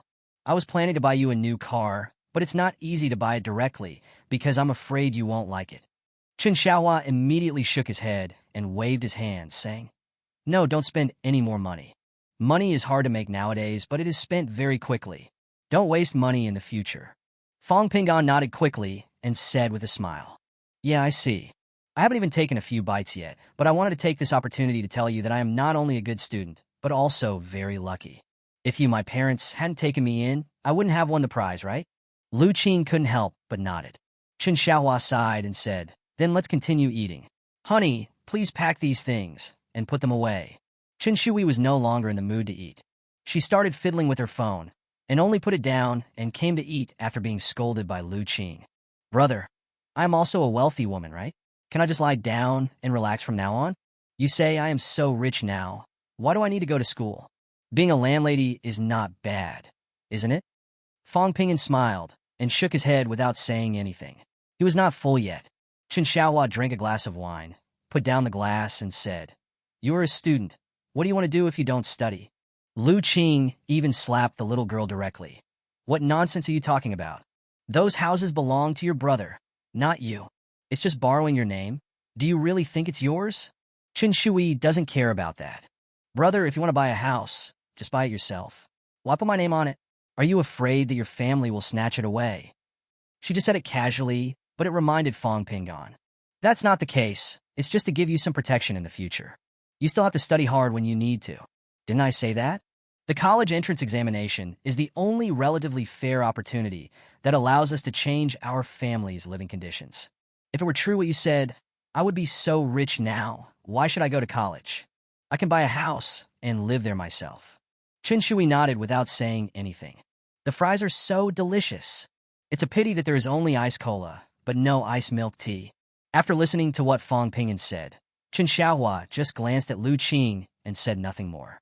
That night, Qin Xiaohua and Lu Qing lay in bed, and neither of them could sleep. We can't take those houses, Xiaohua. Yes, I know. But Huey's name is already written on it, and it's hard to change it in such a short time. And it would cost a lot of money to change it. Also, when changing his name, Pingon has to sign, and he probably won't be willing to sign. That's it for this house. When he chooses to go to Beijing to attend university, let's go with him. At worst, I can ask them to provide some help and convenience to Pingon. Lu Qing was stunned for a moment and hesitated. Xiaohua, you didn't ask them for help when things were so tough back then. So is it inappropriate to ask them now? I don't know what peace really needs. Qin Xiaohua sighed. He calls me dad, so I should do this. Otherwise, I wouldn't be ashamed to be his father. It was hard back then, and I was sorry for letting you suffer with me for so many years. Lu Qing put his hand over his mouth and said with a choked voice, Don't say it. I want to do it. You left the Qin family because of me. It's not that I suffered with you, but you suffered because of me for so many years. Chapter 26, I'm not going anywhere. 26. Hearing that the voice was not right, Qin Xiaohua quickly comforted her. Being able to marry you is the happiest thing in my life. This little bit of suffering is nothing compared to being able to marry you. Besides, you gave birth to Hui for me. Don't think too much.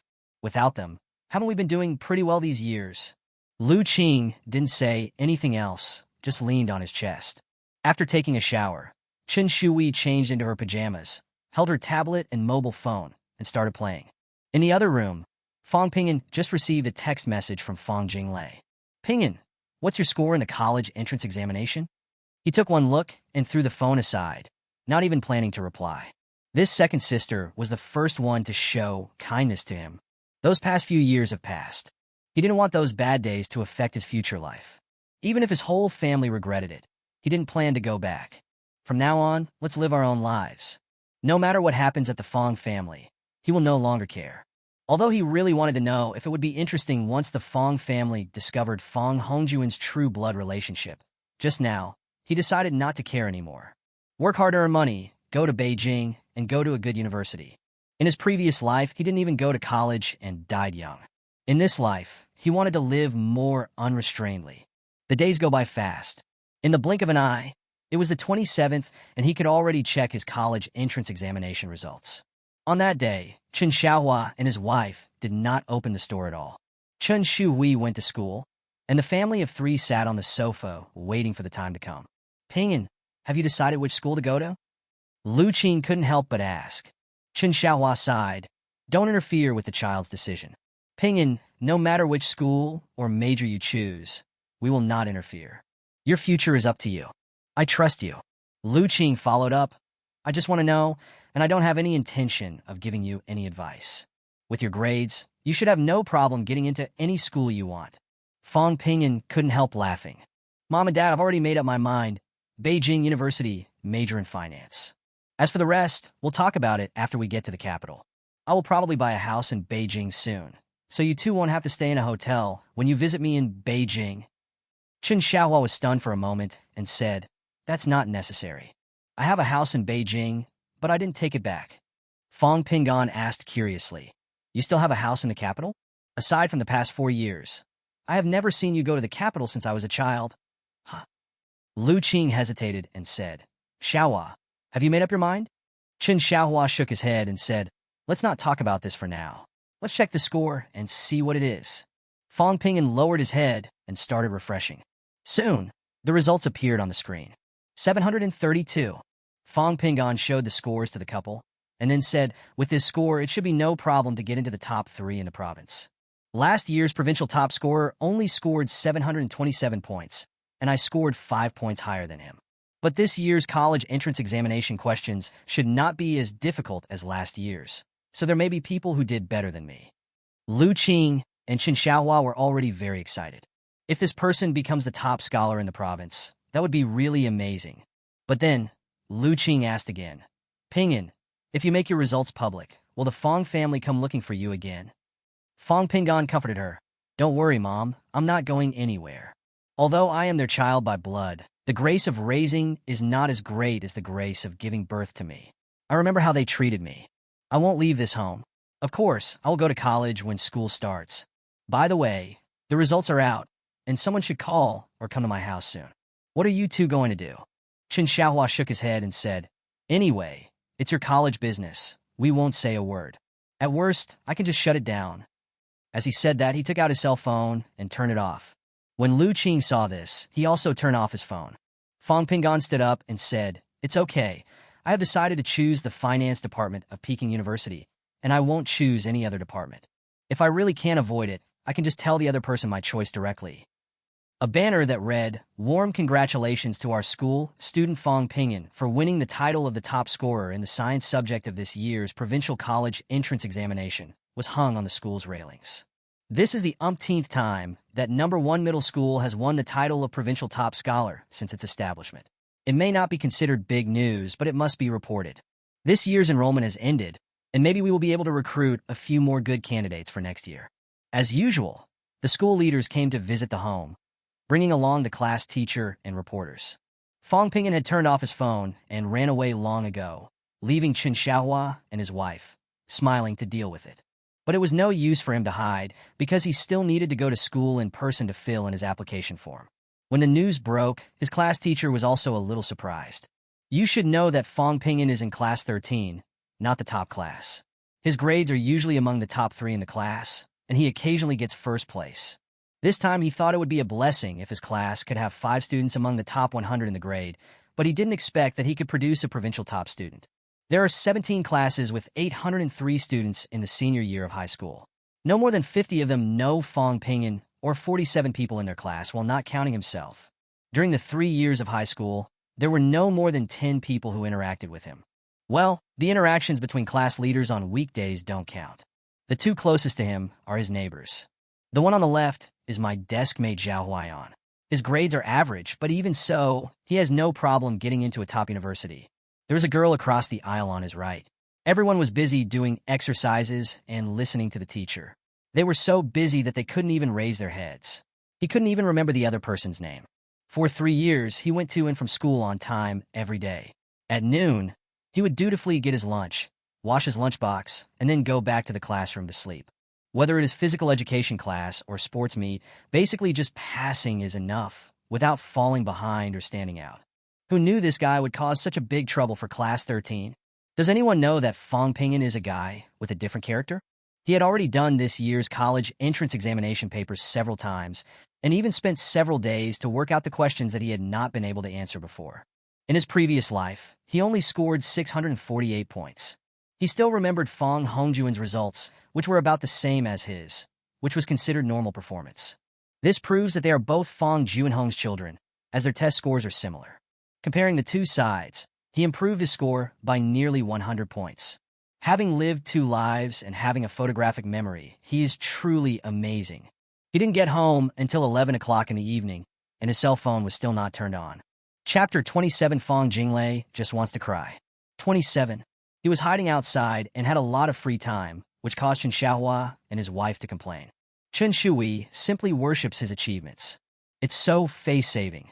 But then came further complaints. Brother, why did you score so high? I'm under so much pressure. If I don't do well in the college entrance examination, I will be so embarrassed. Well, Chen Shui was still very resentful, but when Fong Pingyan took out a very exquisite watch from his bag, the resentment naturally disappeared. The watch is not expensive, less than 3,000 yuan, but it is beautiful. Since Fong Jinglei personally went to her parents' bedroom to collect Fong Juanhong's hair, she naturally also got Fong Hongjuan's hair. To ensure the accuracy of the results, she prepared 3 samples and sent them to 3 different places for identification. Although the results have not been obtained yet, we have seen from news reports that this year's top scorer in science is called Fong Pingyan. Not only the name, but also Fong Pingyan's face was something she could never forget. At dinner time, she went downstairs early and sat in the living room waiting. My father came back with Fong Hongjun, and my mother doesn't know about it yet. When she saw her father and brother come in together, she suddenly had a strange idea. Could it be that they went to meet Qin Balian? Fong Hongjun is going to study abroad. His father has already made the decision. It is impossible for the mother to go abroad with her child to study.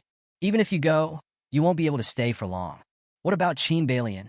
Will they go abroad with their son, live comfortably abroad for a few years, and then come back to seize the family property?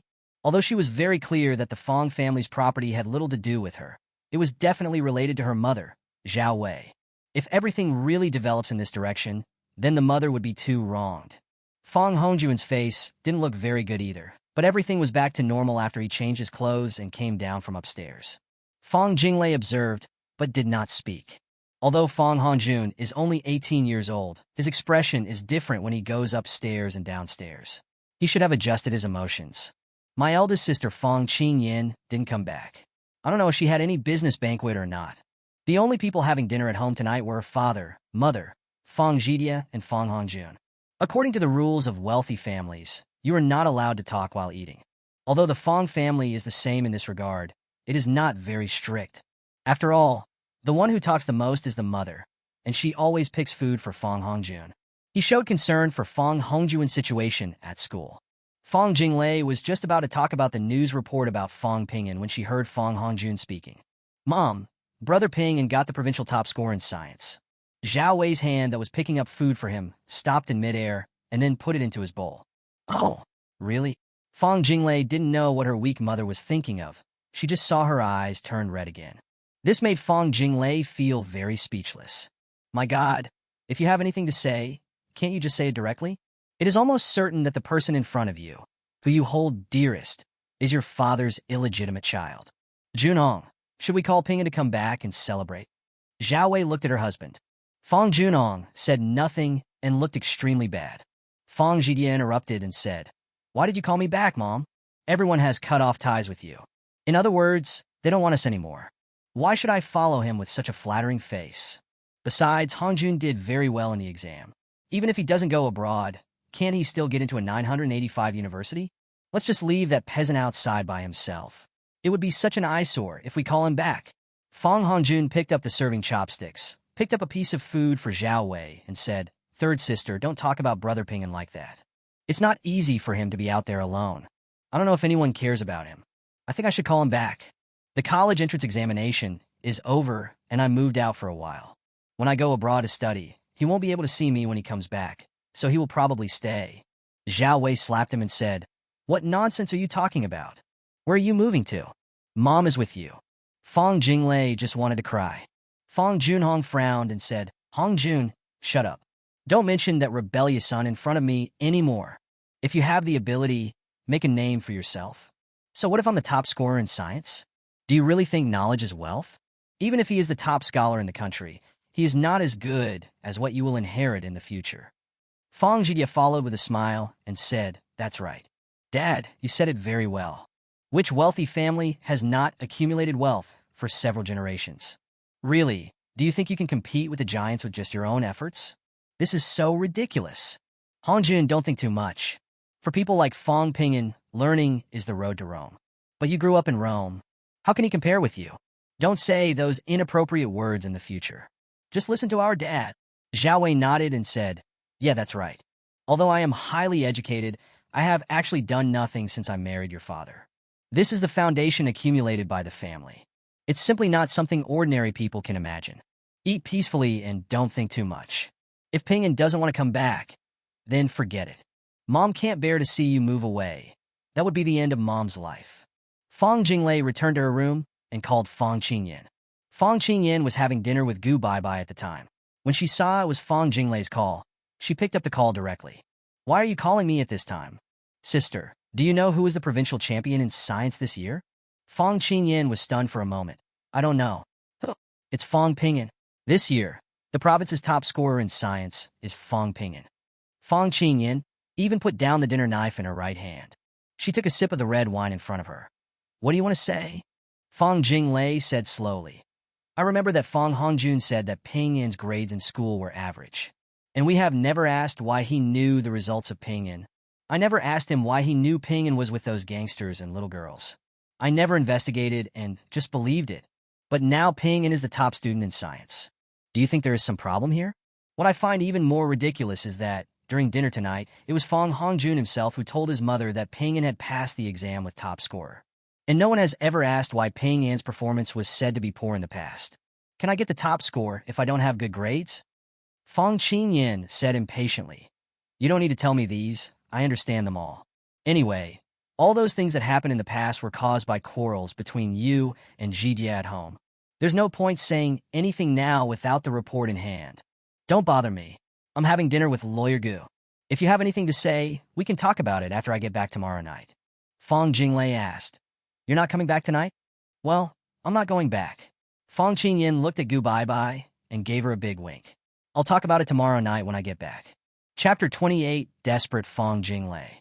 After hanging up the phone, Fang Jinglei picked up the family photo with a piece torn off and looked at it quietly. In the Western restaurant, Fang Qingyan put down her phone. Gu Baibai leaned forward and placed her full breasts on the table. "Why, your sister's call?" Fang Qingyan looked up at her chest and asked, "Why are you getting bigger recently?" Gu Baibai laughed and continued the topic. "It's all because of you."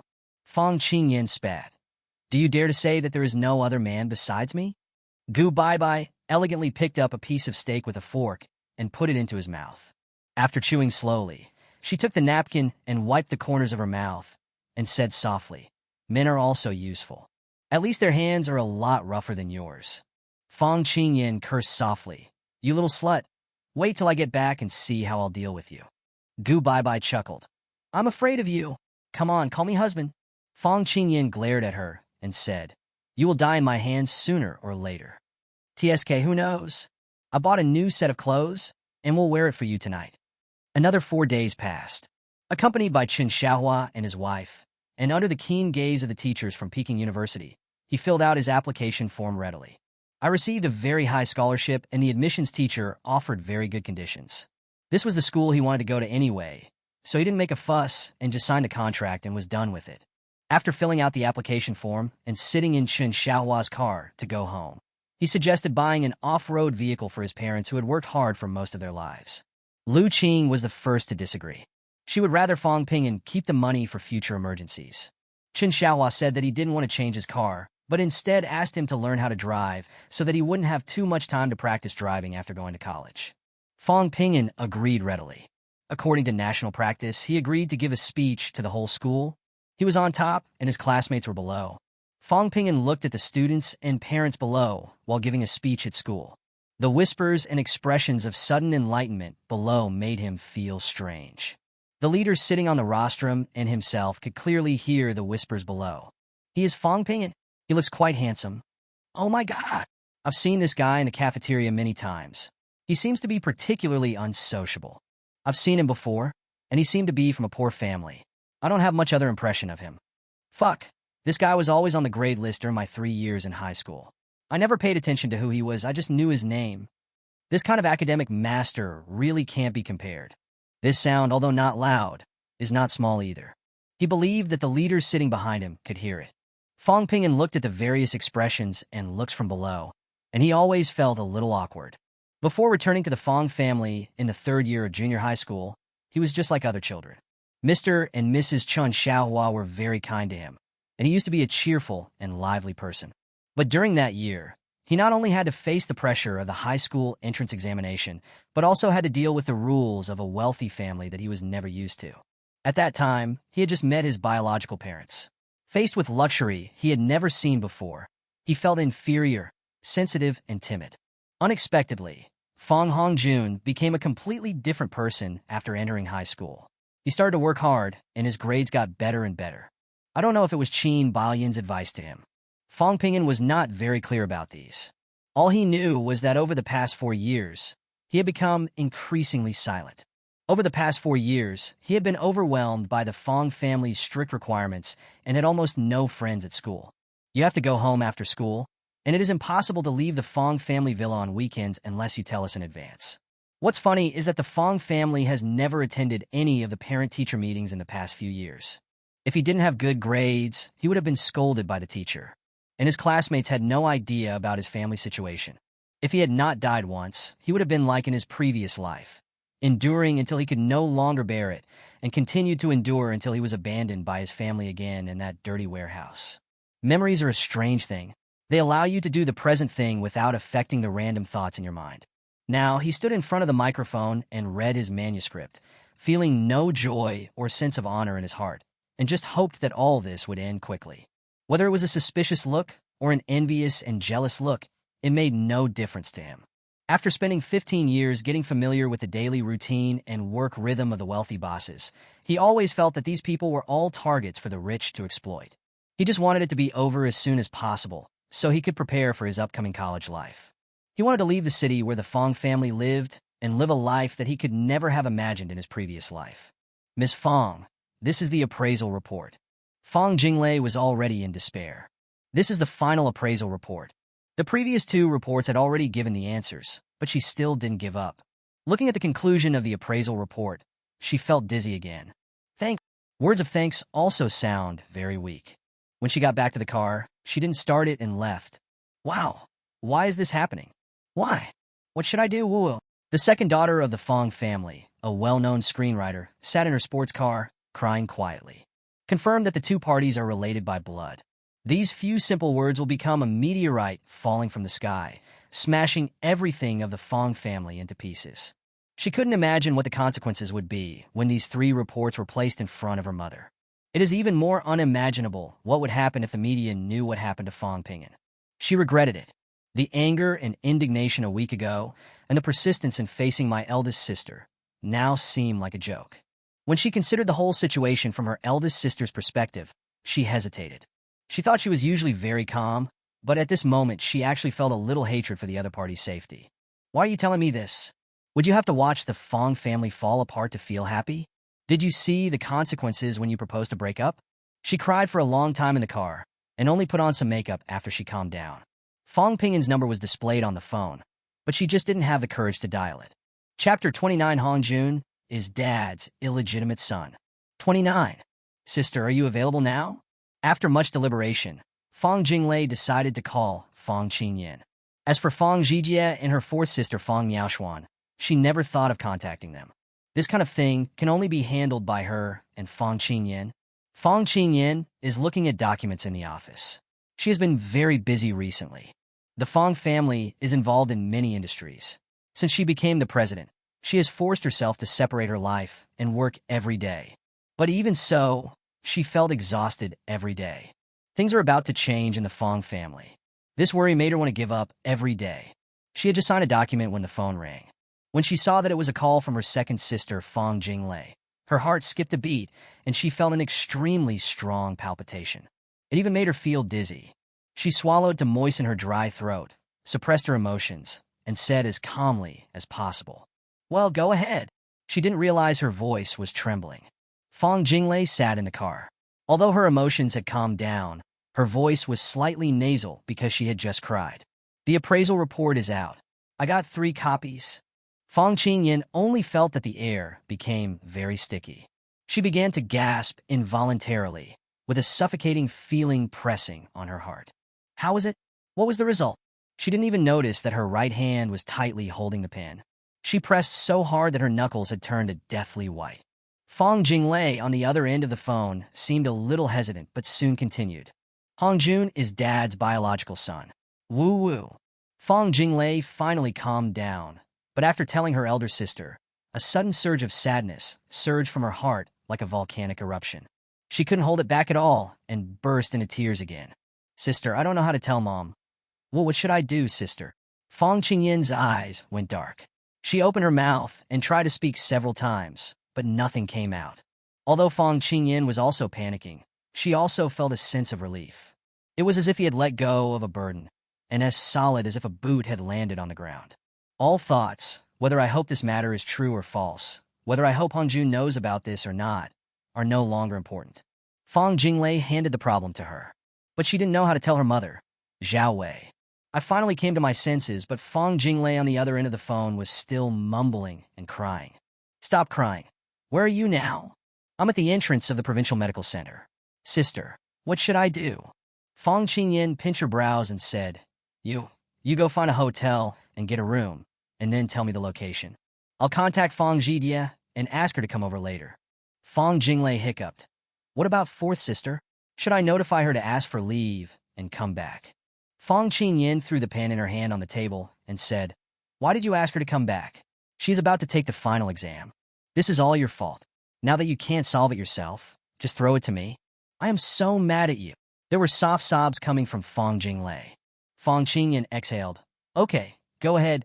Don't go to our Fong family's hotel. Go to another hotel and get a room, and then tell me the hotel name and room number. I'll contact Zhijie and go together." "Okay, got it. I'll go right away." Fong Jinglei responded softly. After hanging up the phone, Fong Qingyan slowly put away the pen and then cleaned up the huge desk. At the same time, Fong Zhijie was busy with the information in her hands. She follows her idol Gu Baibai and is currently working on a case. There are many things involved in the case, and she is just doing an internship here. Normally, people like her don't need to look for a job. Gu Baibai is her idol, mature, beautiful, independent, and self-reliant. Regardless of whether Gu Baibai has the Gu family's support behind him, Gu Baibai's professional ability is unquestionable. Fong Zhijie has been following Gu Baibai since she graduated from law school, and it has been almost 2 years now. She really hopes that she can become an independent woman like Gu Baibai. When Fong Qingyan called, she had already finished her work and had just brought in a cup of coffee for Gu Baibai. "Hey, big sister." Fong Qingyan listened to Fong Zhijie's relaxed and cheerful voice and actually got herself angry. "I've called attorney Gu. Please come to the Kempinski Hotel, room 608 now. Your second sister and I are waiting for you here. Fong Jijie was stunned. Sister, what's the matter? Can't you go home and tell us? Why did you go to the hotel? Fong Qingyan didn't have the patience to explain so much to her and hung up the phone directly. She also had to rush to the hotel. More than half an hour later, Fong Jijie parked the car and stepped into the gate of the Kempinski Hotel. In room 608, Fong Jinglei had already placed the appraisal report on the bed. She had also taken a shower and put on some light makeup. Everything seems fine except for some redness and swelling of the eyes. She was sitting on the sofa in the outer room, smoking. There was not only an ashtray on the coffee table, but also an open bottle of red wine. Before Fong Qingyan arrived, she had already drunk half a bottle by herself. Fong Qingyan, who was sitting opposite her, was also drinking. Neither of them spoke a word, they just sat there. It was Fong Jinglei who opened the door when Fong Jijie knocked. Big sister, second sister, what is it that has to be discussed in the hotel? Can't we discuss it at home? She threw her bag on the sofa and sat down next to Fong Qingyan. Fong Jinglei didn't say anything and turned and went into the bedroom. Fong Qingyan poured her a glass of wine and said, "Wait a minute, let's talk after we look at the things." When Fong Jinglei came out, the 3 appraisal reports were handed to Fong Jijie. Fong Jijie looked at her eldest sister strangely, then at her second sister, who had a blank expression on her face. What document? She took a look at it, and then was stunned. Paternity test report? Whose is this? 3 reports from 3 different hospitals. The conclusions are the same. There is a blood relationship between the 2 samples. Although Fong Jijie didn't know who the child belonged to, she knew very well that Fong Pingyan had also done a paternity test before returning to the Fong family. And it is for this reason that she always believes that Fong Pingyan's existence is a stain on the Fong family. No matter what Fong Pingyan did, she never liked it. He never even gave Fong Pingyan a good look from beginning to end, nor did he ever say a nice word to him. Fong Qingyan picked up the red wine in front of her, drank it in one gulp, put down the glass and said, "It belongs to Dad and Fong Hongjun." Fong Hongjun was not adopted. He is our half-brother. Fong Jijie opened her eyes wide, her red lips slightly parted, and her hand holding the appraisal report froze in midair. How is this possible? Sister, you made a mistake? How could Hongjun be related to Dad by blood? This is impossible. She threw the documents onto the sofa and spoke loudly. Hongjun was brought back from an orphanage by my parents. Chapter 30. Even if Hongjun is his father's illegitimate son, he still has the right of inheritance. 30. I got the samples from Dad's bedroom and Hongjun's room. In order to ensure the accuracy of the results, I divided the sample into 3 parts and had them identified simultaneously in 3 hospitals. That's the truth. Fong Jinglei exhaled a puff of green smoke, picked up the wine glass, took a sip, turned to the window, looked outside and said, I regret it very much. Fong Qingyan sighed.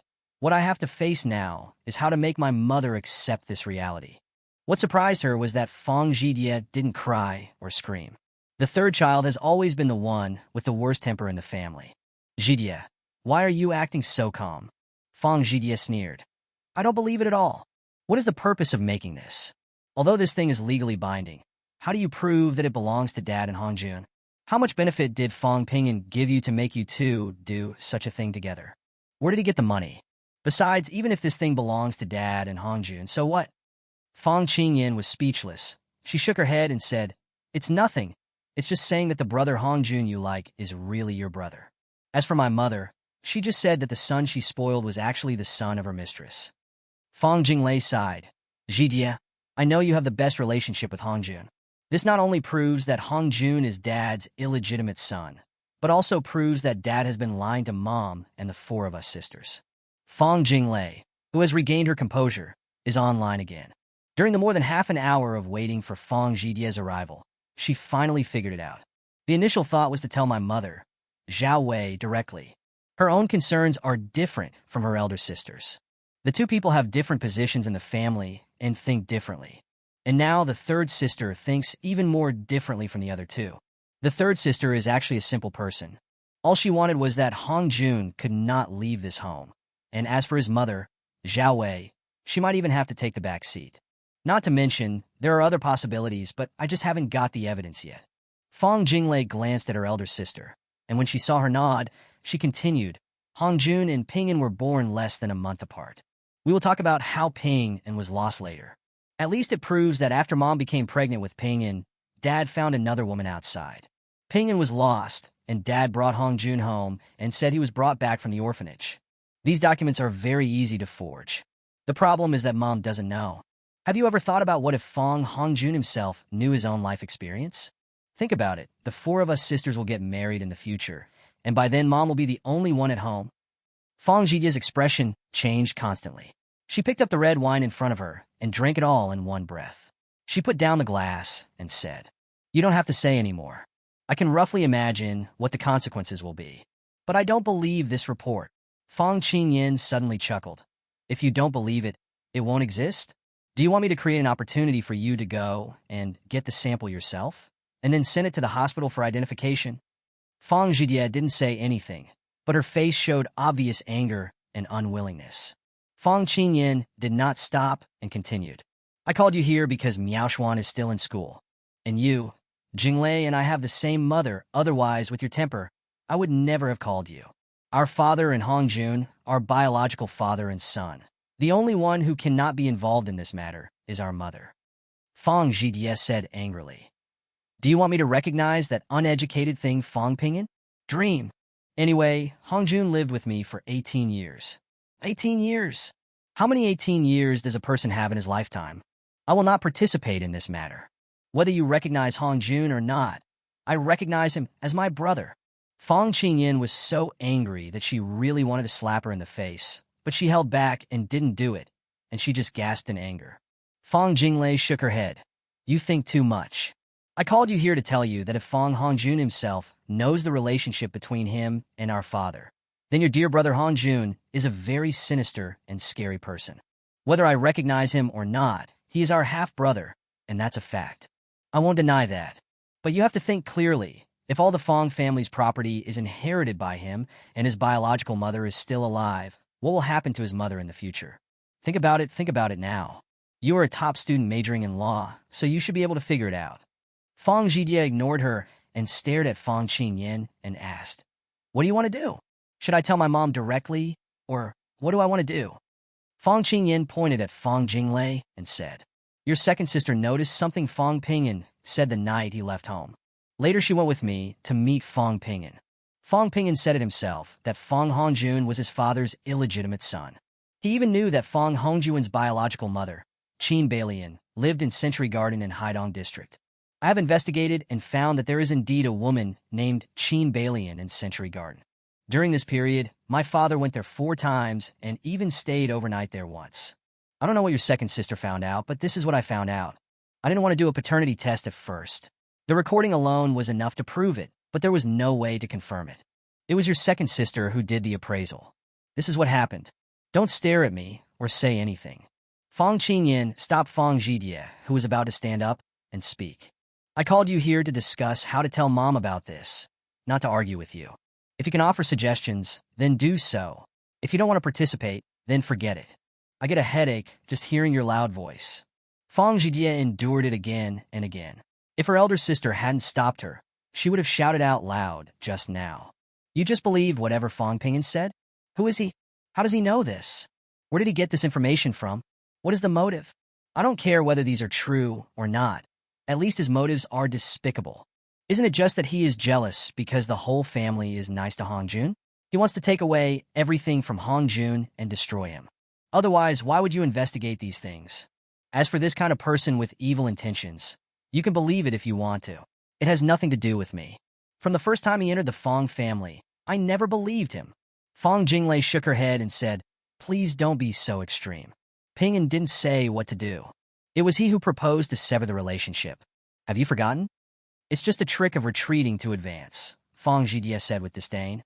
"Otherwise, I would say he has evil intentions.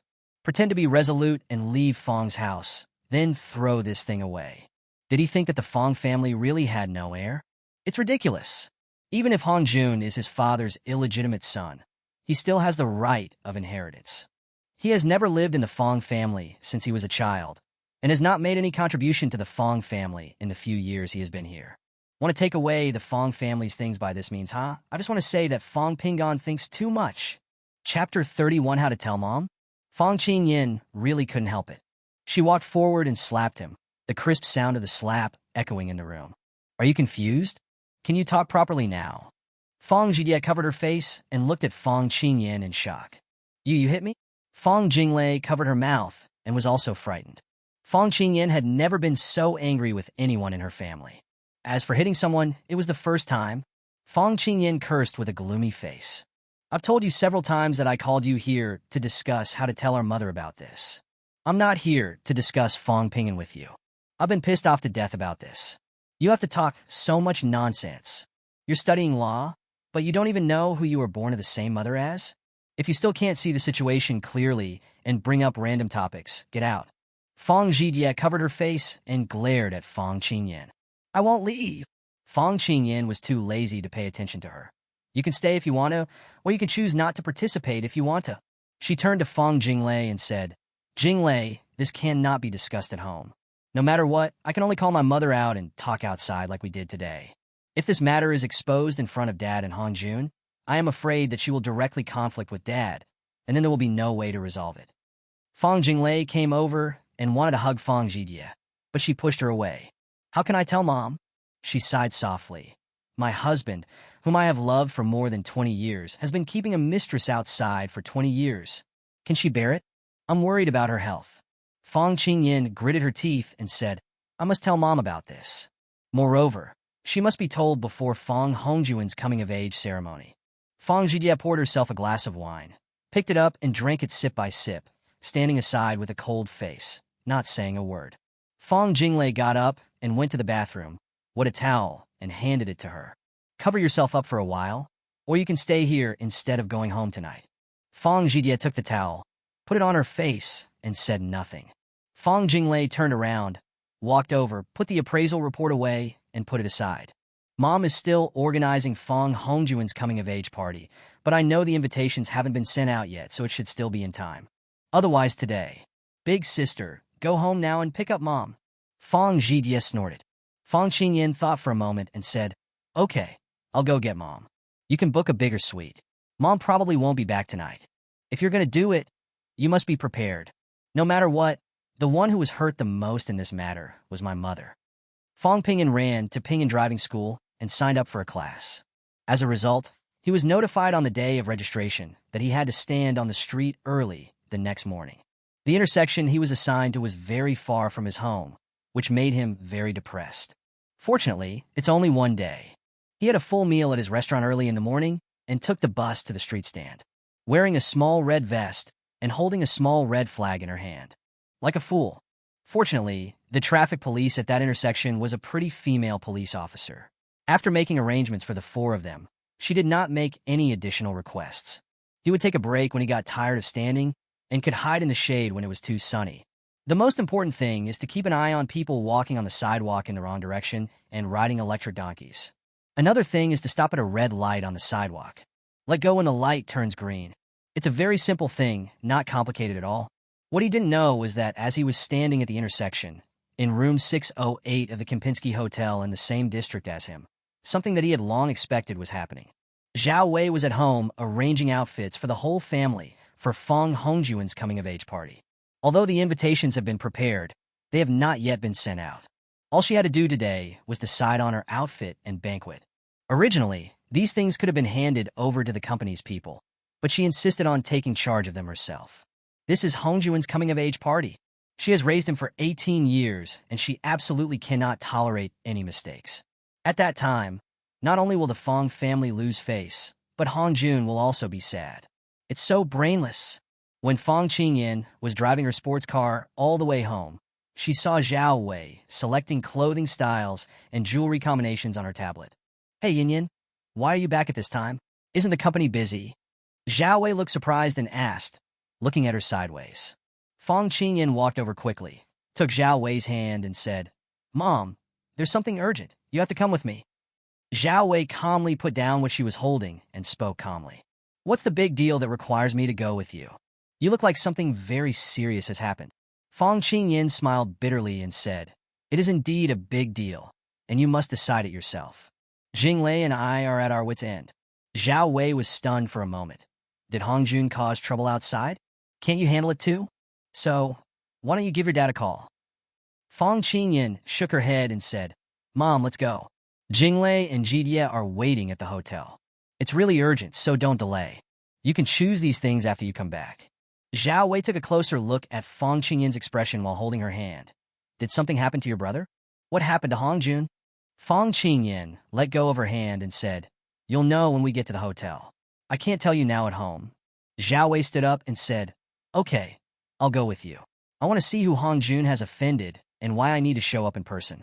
Fong Qingyan didn't dare to say anything. After Zhao Wei took her bag and cell phone, she turned around and walked out. The two got in the car and headed straight for the hotel. When getting off the car, Fong Qingyan saw a 120 ambulance parked in the parking lot in front of the hotel and suddenly thought whether she should also prepare one for her mother. If you really faint, you must be sent to the hospital. But she didn't think much about it. She helped Zhao Wei out of the car and went into the hotel. In room 608, after her elder sister left, Fong Jinglei didn't say anything at first. She knew very well that this matter could not be explained clearly with Fong Jidie, the firecracker. There's no way to wake up someone who's pretending to be asleep, right? So she drank and smoked to suppress her worries. But Fong Jidie just refused to calm down. Second sister, what good will it do for you if you do this? Or did Fong Ping'an promise you some benefit? When Fong Jinglei heard this kind of question, she really wanted to slap her in the face like her elder sister. It's just that she needed Fong Jidie to stay as calm as possible after her mother came. So she just looked at Fong Jidie as if she was an idiot. I guess this is something you and big sister have discussed. After Hongjun is driven away, Fong Ping'an will come to inherit the family business. Will he give you and your elder sister more shares then? If this is not the case, I can't imagine what benefit you can get from this matter. Can you tell me? Fong Jidie was holding a wine glass and crossing her legs, looking nonchalant. She threw the wet towel on the coffee table. It looks like my face isn't swollen. It just looks a little red due to long-term facial mask application. Chapter 32, Heartbroken. 32. Fong Jinglei said calmly. The only good thing about this is that I can protect our mother.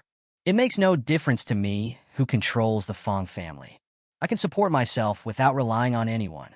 But this matter is very important to my mother.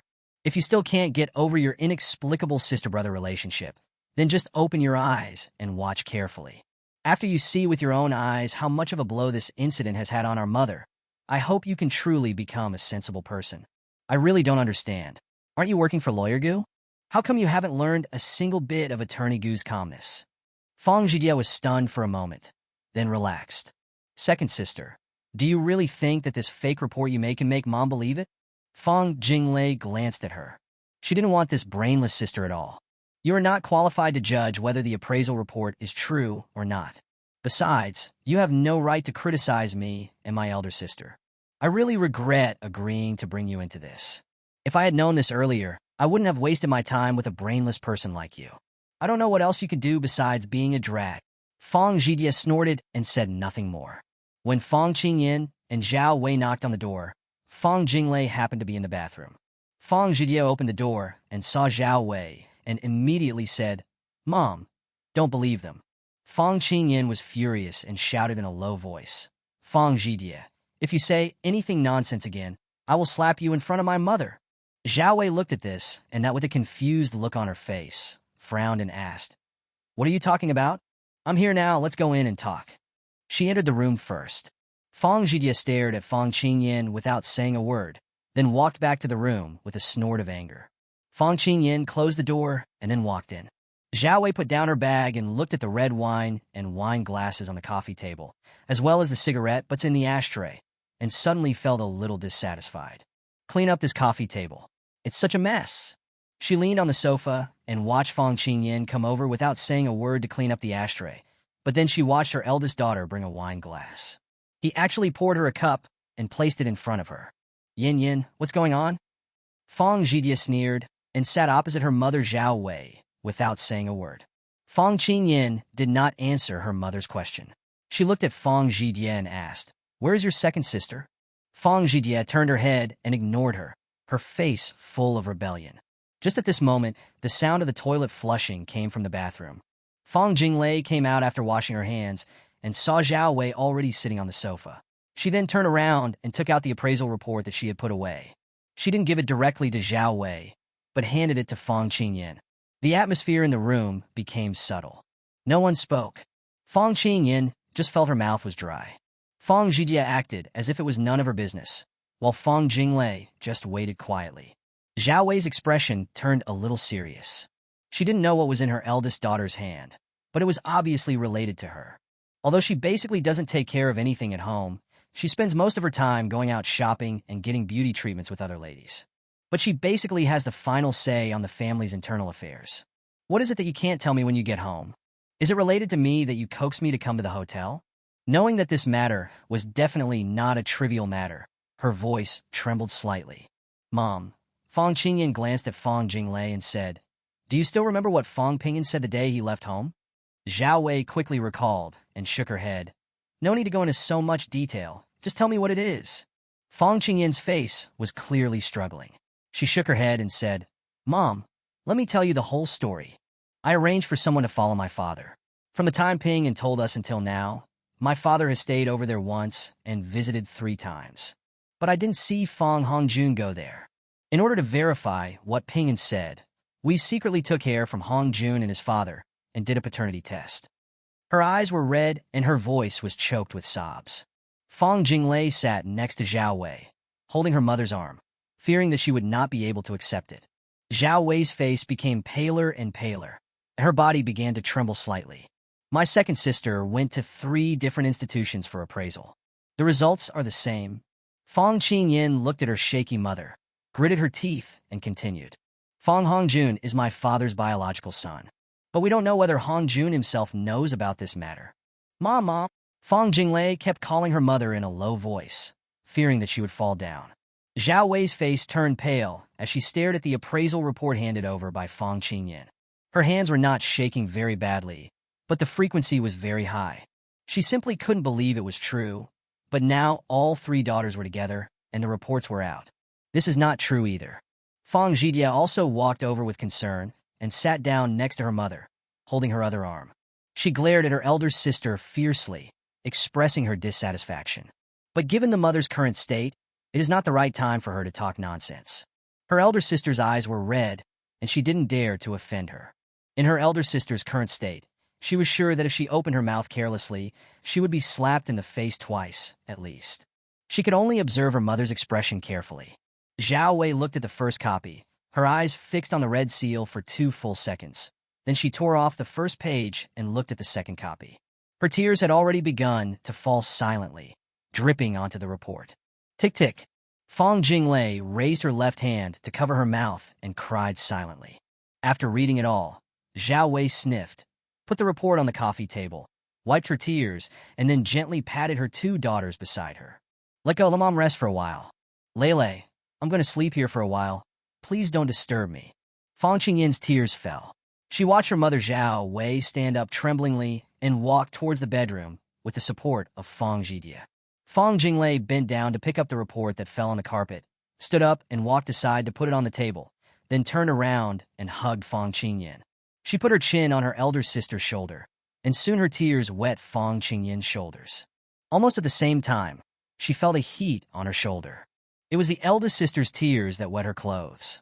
Fang Zhijia helped her mother into the bedroom, silently lifted the quilt, and helped her mother sit down. She bent down to help Zhao Wei take off her shoes and helped her lie down.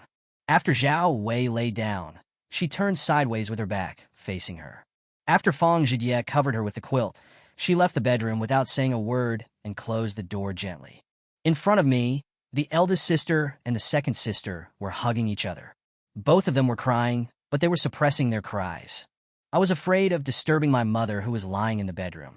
Fang Zhijia wiped her eyes and was about to open her mouth to accuse someone when she heard a suppressed cry coming from the bedroom behind her. That sound was heart-wrenching. Chapter 33, What If Pingyan is Gone? This was the first time the sisters had heard such sad crying. On weekdays, Zhao Wei would only cry occasionally when Fang Pingyan came back home. The last few times I cried were because of Fang Pingyan and Fang Hongjun, but at this moment, the mother in the bedroom was crying for herself. Perhaps this was the first time she cried for herself. Fang Zhijia shut up and stood at the bedroom door, covering her mouth with her hands, tears of sadness streaming down her face. Fang Jinglei and Fang Qingyan hugged each other and cried. Fang Zhidia cried at the bedroom door, and her mother cried in the bedroom. This is the scene where everyone is crying. Fang Zhidia walked to the sofa, wiped her tears, picked up the wine bottle without using a cup, and drank several sips directly from the bottle. Seeing her two sisters still hugging each other, she could no longer suppress the anger in her heart. She stood up and walked over to them, grappling and cursing. "Why are you crying? Are you satisfied now? Is this what you want?" Her voice was not loud, but the two of them could hear it clearly.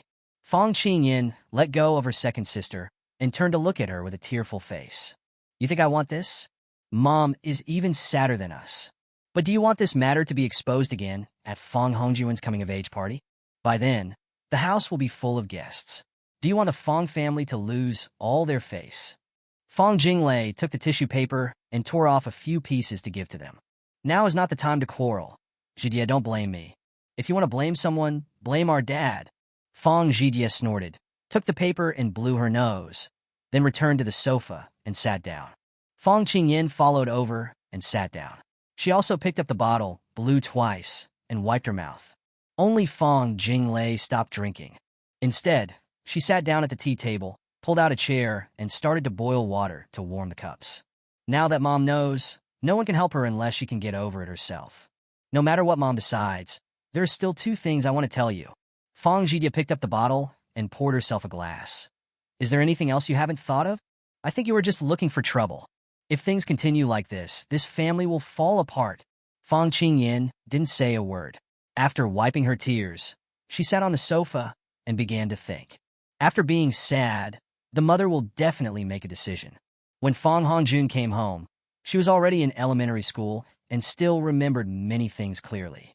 Fang Hongjun was not adopted by his parents from an orphanage, but was brought home by his father. It was the father who said that the child was adopted from an orphanage and all the paperwork had been completed. "My mother should know whether there are any procedures, but I'm only in primary school and I don't understand anything. All I knew was that I had a new brother. No matter what her mother chooses, she will undoubtedly support it. But when it comes to expressing your opinion, how should you do it?" Fang Jinglei, who was sitting a few meters away, said. "One is whether Fang Hongjun also knows that he is an illegitimate child. This is the most important thing. If he had known this a long time ago, I would never have agreed to let him stay in the Fang family. If he doesn't know, I don't mind him staying at the Fang family. Unfortunately, I have no evidence of this." Fang Zhidia turned her head and glanced at the bedroom door, and heard faint crying sounds from inside.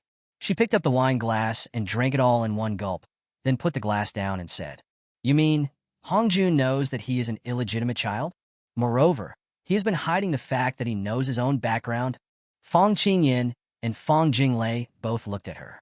Fang Jinglei shook her head and said, "I have no evidence." Fang Qingyan sniffed and said, "Don't worry. As long as Mom talks about this at home, it won't make much difference whether he knows it or not. There was no way he could stay home any longer. Dad will definitely send him abroad." Fang Jinglei interrupted and said, "No wonder Dad was talking about this the other day. Maybe it was planned a long time ago." Fang Zhidia raised her eyelids. "Is there a big difference between him knowing and not knowing? Illegitimate children also have inheritance rights. This is what the law stipulates. I can't tell the difference." Fang Jinglei raised her voice slightly and asked, "Fang Zhidia, are you sick? Fang Hongjun is an illegitimate child, and his mother lives in the villa given by our father. Even though I don't have evidence yet, I can say that he definitely knows his own background. He is the one our father used to inherit the Fang family assets. Are you really confused or just pretending to be confused? Our mother was the one who was married into the family through a formal marriage. If you still support Fang Hongjun, then what is Fang Pingan? Pingan is your biological brother. He is the legitimate first-line heir to the Fang family." Fang Zhidia turned her head away and didn't look at her, nor did she answer. Fang Qingyan sighed and said, "Jinglei, you just mentioned two things. What's the second thing?" Fang Jinglei picked up the cup and said, "The second thing is how to let Pingan return to the Fang family legitimately." She said it very lightly, but this sentence was like a gong striking Fang Zhidia's ears. The explosion made her dizzy. "What?" She sat up straight. "Let that uneducated guy come back?" Fang Qingyan shouted in a low voice. "Fang Zhidia, don't open your mouth and talk nonsense. Up to now, apart from that night, has Pingan done anything truly uncultured? If you don't have evidence, shut up." Fang Zhijie was also unhappy and immediately retorted. You still have the nerve to criticize me? Why don't you take a look at what you were like first? I just reject him. What about you? You are at least my accomplices. Don't think you are pure. She sneered and said with a hint of disdain. I never said I liked or accepted him. I don't even bother talking to him. Fang Qingyan closed her eyes, opened them again, turned to Fang Jinglei and asked, Is there anything you can't do? Fang Jinglei shook her head. In addition to asking for his forgiveness, we also need him to be willing to forgive us and come back. There is no other way. Fang Qingyan nodded thoughtfully. Fang Jinglei continued, I don't have to go to work, I'll just stay here with my mom. You all have to go to work. But we'll keep an eye on Fang Hongjun. No matter what, we must find out whether he knows who his parents are. Fang Qingyan followed up and said, It would be fine if he didn't know. If he knew, I would never tolerate him. If you want the Fang family's property, it depends on whether I agree or not. An illegitimate child, raised by a maid, dares to covet the family property. I want to see what my dad will do. By then, the Fang family in Beijing will not agree to it. Fang Jinglei suddenly said, Well, what if Ping'an is gone? Even if Dad and Ping'an acknowledge it after severing the relationship, it will be useless if their hometown doesn't acknowledge it. But what if peace is gone? Isn't Fang Hongjun the heir? Fang Qingyan frowned and said, You mean, once this matter is exposed, Ping'an will be in danger? Chapter 34 Don't Care. 34. Fang Jinglei continued to shake her head, looking worried. I don't know. Fang Zhijie was stunned. Laws and regulations are one thing, but the house rules of wealthy families are what they must abide by. Just look at the unspoken rules of the wealthy families and what the rules are in each family. This is a common problem among large families and is also a rule that has been passed down. Who dares to break? Okay, come and have some tea, Fang Jinglei said. Don't drink the wine. The three of them sat around the tea table, drinking tea in silence. Fang Qingyan was very dissatisfied with Fang Zhijie's absent-minded look, but she was also worried. I was worried that Fang Zhijie would tell Fang Hongjun about this when she got back.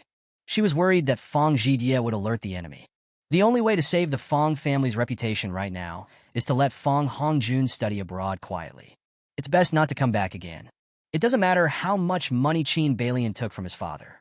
It would be best if we could go abroad together. The Fang family just needs to give them some money to get rid of them. But the problem is when Fang Ping'an left his resolute attitude, what should I do?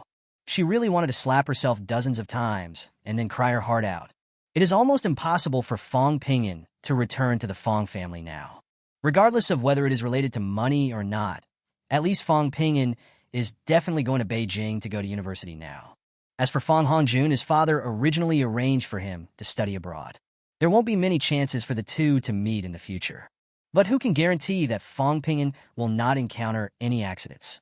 If Fang Hongjun already knew his background, then this seemingly obedient and well-behaved brother had been deliberately deceiving their entire family, right?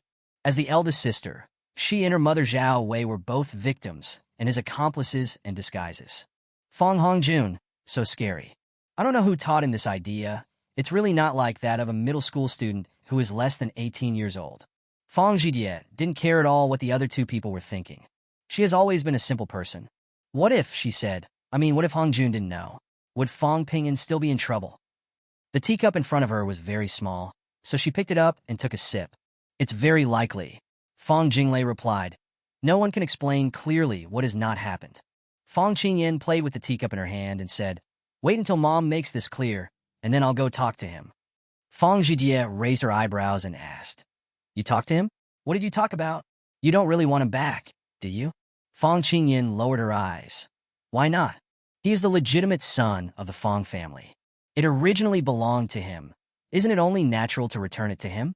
Isn't he your brother from the same mother? Fang Zhijie frowned, obviously not liking this statement very much.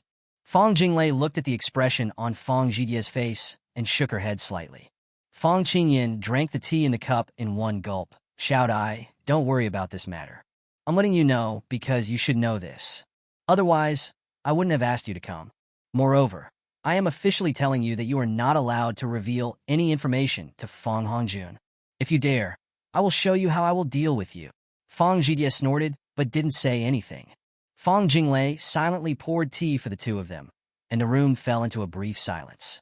The crying in the bedroom could no longer be heard, but none of them went in to comfort their mother. Fong Pingyan had been on guard duty for a whole day. He wasn't tired at all, but he was so hot that he was sweating all over. As soon as he entered the house, the first thing he did was to take a shower. Chen Shui came back from school just after taking a shower and changing clothes. Is school over? Well, it's too hot. Brother, did you just take a shower? Chen Shui asked while changing her shoes. I've been in the sun all day. I'm almost dying of heat. I'm all sticky with sweat. How can I not take a shower?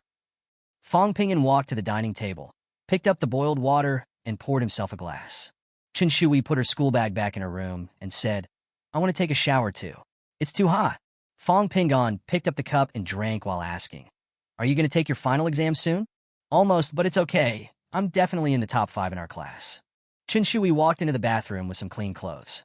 Fong Pingyan returned to the sofa and sat down, then picked up his phone and started watching videos. Now he has nothing to do except learning to drive. He didn't want to go to the class reunion at all.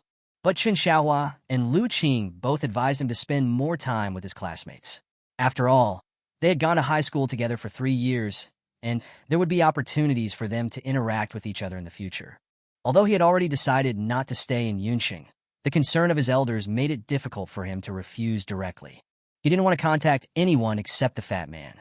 Fong Pingyan was very clear in his mind that having a reunion with classmates was not a big deal at the moment. What needs to be considered is whether Fong Hongjun has already started planning to kill himself. In his previous life, after the coming-of-age banquet, Fong Hongjun asked him out for dinner, saying that he wanted to have a good talk with him before he went abroad about letting him stay at home to take care of his family. What's the result? He was knocked unconscious and thrown into a car on the road. He even suspected that the reason he died from excessive blood loss in the warehouse was because Fong Hongjun had deliberately arranged it. The purpose is to kill oneself. Regardless of whether he can inherit the Fong family's property or eventually take over the family's property, Fong Hongjun will find a way to kill himself as soon as possible. The only difference from the previous life is that this time I left the Fong family. Even though I was kicked out, at least we severed our relationship. But this doesn't guarantee that Fong Hongjun will let me go. That guy will never forget the grudge of being beaten into the hospital by me. Thinking back to his previous life, when Fong Hongjun really came back, he indeed brought Qin Balian and moved directly into the Fong family. He revealed his identity and appeared to be very respectful to Zhao Wei and her sisters, but in fact he used various means to suppress them secretly. Zhao Wei was disheartened and eventually committed suicide. He married his 4 sisters to various large families in Beijing in the name of the head of the family, taking advantage of the fact that they were appreciated by the Fong family in Beijing. Not only did he drive the man away, but he also brought him more benefits through marriage. The only one who escaped was Fong Qingyan, well, because Fong Qingyan and Gu Baibai were lesbians. Fong Qingyan, who was forced to reveal that she was a lesbian, has since disappeared from people's sight. Of course, he knew these secrets. What he knew even more clearly was that once the explosive news broke out that he, the legitimate son, was still alive and Fong Hongjun was an illegitimate son, it will be very difficult for Fong Hongjun to obtain the identity of the heir of the Fong family in Yunqing. And if he also performs very well, then Fong Hongjun can be said to have no hope at all. The Fong family of Yunqing, founded by Fong Junhong, is considered to be very powerful in Yunqing. But in the capital, it is not even third-rate. It's just the Fong family's layout in the south. When the time comes to give up, then give up. The Fong and Zhao families had already made a lot of money from their investments after so many years. The key is not to lose face for the Fong family, a prominent family in the capital. Therefore, Fong Pingyan is now not only concerned about whether he will be kidnapped again, but more importantly, whether Fong Jinglei and Fong Qingyan have already taken action. What stage has it reached? He was well aware that he was taking advantage of them. But he didn't care. Chapter 35 Pingyan. Can you come over? Buying lottery tickets has proven that the history of this life will follow the same trajectory as the previous life. I have not brought any butterfly effect to this world. Everything that happened just like in the previous life. He wasn't sure if only things related to him would change, at least not now.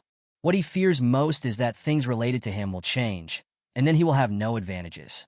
It is very strange to have this mentality of knowing that you may have an advantage, but still being a little afraid. All he could do was avoid contact with Fong Hongjun, or watch him die with his own eyes. Otherwise, he would be killed sooner or later. The root cause is that he is the legitimate first heir of the Fong family in Yunqing. Maybe there was also a reason to kick him in the balls? Or Just kill that guy on your own initiative?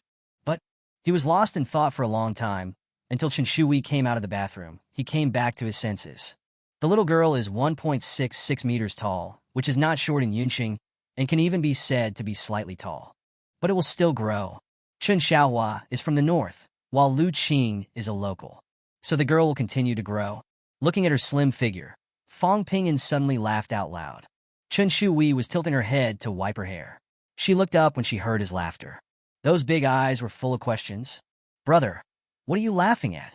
Fang Pingyan quickly explained. Well, I just thought that you were still so short now. What will you do in the future? Chen Shui quit immediately. I will grow up, I will. My dad is from the north, so my height is like his. The girl pouted and looked unhappy. Besides, I'm not short now. She looked down at herself. Her face suddenly turned red, and she turned and ran back to her room. Oh my God! No one did it. Really? Did I see it all? Oh, it's so embarrassing. The little girl's ears turned red, and her face felt hot. Fang Pingyan had no idea why the girl ran back. I didn't think about it in a crooked way at all. Seeing the girl return to her room, he looked at the time and shouted, Are you going to eat at my parents', or are you going out with me? Chen Shui had just taken off her clothes and was putting on her underwear when she heard this and said loudly, Can we order takeout? I also want some iced milk tea, brother. Can you treat me? Fang Pingyan said loudly, No, eating takeout all the time is not good for your health. It won't work if there is no milk in the milk tea. Drink less milk tea in the future. I'll go to the kitchen and take a look. If that doesn't work, I'll cook you a bowl of noodles. Chen Shui said nothing, quickly put on her clothes, opened the door, and ran out and said, Brother, how about treating me to a barbecue? I don't drink milk tea. How about Coke? If all else fails, plum juice. She stood beside Fang Pingyan and looked up at him. The big, wet eyes, like those of a silly road deer, just stared at him without blinking, a face full of longing. Fang Pingyan's heart softened, and he raised his hand and rubbed her head hard for a long time. The little girl struggled for a while before she said, Okay, barbecue. Chen Shui did not cheer. Her hair, which had just been washed, was now a mess. Brother, wait a moment. I'll comb my hair and we'll go. Okay, don't worry, my parents won't be back until after 8 o'clock. Take your time. I'll go put the clothes in the washing machine. Chen Shui rushed into the bathroom again. No, you have to wash them separately. I'll wash them first, and you can wash yours after we finish eating the barbecue. Fang Pingyan smiled and sat on the sofa waiting for her to do something. This is what home feels like. Although we are not related by blood, this is truly home. It was the same as before he left 4 years ago, except that his sister had indeed grown up a lot. When he left, the little girl had not yet graduated from elementary school. She was still short and fat, but now she has the shape of a grown-up girl. He took out his cell phone and called Chen Xiaohua. Soon, the call was connected. Dad, I don't want to cook anymore. I'm going to take Wee Wee out for a barbecue. Tell Mom not to worry about us. I'll be back in an hour at most. Chen Xiaohua was busy, so he agreed immediately after hearing this. Okay, you can go out to eat, but don't eat too late. Wee Wee still has homework to do. The final exam is coming up soon, so you can help keep an eye on her studies. Okay, I understand, Dad. Don't worry. After a while, Chen Shui was ready. He was wearing a pair of denim shorts, a white teddy bear crew neck sweater, and had nothing in his hand except a cell phone. When changing shoes, I chose a pair of canvas shoes. She looks full of youthful vitality, with fair and delicate skin. She is really a little beauty. The two of them left the community and walked for more than 10 minutes, or less than 1 kilometer, and arrived at the snack street. Although it was just past 7 o'clock, many people had already started eating and drinking here. Fang Pingyan let the girl order her own food, and he just paid for it, not caring about anything else. The food came quickly, and not long after he started eating, the cell phone in his trouser pocket began to vibrate. I took out my cell phone and saw that it was Fang Jinglei calling. He glanced at it and hung up immediately. I had no intention of answering the phone at all.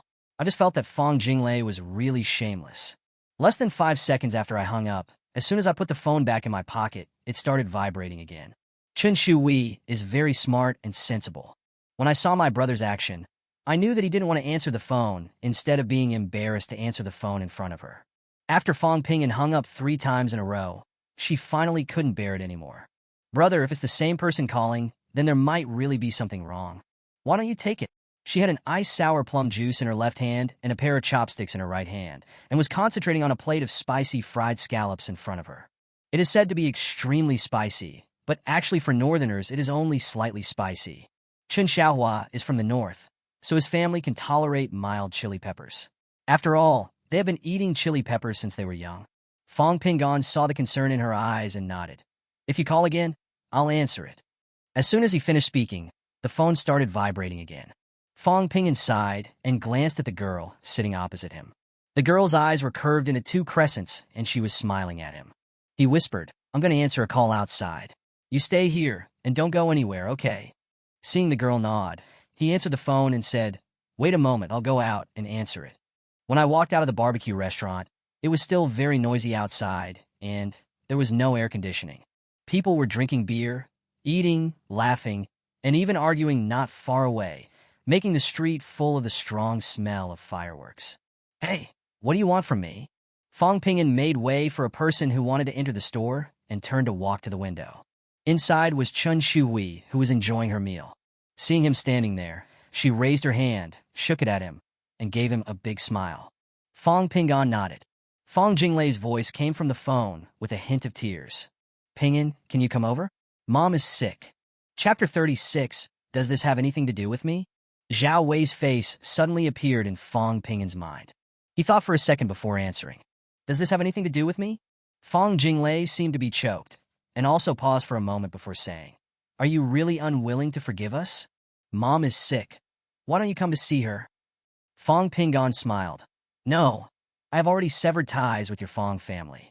I don't think the life or death of a stranger is as important as the barbecue I eat. If there is nothing else, see you. Hang up. After hanging up the phone, he forced a smile at Chen Shui, then turned and walked towards the door of the barbecue restaurant. On the other side, in the room of Kempinski Hotel, Fong Qingyin looked at Fong Jinglei with a nervous look on her face. Why? He won't come? Fong Zhidia sneered and said, I told you not to call that ungrateful bastard. He has been eating and drinking for free at our house for 4 years, and now he even refuses to come when his own mother is sick. What an ungrateful person. I really shouldn't have taken him back in the first place. I should have let him struggle in the world of the lower class. Fong Jinglei didn't bother to pay attention to her and put down her phone. Mom doesn't want to go home. What should I do now? It's already this late. What will Dad do if he comes home and finds no one at home? Fong Qingyin looked at Fong Zhidia in distress and said, Say less. Fong Pingon is your only biological brother. If you continue like this, I'll see how you'll regret it. Fong Zhidia's face changed, and she closed her mouth and stopped talking. Fong Qingyin continued, Go see what Mom wants to eat and ask her if she wants to go home. Staying in a hotel is not a problem. She has always been indecisive. If she keeps dragging things out like this, she will get into trouble. Fong Zhidia got up and went to the bedroom without saying a word. In the bedroom, Zhao Wei leaned against the head of the bed with her eyes closed, not knowing what she was thinking. There was food on the table in front of her, but she didn't touch it. Fong Zhidia walked over and sat beside the bed and said softly, Mom, no matter what happens, your health is the most important. It's happened. Now all you have to do is take care of your body. No matter what you decide, we are here to support you and will not hold you back. We all support you. Zhao Wei said nothing and refused to even open her eyes. At this moment, Fong Zhidia had completely lost her usual sarcasm. She just sighed, sat next to Zhao Wei, and reached out to hold her hand. In the room outside, Fong Jinglei's tears were already flowing. He said, Mom, and we are all strangers. The life or death of a stranger has nothing to do with him. It is not as important as the barbecue he eats. Whoa, did he really say that? Fong Qingyin gritted her teeth, looking a little hideous and scary. She really wishes Fong Pingon was in front of her right now. She wanted to slap him hard 100 times. Fong Jinglei lowered her head and hummed. Fong Qingyin raised her head and sighed. Forget it, we brought this upon ourselves. Are you going home, or am I going home? Or call Dad and Hanjun and tell them you won't be going home today. Just make up an excuse. Fong Jinglei shook her head and said, I won't fight because I'm afraid I won't be able to hold back and start swearing. She blew her nose very loudly. Fong Qingyin frowned as she watched her throw the tissue into the trash can after blowing her nose. Forget it. I'll just fight and say. Just say you go to Shanghai with your mom. She said she wanted to pick out gifts and clothes for Hongjuan's coming-of-age party. I'll be back in 2 days. What do you think? Fong Jinglei raised her head with a pair of red eyes. It's up to you. I don't want to talk to Dad, and I don't want to see or hear the name Hongjun. I won't be going home in the near future, so I'll just stay here. When he leaves, I will go back. So, you don't have to work anymore? It's okay. The manuscript is due at the end of the month. Just bring my computer to me tomorrow or the day after tomorrow. Fang Qingyan had no choice but to agree. Fang Zhijie can't be relied upon at all. That guy can't keep things to himself. I don't know why he chose to study law and wants to be a lawyer. I'm really speechless. She walked back and sat next to Fang Jinglei, whispering, Pingyan, what are you going to do? Things are different now than before. Mom has always spoiled Hongjun before, but she will definitely not do that now. Without Hongjun and Pingan, I'm worried that Mom won't be able to hold on. Fang Jinglei shook her head. I can't help it. I once asked him to forgive me, and he said it was not necessary. He said that what's past is past, and everyone should just be good strangers to each other. As long as you don't disturb him, it's fine. Seeing her sad and indifferent look, Fang Qingyan reached out and gently patted her shoulder. Don't be sad.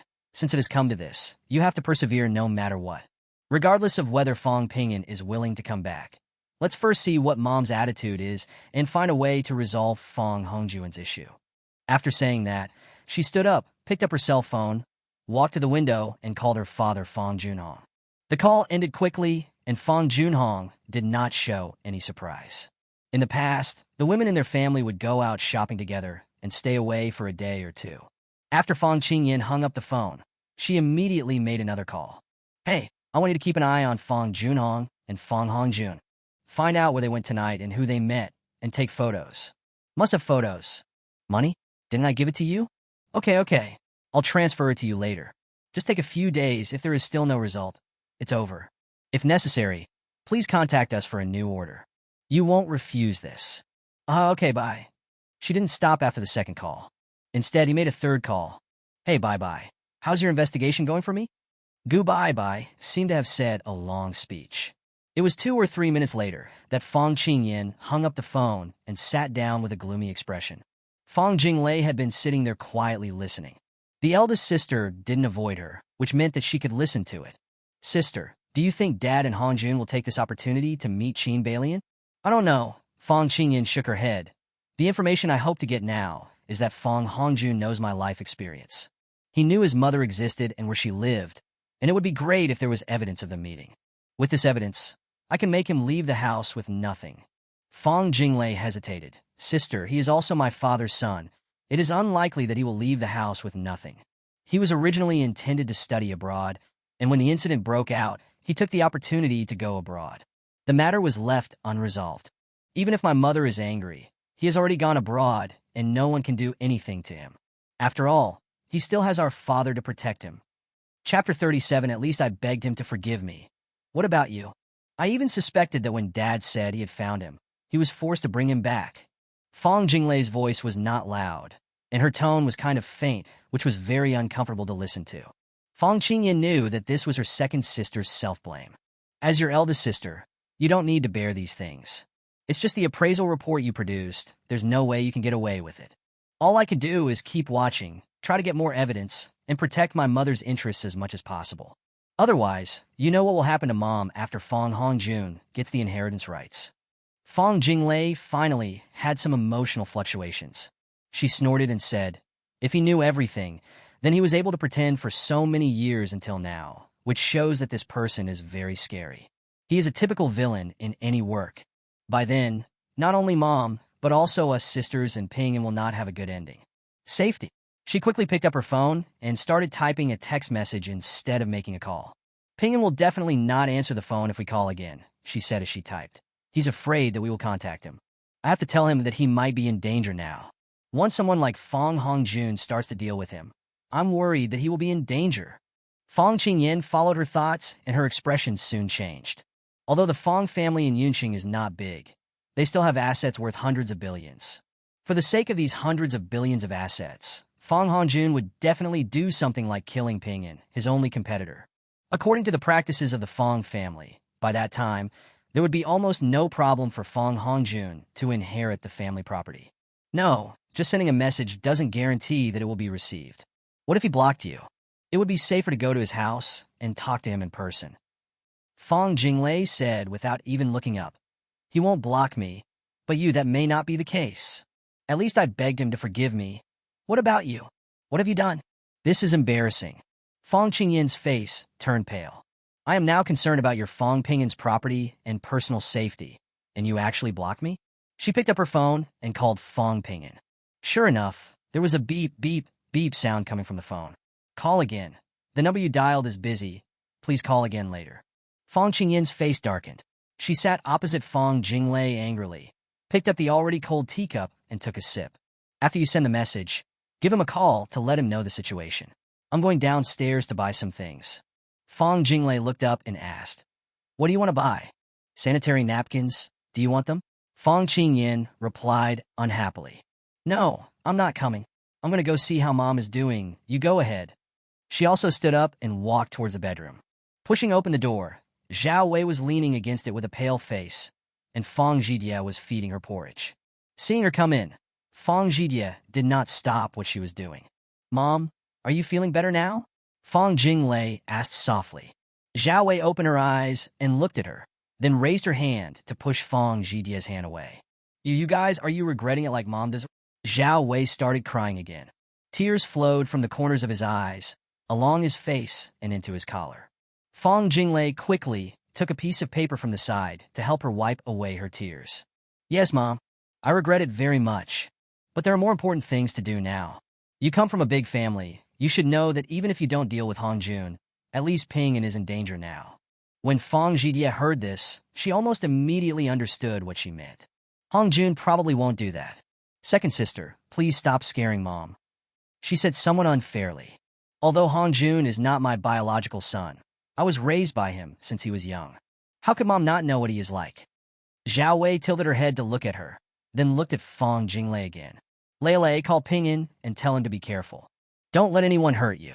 I'm fine. Go call him right away. Her voice was quiet, filled with deep fatigue. Shout I, Pingin is your brother. Remember this. Fong Zhidia was stunned for a moment and nodded.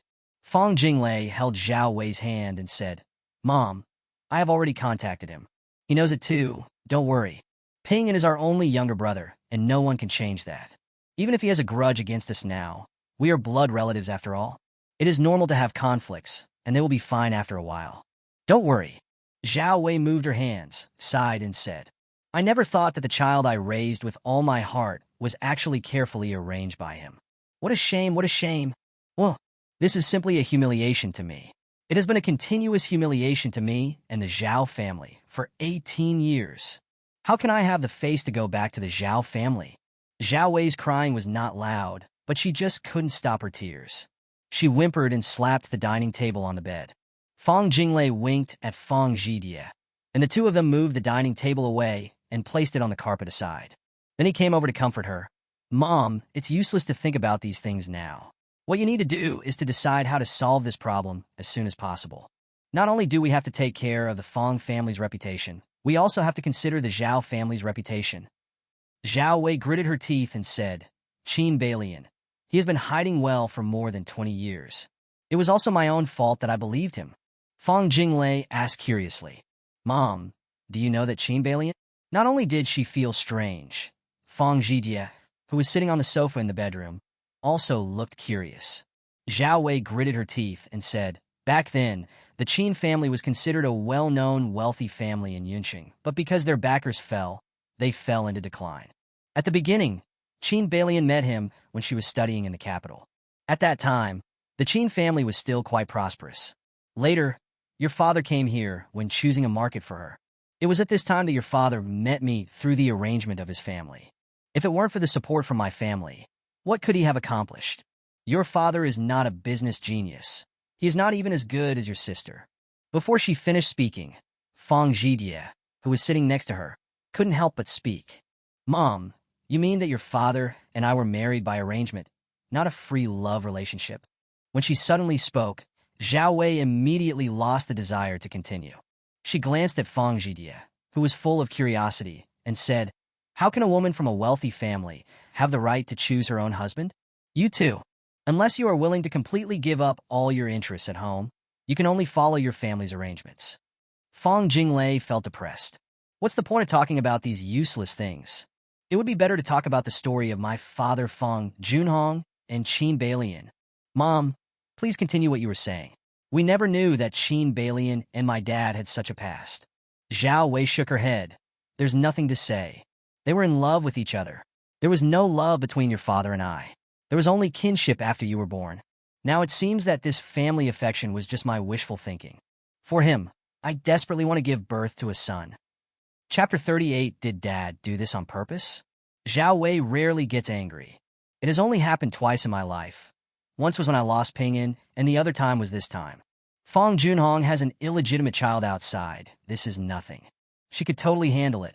What made her sad was that this bastard Fong Junhong was actually a man who was into relationships, and the woman was called Sheen Balian.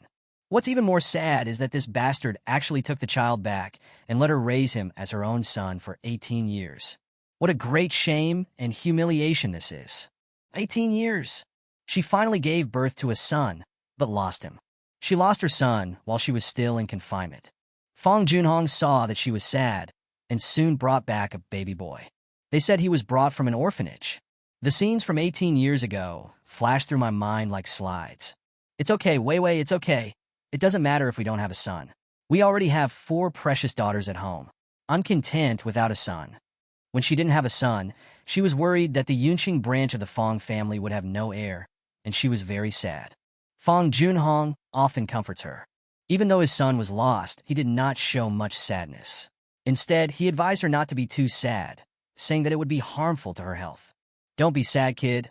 I will keep looking until I find our son. Wei Wei, no matter what, you can't tell anyone that this child was adopted. Just say that he's our biological child. Wei Wei, father is very happy that my branch has descendants.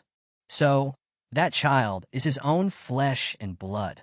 Sheen Balian is the woman he has loved all his life. What is Zhao Wei? Although it was a marriage of arrangement, she had never done anything to let him down. Not only did he educate his 4 daughters and Hongjun well, he even personally contacted resources for him from the Zhao family. I am so stupid. Well, the more Zhao Wei thought about it, the sadder and angrier she became. When a woman is completely desperate about a man, she's not a good person at all. Think about the past 30 years of her life, all wasted. If she doesn't take revenge, how can she still live? No, I want to take the evidence back to the Zhao family and let them expose it directly. Fong Hongjun will go abroad to study, but you may be in danger. I don't know what Fong Hongjun will do, but you should be careful, because if you die, he will be able to inherit everything in the Fong family. Fong Pingyan leaned against the head of the bed and looked at the message on his mobile phone, feeling a little surprised. Fong Jinglei sent him this message.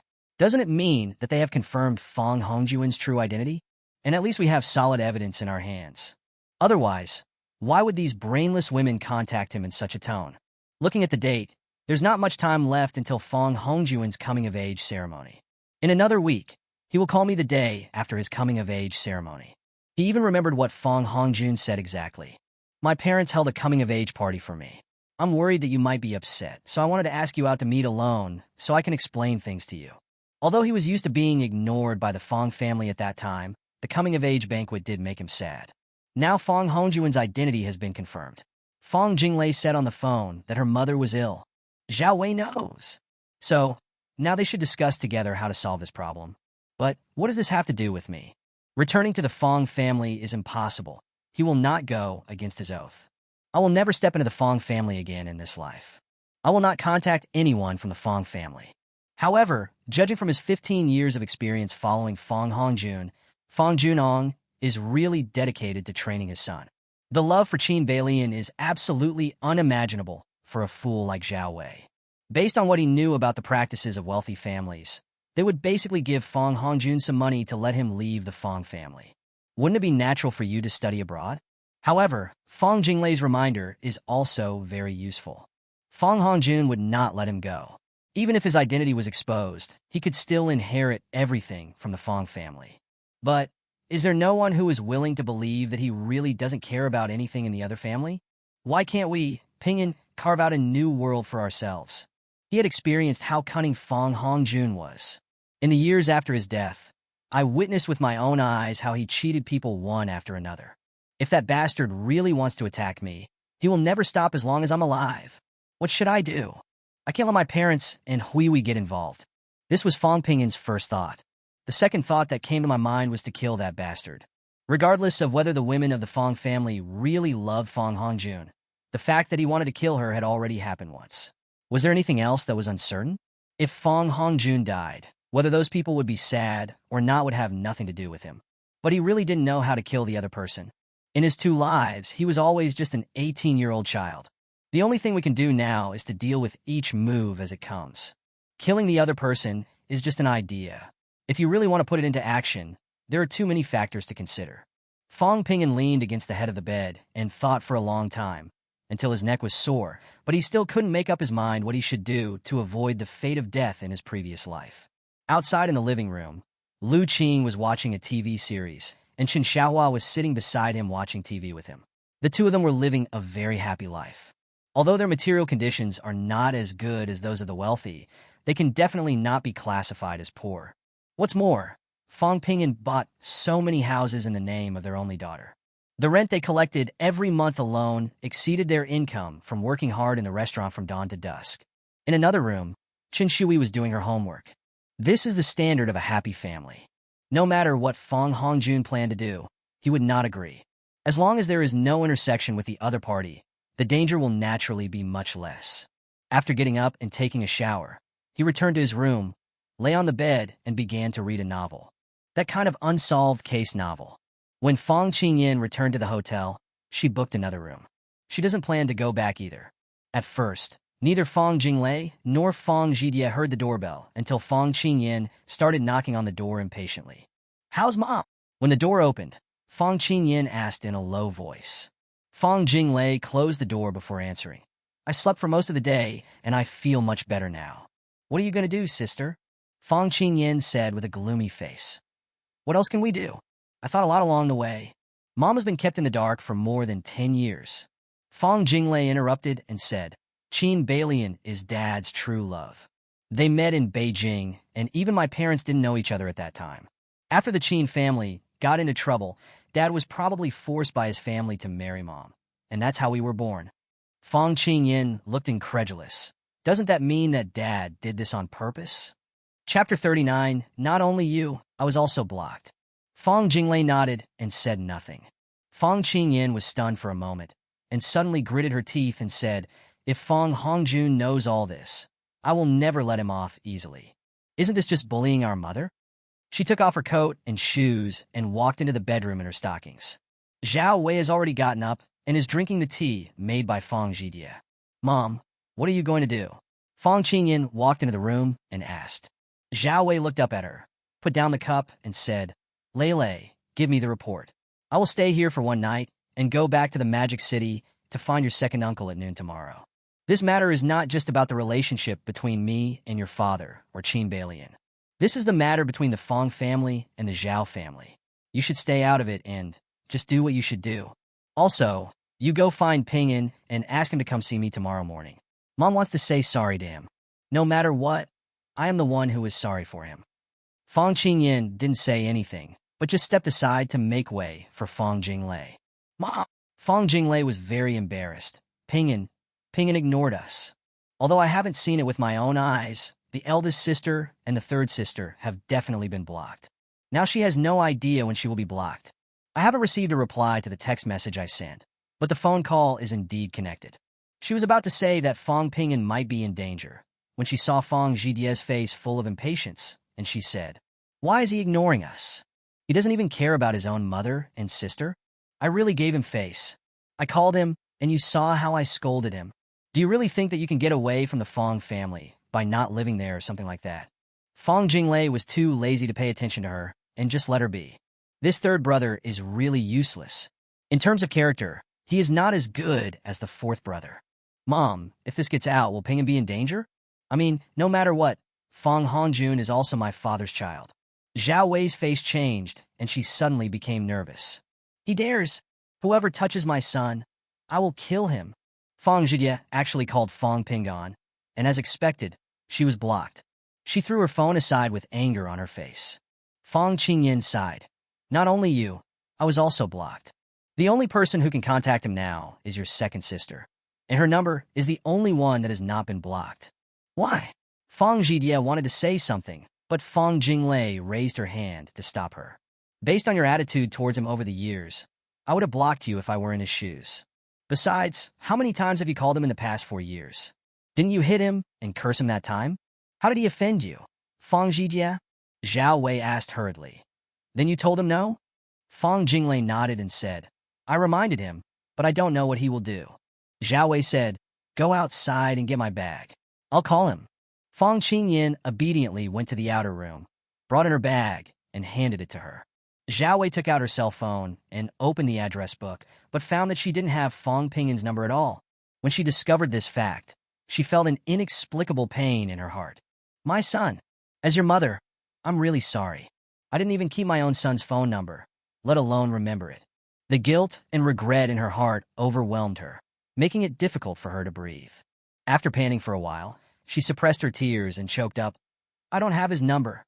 He opened his mouth, but was unable to suppress his tears. Wow, as a mother, I feel sorry for him. I don't even have his phone number. I really deserve to die. I raised someone else's son as my own, and treated my own son as an outsider. I really deserve to die. Whoa. Zhao Wei's sudden collapse again caught her 3 daughters off guard, and they didn't know how to comfort her. Fong Zhijie still believes that this is all Fong Pingyan's fault. If he hadn't returned to the Fong family, so many troublesome things would never have happened. But she was not stupid and knew that now was not the time to say such things. If she told her, her mother might slap her in the face, and her elder sister made her even more afraid. Fong Jinglei sighed to herself. This Fong Pingyan is really pitiful. If it were me, I really don't know if I could persist for 4 years. His own mother never thought of contacting him, and never even saved his number. This is truly a tragedy and a shame for the mother and daughter. It is an even greater humiliation for the other party's safety. I don't know how he is doing now, and whether he is living comfortably in his adoptive parents' home. But I heard him eating barbecue before, so I guess he is living a much better life than he did in the Fong family in the past few years. After Zhao Wei got the number, she carefully saved Fong Pingyan's phone number and then dialed it. At this time, it was already past 9:30 in the evening. Fong Pingyan was reading a novel with great pleasure and kept envying the author's train of thought. His cell phone suddenly vibrated, which startled him. He doesn't have many contacts on his phone, mainly his family, his parents, and Huihui. The number displayed on the phone is an unfamiliar caller. Could it be that Fong Hongjun changed his number? After thinking about it, he answered the phone. Pingyan, I am your mother. Well, Pingyan, I was wrong. I am sorry. Fong Pingyan didn't understand at first. Who was this person? Come up and cry? What's going on? But I immediately realized that this person was really a fucking bastard. He glanced at the number on his phone, then put it to his ear again. Pingyan, are you doing well at your adoptive parents' home? I'm sorry. I've been treating you badly all these years. It's my fault. Please forgive your mother. Please be safe. Woo woo. Fong Pingyan looked up at the door, a hint of impatience flashing in his eyes. Ms. Zhao, please tell me what you have to say. If it's an apology, I don't think it's necessary. Apart from our blood relationship, I think there is no other relationship between you and me. Please don't call me son, and don't claim to be my mother. My mother is watching TV in the living room. Her name is Lu Qing. Fong Jinglei and her 2 sisters watched as their mother's face turned pale and her lips trembled. Tears flowed freely and could not be stopped. Needless to say, Fong Pingyan must have refused. Zhao Wei was in so much pain that she couldn't control herself. Hatred. I hate myself for being blind. I hate myself for not cherishing it. But now, apart from feeling guilty, she knew there was nothing she could do. Pingyan Wu, you have to be careful that Fong Hongjun doesn't harm you. He is your father's illegitimate son and has the right of inheritance. If you are gone, he can take away everything that originally belonged to you. Woo woo, Pingyan, where are you? Mom is worried about you. Would you like to go to Shanghai with me to visit your second uncle? Your uncle will definitely ensure your safety. Will you promise, Mom? Chapter 40, I feel relieved. Fong Pingyan listened to the crying voice on the phone and then reminded him to be careful. I was surprised for a moment. Ms. Zhao, I believe you are not alone at home now. She should be with the young ladies from the Fong family. Please turn on the speakerphone. I don't want to repeat myself over and over again. I don't want your property, no matter how valuable it is. From the moment I cut off ties with you, I am no longer a member of the Fong family. If it weren't for going to college, I would have even changed my last name. I think you understand what I said. I don't want anything from the Fong family, including the surname Fong. I can't give this body of flesh and blood back to you. If you really regard me as the heir, can I use the Fong family's future wealth to buy back my own flesh and blood? I don't want a penny from the Fong family. Just treat me as a stranger. I believe that with your wealthy upbringing, you should be nicer to a stranger than you are to me. So please treat me as a stranger. This is what I want too. The Fong family's affairs have nothing to do with me, and I know how to protect myself. Thank you for your kindness. If you're not stupid, you should remember what I said on the day I left. Let's part ways and live our lives as strangers to each other. Goodbye. After saying that, he hung up the phone, blocked the person, and then put Fong Jinglei on the blacklist as well. Everyone in the Fong family is now on his blacklist. It feels so comfortable. I have to say, I finished it in one breath and let off some steam. To be honest, the Fong family's attitude towards strangers is much better than their attitude towards him. Please say thank you to the servants in your home occasionally with soft words. What about yourself? He never looks happy. Although Ms. Zhao never gave a cold shoulder, the greatest injustice came from Ms. Zhao, who claimed to be a mother. Thinking about it now, Ms. Zhao must be regretting and feeling guilty. So what? I won't serve you anymore, and I won't play with you anymore. Whatever you do, I don't care. Why do you always say it's my fault? Get out of here, all of you. Get out of my world. Get out of my life. Oh, I feel much better. In the previous life, Fong Hongjun had made an appointment to meet me. I won't be fooled again this time. Oh, just set it up and don't answer any unfamiliar calls. After setting it up, he did not continue reading the novel, but started to daydream again. If you want to learn how to drive, you will inevitably have to go out.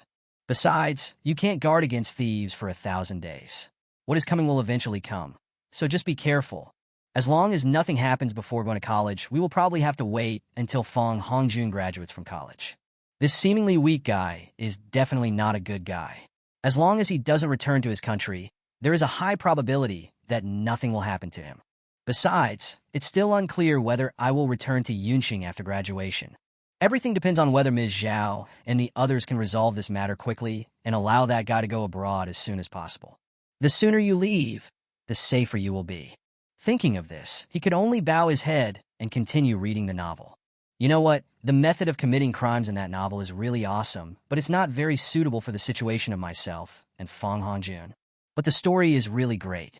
Fong Ping'an just lay on the bed and continued reading the novel. In the hotel, Zhao Wei burst into tears, and the three sisters of the Fong family felt extremely uncomfortable seeing this. But now everyone has been blocked, so even if Fong Zhijie wants to curse anyone, she can't. Fong Ping'an is not here. Who can he scold? She was really mad at him. Fong Ping'an was so annoying. Calling his mother Ms. Zhao is exactly the same as what his father said. He is such a rebellious son. He should suffer a little more. Fong Jinglei was so depressed that she wanted to cry, but she also had to comfort her heartbroken old mother. It was really frustrating. I have also been blocked, so it will not be easy to contact Fong Ping'an from now on. And she dared to bet that even if she changed her number, Fong Ping'an would continue to block her. For now, there seems to be no other choice but to go and beg for mercy. Looking at her third sister, standing there helpless and furious, she couldn't help but pull her eldest sister out of the bedroom. Sister, you don't care about third sister being like this? Fong Qingyan also had a headache. She has been like this since she was a child, and her parents can't control her. Do you count on me? She pointed at Fong Zhijie and said, when she was at the law firm, she behaved no differently from everyone else. He is conscientious and responsible in his work, and is also very meticulous. Lawyer Gu also said that she was very suitable to be a lawyer. I can't believe that someone like this is suitable to be a lawyer. Fong Jinglei sighed and said, now I have been blocked too. Apart from visiting him in person, there is probably no other way. Fong Qingyan shook her head and said, that's not the case. Isn't he with his adoptive parents now? If you can't do his job, then do the job of his adoptive parents. But Fong Jinglei disagreed with this idea. He has already called us mom and dad, and even wants to change his last name Fong. Fong Qingyan patted her shoulder and said, it's okay. The last name is not important.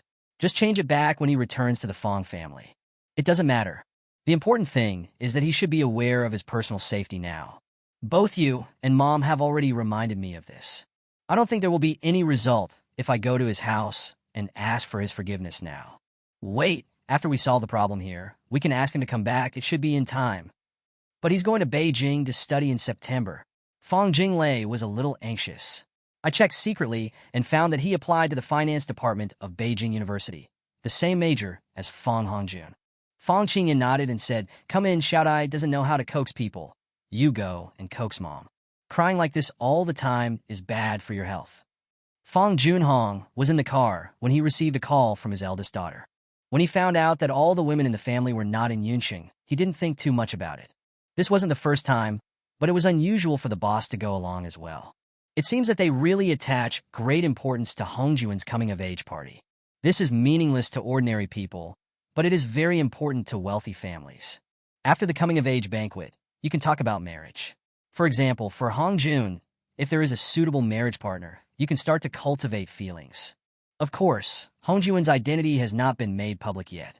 He had originally thought of announcing Hongjuan's identity after he graduated from university and then handing over the Fang family to him.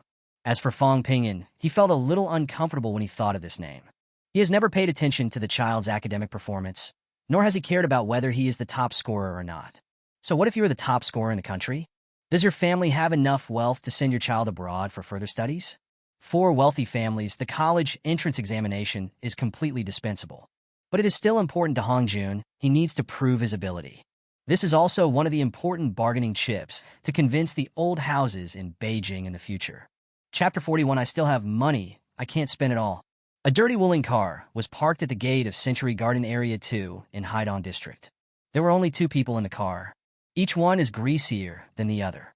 They had just received the boss's order and had made some preparations before rushing over. The boss's request was not to take pictures, but to install a bug. Although this is not difficult, it is not that easy to do, especially since the boss said we have to get it done in the shortest possible time. If they weren't paid a lot, they would definitely choose to do this only at night. Both of them were wearing work clothes from a local housekeeping service company and looked like they were doing housekeeping work.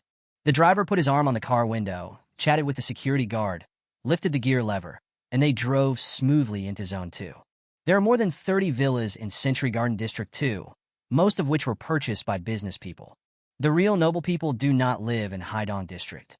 As for how many people in these 2 areas are being kept, they have only heard about it, but their current target must be, who would want to eavesdrop on a mistress's home? No one would do this except the wife of the first wife. The 2 of them chatted and murmured as they drove slowly along the way. 13 buildings. This villa is not a 3-story villa, but a small 2-story villa. After they parked the car, they started to move. Qin Balian was not at home at this time. Fang Junhong did not tell her in advance that he would come, so she arranged to have dinner with her friends at Tianyun Pavilion Restaurant in the city. Only after receiving a call from Fang Junhong did she hurry back. 2 housekeeping service workers installed a camera in the green belt between the 2 villas and adjusted it for a while before getting up. Then the 2 men went around the back wall of the villa and climbed over it. After placing some small things in each room, I left. Half an hour later, Qin Balian came back. Her car and the Wuling passed each other, and neither of them paid attention to each other. The 2 tools didn't even pay attention to what the hostess of Building 13 looked like. The function of a camera is to obtain image data, and the function of a bug is to obtain audio data. With these, it is enough to report to the boss. The boss said that he would give each of them 10,000 yuan just for this vote. As for how much the boss took, it has nothing to do with them. Everyone earns their own money. This is how the business works. No one is responsible for the other. We can cooperate at any time, and we can separate at any time. Time flies. The weather in Yunqing is really too hot. At least 80% of the people in the driving school are students who have just finished the college entrance examination. He did get to know a few boys, but it was only to have lunch together or something like that. It was the rule to give cigarettes as a gift, so he didn't feel too bad about it. He has been at the driving school from morning to night these days. He goes out early and comes back late and even eats dinner out. This made Chun Shui mention him twice on the phone. Ever since I hung up the phone with Zhao Wei that night, I have been much quieter now. He himself also has a mild social anxiety disorder. Well, this is also the Fang family's fault. Yes, that's it. That night he brought Hui 2 skewers of grilled wings, a portion of grilled eggplant, and a dozen charcoal grilled garlic oysters, and also brought the girl a glass of iced sour plum juice. This is the cold drink he is willing to bring for the girl besides milk tea. When I got home, dinner had already been served. He had told her on the phone that he would bring food for the girl. When she saw him come back, Hui rushed over, took the plastic bag, said thank you, Brother Pinyin, and rushed to the dining table. Chen Xiaohua and his wife sat on the sofa watching TV. Everything was no different from usual. He changed his shoes and just sat down at the dining table to tease Chen Shui when he heard Chen Xiaohua say, "This afternoon, a woman who said she was your second sister came to the store to look for you." Fong Pinyin frowned slightly, turned around, and sat down on the sofa. "I told her you were learning to drive, and she left. I didn't say what it was that I wanted to talk to you about in person. I even gave her your phone number, but people said you blocked her." Lu Qing said with a trace of worry on her face. "Mom knows that you and the Fong family have fallen out, so she won't block your phone number. If you have any grievances, tell Mom and let your dad go and settle the score with them." Chen Shui puffed up her cheeks. Her mouth was full of food, and she was looking over here with her face tilted while chewing. Fong Pingon smiled and said, "It shouldn't be a big deal. I'll just call her later." "Mom and Dad, don't worry, I'm fine." Chen Xiaohua carefully looked at his expression and nodded. "If you have anything to say, just tell us directly. I can assure you that no matter what problem you have, Dad can basically handle it for you. Don't worry, don't be afraid, understand?" Fong Pingin's smile gradually widened. "Okay, got it. I'll tell you directly if I have anything to say. Everyone knows how powerful Mr. Chun, the boss of Jiangnan Snack Shop in Jinyuan Street is. The street office has to call him Big Brother when they see him." Chen Shui burst out laughing and said, "Ha ha, Dad, you're so awesome. Ha ha ha, I'm dying of laughter." Chen Xiaohua's face choked. Then he shook his head and sighed. "What nonsense are you talking about, kid?" Lu Qing was also amused. For a moment, the living room was filled with laughter. Fong Pinyin returned to the dining table and tore off a piece of paper to help clean up what Chen Shui had sprayed out. "Dad, you're just too busy. I've already told you, you should quit running that shop. You've been working from dawn to dusk for so many years. Look at you and my mom. We look so old. The rent from those houses is enough to cover the family expenses, so there is really no need to work so hard." Chen Xiaohua said nothing. Lu Qing said, "Kid, aren't you just living off your savings?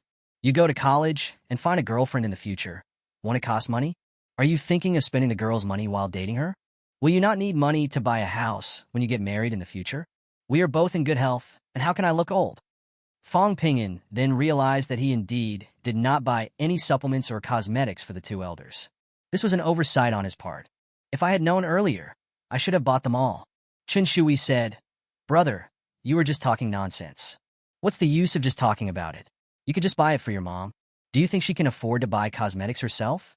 Lu Qing immediately scolded. "Hui, don't give your brother bad advice.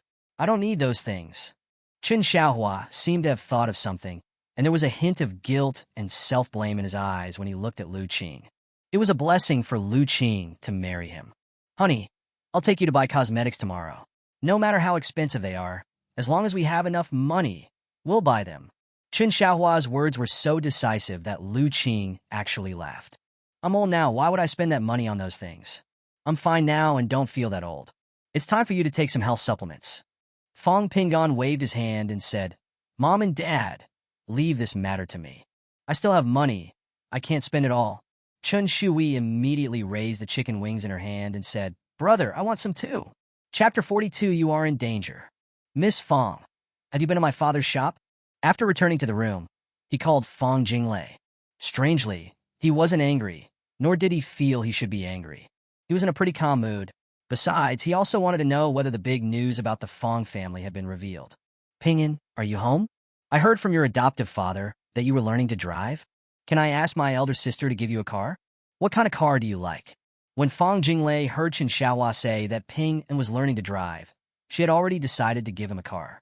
Although apart from birthday and New Year red envelopes, she had never given Fong Pinyin anything. Fong Pingon smiled and said, "No, I don't need a car, and I don't want one from the Fong family. I will earn money to buy it when I need it. What exactly do you want from me? Can you just tell me directly?"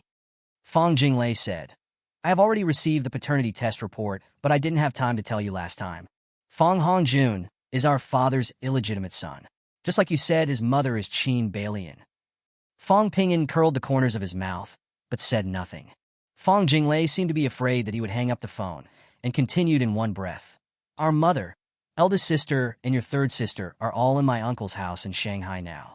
You don't have to get involved in this matter, and we won't get involved. The Zhao family will step in to resolve it. Also, Fong Hongjun did know that Qin Balian was his biological mother.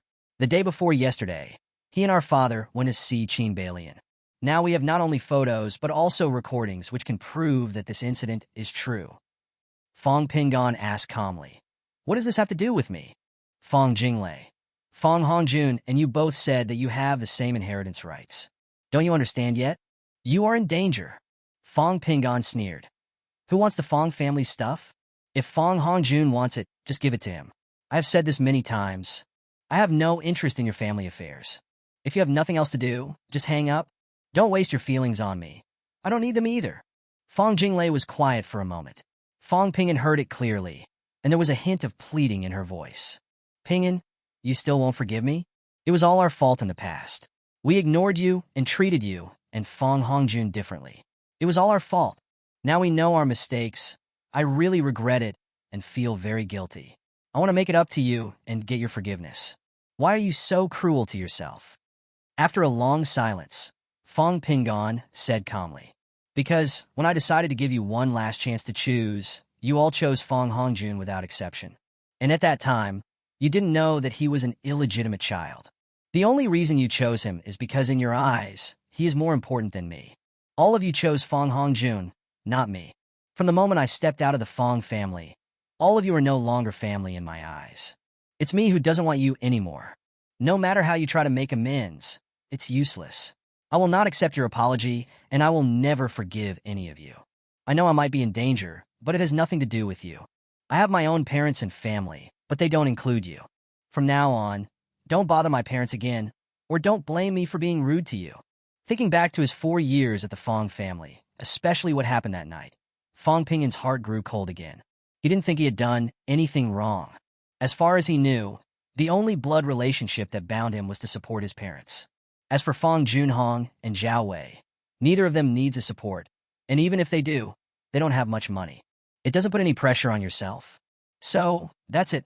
Not only did he remain silent, but Fong Jinglei on the opposite side also remained silent.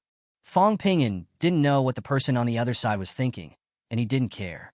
After hanging up the phone and throwing it directly on the bed, he got up and opened the door.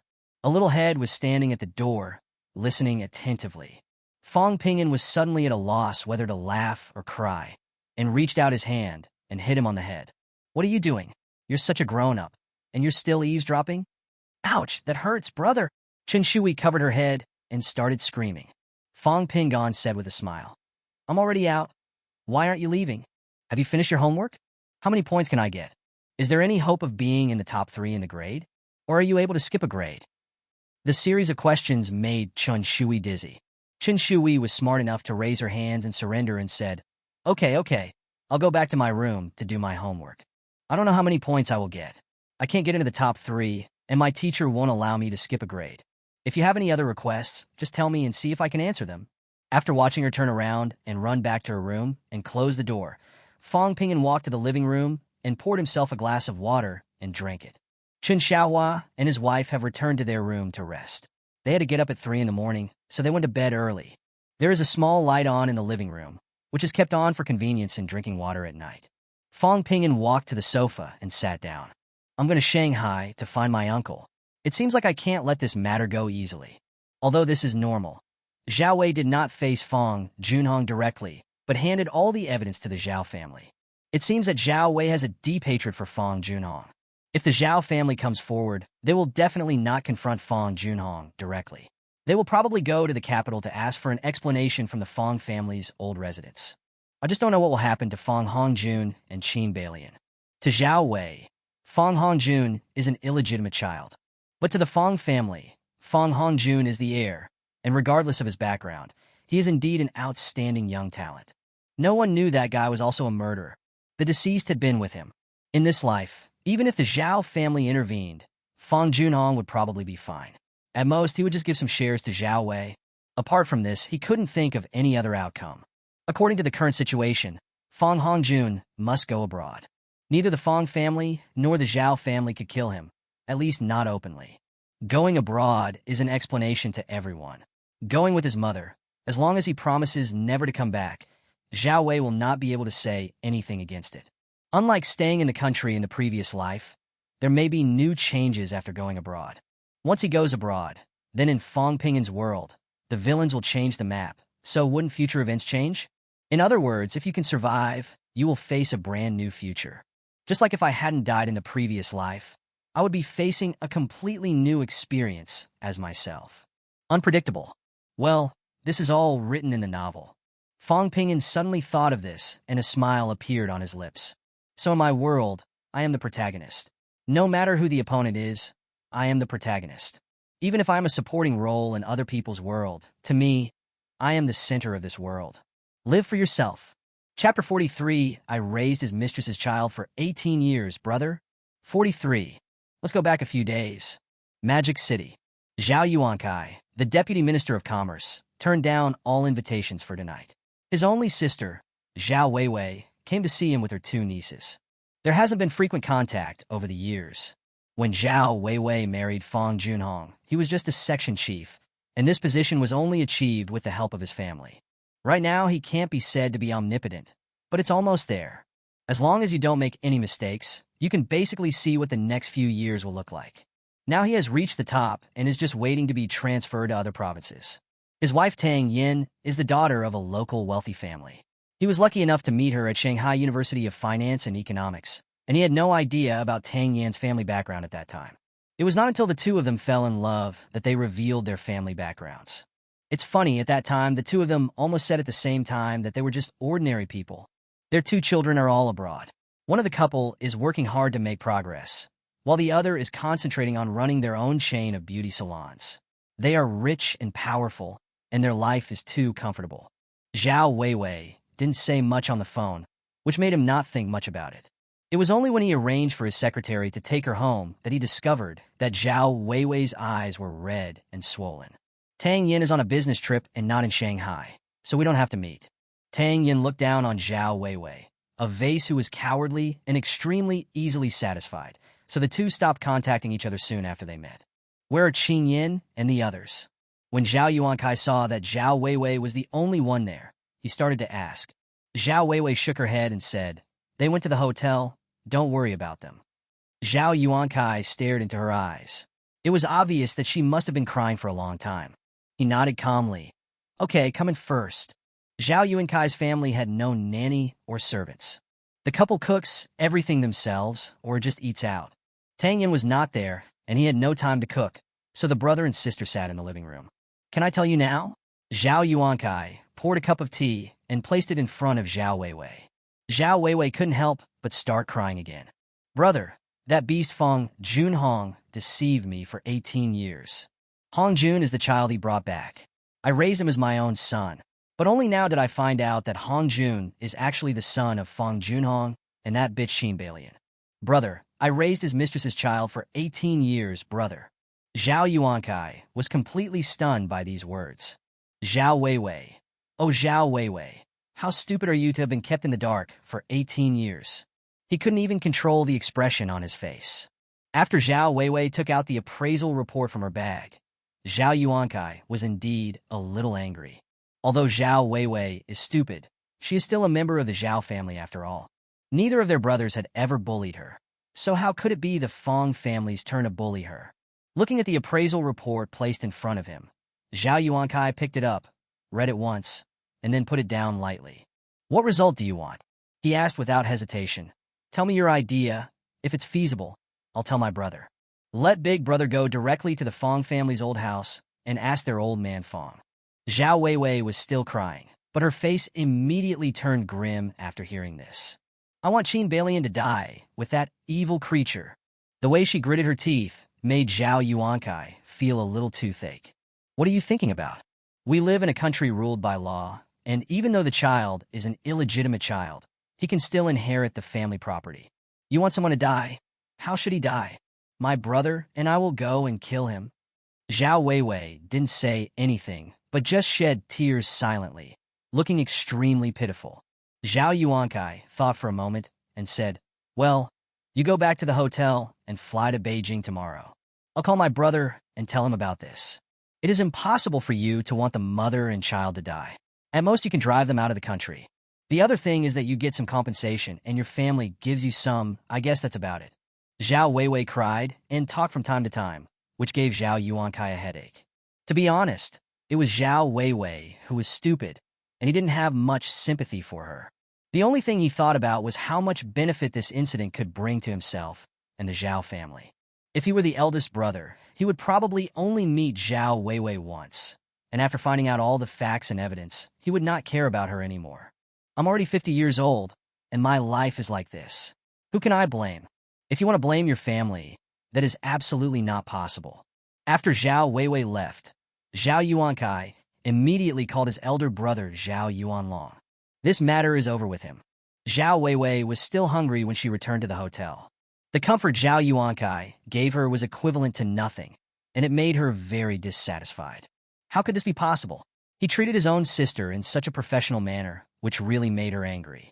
But her second brother had been in a high position for a long time, and his aura made her dare not be too presumptuous. It's true that she came to ask for help, but there's no need to send her away in such a perfunctory manner. Fong Qingyin was in her room, looking through the information in her email. There are not many photos, only the ones of Fong Junhong, Qin Balian, and Fong Hongjun walking into Century Garden Villa together. There are also photos of them walking out and getting into the car. What made Fong Qingyan angry was that they actually stayed at Qin Balian's place for one night, including Fong Hongjun. What else does this mean? This shows that Fong Hongjun knows very well who his biological parents are. Looking at the photos on the phone, Fong Qingyan's face looked ugly, but she didn't say anything to Fong Zhijie. What really made her angry was what her father Fong Junhong said. After listening to it once, she went to Fong Zhijie's room. Listen to it yourself, and hear what kind of person the well-behaved and sensible brother Hongjun in your mind really is. Fong Zhijie had a defiant look on her face, but when she finished listening, her expression changed. Why is brother Hongjun like this? This big sister. You didn't ask someone to edit it. Fong Qingyin wanted to slap her and snatched her phone away. Believe it or not, I don't want to say anything more to you. I warn you, if you dare to contact Fong Hongjun privately, don't even think about getting a penny from your family. Don't even think about working at the law firm anymore. I will notify Lawyer Gu to terminate our relationship with you. You'll have to find a way to support yourself then. Or follow your brother Hongjun and see if he can support you. This was the scene that Zhao Weiwei saw when she came back. It has to be said that, in comparison, Fong Zhijie is closest to Zhao Weiwei at home. This time, she was arranged to share a room with her mother, but Fong Qingyin always lived alone. Mom, Fong Qingyin explained, last night, my dad and Hongjun went to Century Garden and stayed at Qin Balian's place for one night. I have photos and I have recordings.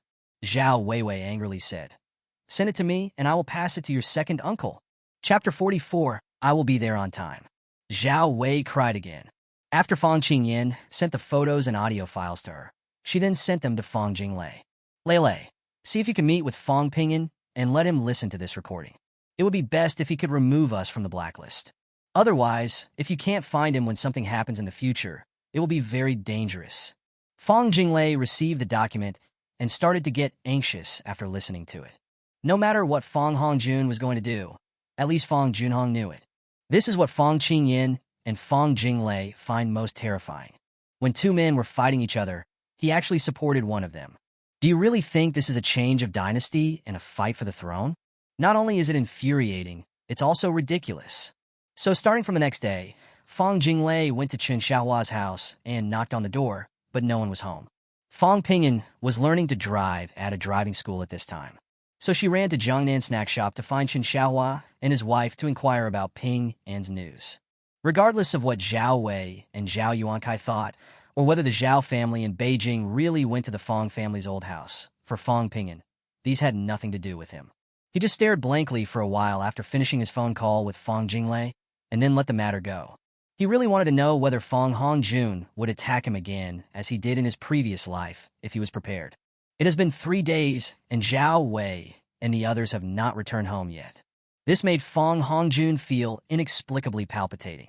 He called Fong Qingyin, and the answer he got was that she was still in Shanghai, picking out gifts, clothes, and other things. The third sister, who was the easiest to control, also turned off her phone. How could he know that it was Fong Qingyin who confiscated Fong Zhijie's cell phone, fearing that she would let the secret slip?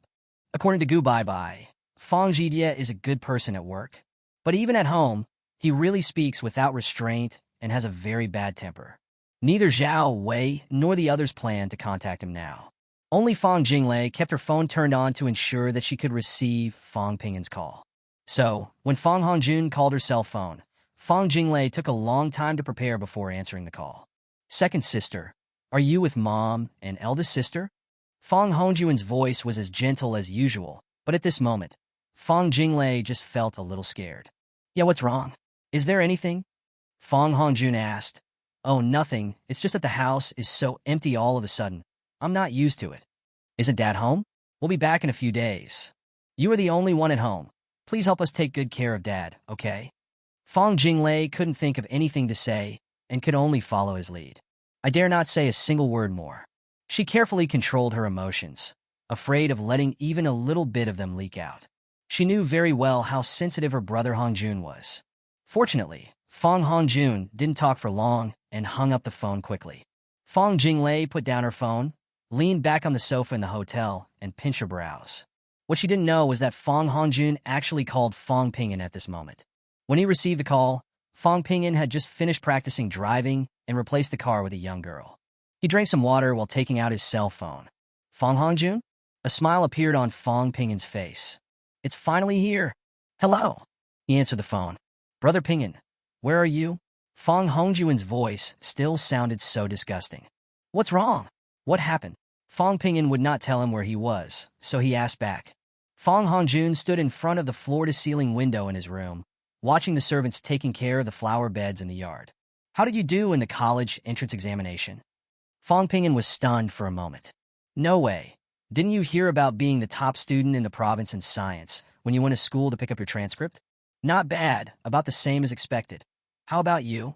Fang Pingin knew that this was all a foreshadowing, and he really wanted to hear whether Fang Hongjun wanted to ask him out. I'm almost there. Brother Pingin, I'm going abroad in a few days. Fang Pingin said nothing. Brother, I want to meet with you and talk. What to talk about? What do you have to talk to me about? Fang Pingin's tone was a little cold. Fang Hongjun smiled and said, Brother Pingin, I know you don't like me. However, your attitude doesn't matter to me. 18 years. I have been with my mother for 18 years, and you have only been here for 4 years. No matter what, I am the one who is loved more by my mother and sisters. Fang Pingin curled the corners of his mouth and listened to Fang Hongjun talk without saying a word.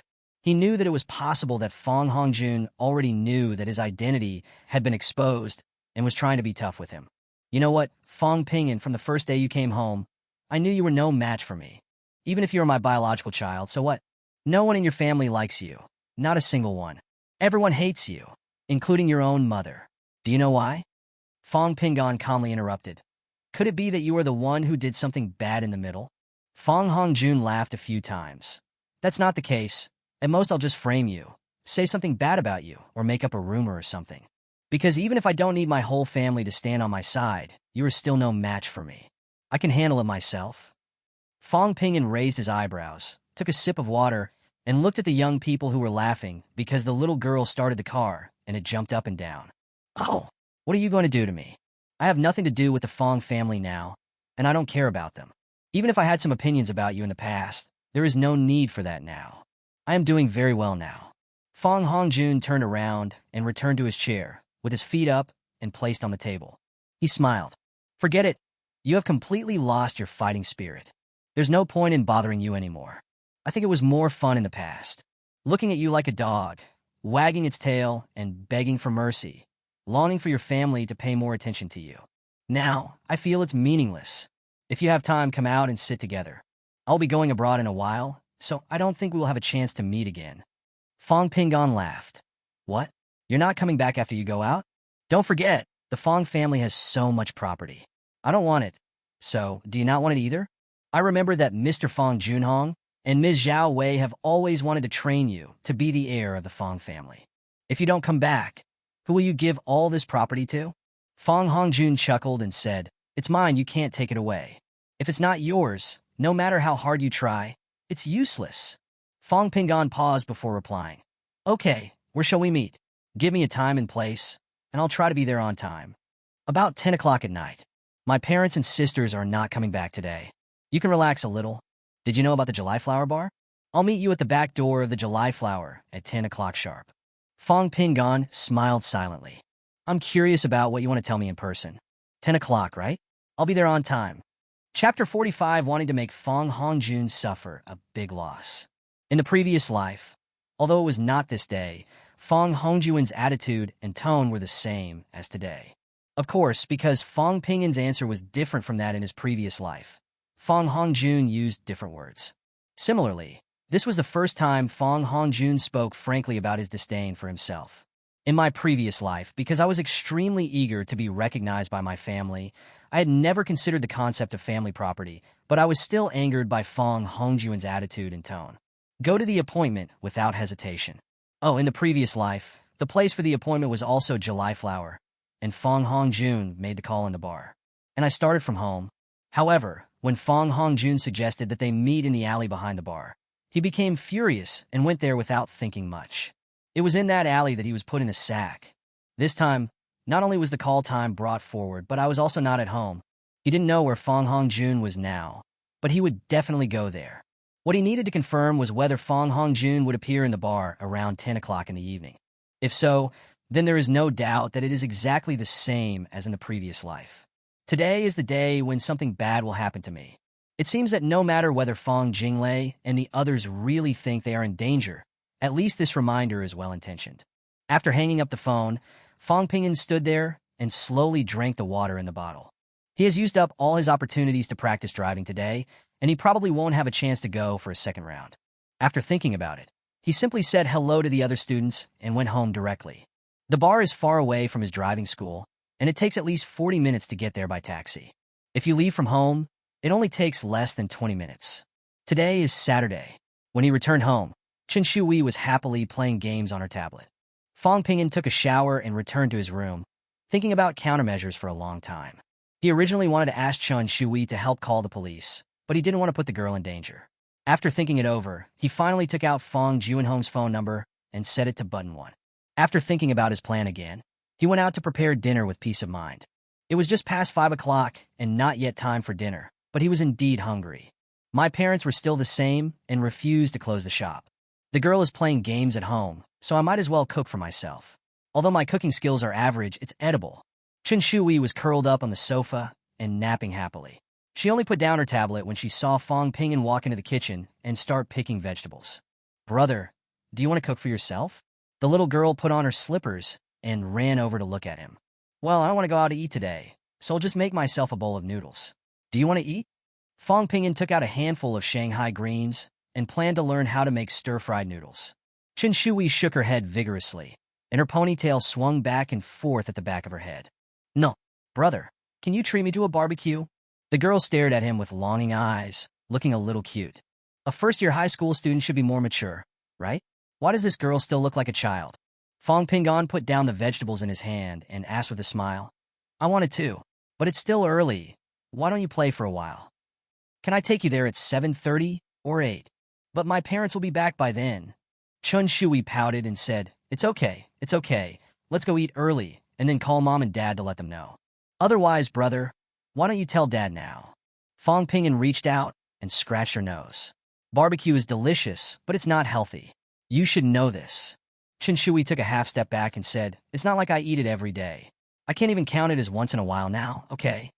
Fong Pingon dropped the vegetables in his hand and said, but I'm hungry now, otherwise I wouldn't be cooking now. Chen Shui stood up and laughed. That's okay. I'm hungry too. Brother, wait for me. I will change my clothes. After saying that, without waiting for Fong Pingin to say anything, she ran back to her room to change clothes. Fong Pingin actually didn't care. But at this time, many snack and barbecue stalls have already come out.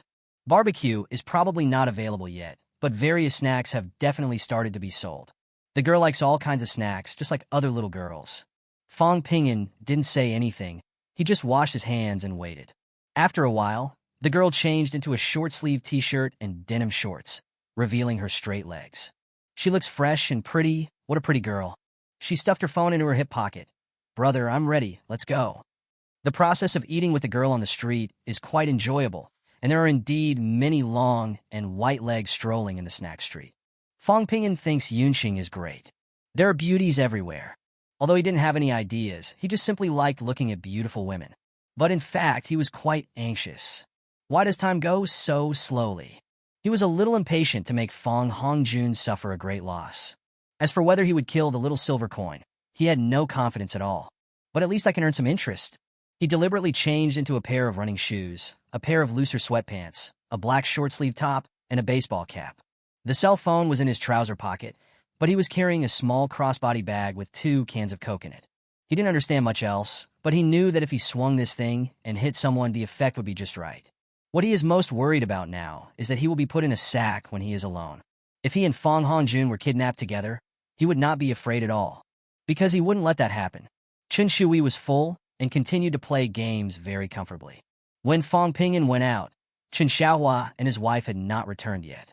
He first took a taxi to the bar and walked around the street where the bar was. The alley that Fong Hongjun was talking about was actually not a main street, but a very small dead end. There are a dozen large trash cans and 2 huge garbage bins neatly lined up at the back door of the bar. He wandered around the back door for a long time, figuring out where everything was, then slowly walked out. This alley only has the back door of the bar and nothing else. Also, there is a camera here, but it must be broken. Just after 9 o'clock, he walked into the bar and found a seat in the corner. Here, he could clearly see everyone who walked into the bar. He casually asked for a bottle of fruit wine, placed it in front of him, and waited quietly. Although there were people in the bar, it wasn't very crowded. Most of the booths are still empty. However, when the time came to 9:30, there were suddenly more people coming. Fong Pingyan was worried that he would not be able to see the people coming, so he simply walked to the door and sat down. With only 10 minutes left until 10 o'clock, Fong Pingyan finally saw Fong Hongjun. Chapter 46 Dating 1. He didn't know why Fong Hongjun came so late. In his previous life, he was kidnapped and sent to that abandoned warehouse alone. I saw Fong Hongjun, who was also kidnapped in the warehouse. The kidnappers demanded the ransom the next morning. This meant that he and Fong Hongjun were locked up for a night. Now that I think about it, this silver coin was really cruel, and it was also cruel to himself. I was afraid that I wouldn't be able to pretend to be frightened when the Fong family arrived. Fong Hongjun did not come alone. There were several young people around him, both men and women. You could tell at first glance that he is his classmate. They are equally young, equally confident and proud, as if everything they have is the result of their own hard work. Fong Pingyan watched them go up to the second floor and disappear on the stairs without saying a word. Then he stood up and walked through the crowd towards the back door of the bar. After going out the back door, there was no other light source in the alley except for a light under the eaves of the bar's back door. There was no one in the alley. He found 2 bricks on the ground, replaced the Coke in his bag with the bricks, then hid in the gap in the middle of the trash can and leaned against the steps of the back door. No matter who it is impossible for him to be seen from this position. He took out his cell phone, turned it to silent mode, and called Fong Hongjun. After a ring, he heard a deafening noise in the bar. Of course, even if he hid here, he could still hear some music through the door. Fong Hongjun, I'm at the back door, July Flower. Where are you? He carefully identified the voice on the phone. Fong Hongjun's voice was very loud. Wow, you're here quite early. Wait a minute. I have something to say to someone, and will be out right away. After saying that, he hung up. Fong Pingyan knew that if he had not left the Fong family, the appointment time should have been 11 o'clock. Because in his previous life, it was already past 10 o'clock when Fong Hongjun called. Now the time has been advanced, and there is no one at the back door at this time. All he needed to do was wait. Only 5 minutes had passed. He looked at the time, and it was only 9:53 when a GL8 drove over. Fong Pingyan immediately stuffed his cell phone into his trouser pocket, took off his shoulder bag, and wrapped the strap around his hand. After the car door opened, 2 men wearing hats got out of the car and looked around. Fong Pingyan curled himself up into a ball and listened to the 2 people muttering. Where are the people? Didn't they say they've arrived? Another person said, I'm not sure. Do you want to call and ask? I'm going to pee. You call that young master and ask him. Fong Pingyan watched as a man with a cigarette in his mouth walked towards him. His heart was beating very fast, and sweat began to flow from his head. He originally thought that someone could easily kidnap him by covering his mouth with ether. I didn't expect it to be 2 people. This is different from what he imagined. If it was a single person, he could easily knock the other person out and then use the other person's phone to tell Fong Hongjun that it was done. Then see if Fong Hongjun is with them. I didn't expect there are 2 of us now. Fong Pingyan was a little scared. He has 2 choices. One option is to continue hiding and not move, and then go home after these people leave. We can talk about how to take revenge on Fong Hongjun later. Another option is to knock down these two, search for the ether, and then tie up Fong Hongjun when he comes. Although he can't drive, it doesn't matter. All he has to do is tie Fong Hongjun up. Then he used the kidnapper's cell phone to send a message to Fong Junhong asking for money, immediately, and then waited for Fong Junhong to bring bodyguards or call the police. By that time, the kidnapper just needs to confess, and he will have nothing to do with the matter. Everything was arranged and directed by Fong Hongjun. Fong Pingan, who had always been hostile to Fong Hongjun, was just standing him up. The biggest problem now is that there are not one kidnapper, but two. The man walked to the middle of the two large trash cans and started to release water. The other person had already taken out his cell phone and started making a call. Fong Pingan's heart was beating wildly, and his hands began to tremble. He was not only nervous, but his mouth was extremely dry. The caller seemed to have been unable to get through, so he cursed a few words and started over again. The man who was peeing here finally finished. He turned around and pulled up the zipper of his pants. His body shook violently, and he stayed still for less than a second before falling to the ground. There were 2 bricks in Fong Pingan's bag. He jumped out from the shadows and swung the bag in his hand hard, hitting the man on the head. At this time, Fong Pingan's eyes were red from the stimulation of adrenaline. He didn't care about the guy lying on the ground and walked towards another person with his back hunched. The person who was calling was waiting impatiently for the call to be connected, with the phone against his ear and his back facing him. Fong Pingan suddenly rushed over, and the shoulder bag hit him hard on the back of the head. Watch the man fall straight down like a wooden stake. Fong Pingan could no longer hear anything except the sound of his own heartbeat. He was too nervous, but it worked. He quickly picked up the man's phone and hung up, then hit him on the head twice more. Then he turned around and hit the guy who let the water go on the head with 2 bricks. The matter is done. The tension in his heart relaxed a little, but the cold sweat all over his body had completely soaked his clothes and hair. His mouth was so dry that he couldn't even swallow his saliva. The mouth seemed to have lost the ability to secrete saliva. After taking several deep breaths, he picked up the man's phone and looked at the number he had just dialed. It turned out to be that guy Fong Hongjun. After thinking for a moment, he wiped off his fingerprints with his clothes, put the phone in the hand of the man at his feet, and wiped it again. He felt very guilty, but he had no other choice at this point. After searching their trouser pockets, I found a bottle and a square towel. He unscrewed the bottle and took a sniff. I just felt a little dizzy instantly. It's confirmed that no matter what this thing is, it must be a drug. Fong Pingan simply picked up the phone and sent a message to Fong Hongjun. Okay, don't call. Come to the back door and leave together. After wiping his fingerprints clean, he held the phone with his clothes and put it directly into the man's hand. My heart is still beating very fast. Just now, he made a decision. If Fong Hongjun really came out from the back door, he just needed to knock Fong Hongjun unconscious and then hit him on the head a few times. There's no way I can die. After being knocked unconscious, he called the police directly. Fong Junong, never mind. Just get the police involved. He himself needs to provide proof of his alibi. He knew in his previous life that the camera was broken, so he wasn't worried about it at all. But he had never been so bold before, so he was definitely afraid. But when he thought about how Fong Hongjun had arranged for him to bleed to death in his previous life, he suddenly had the urge to kill him. Moreover, once this evil thought came together, it was impossible to suppress it. He gasped for a long time before hiding back in the dark crevice of the trash can. If Fong Hongjun comes out, he will definitely take action. If he didn't come, he would run back home. His palms were sweaty. If the bag wasn't wrapped around his hands, he would have thrown it away when he waved it. It only takes a minute or 2 to walk from the bar booth to the back door. If you go downstairs and then to the back door, it will take at most 2 more minutes. He waited with his heart pounding until he heard the sound of a door opening above his head. Chapter 47 Dating 2. 47. Fong Hongjun didn't take Fong Pingan seriously at all. A stupid licker, cowardly, and spineless. In the past few years at the Fong family, he went from being hostile at first to being able to embarrass Fong Pingan by simply stirring up the emotions of the sisters. Can't take a beating at all? He would even tease his sister in a way that he himself did not like, which would make his third sister, who was the most easily provoked and had a bad temper, even more critical. Then he comforted the idiot. And the guy Fong Pingan suddenly stood up and overturned the dinner table, which made him change his opinion of Fong Pingan. Taking the initiative to sever ties with the Fong family forced him to start taking Fong Pingan seriously. I asked Fong Pingan to come over tonight, but I'm not sure whether he will come. Of course, he still made the necessary preparations. It's just 20,000 yuan. Shui Wenyao helped him contact one of his father's subordinates, and then arranged for 2 people to come. His original intention was to let them take Fong Ping'an away and throw him into the sea. Disappear from this world. Anyway, no one in the family cares whether that guy lives or dies. And he himself didn't want to see Fong Ping'an's hateful face even more.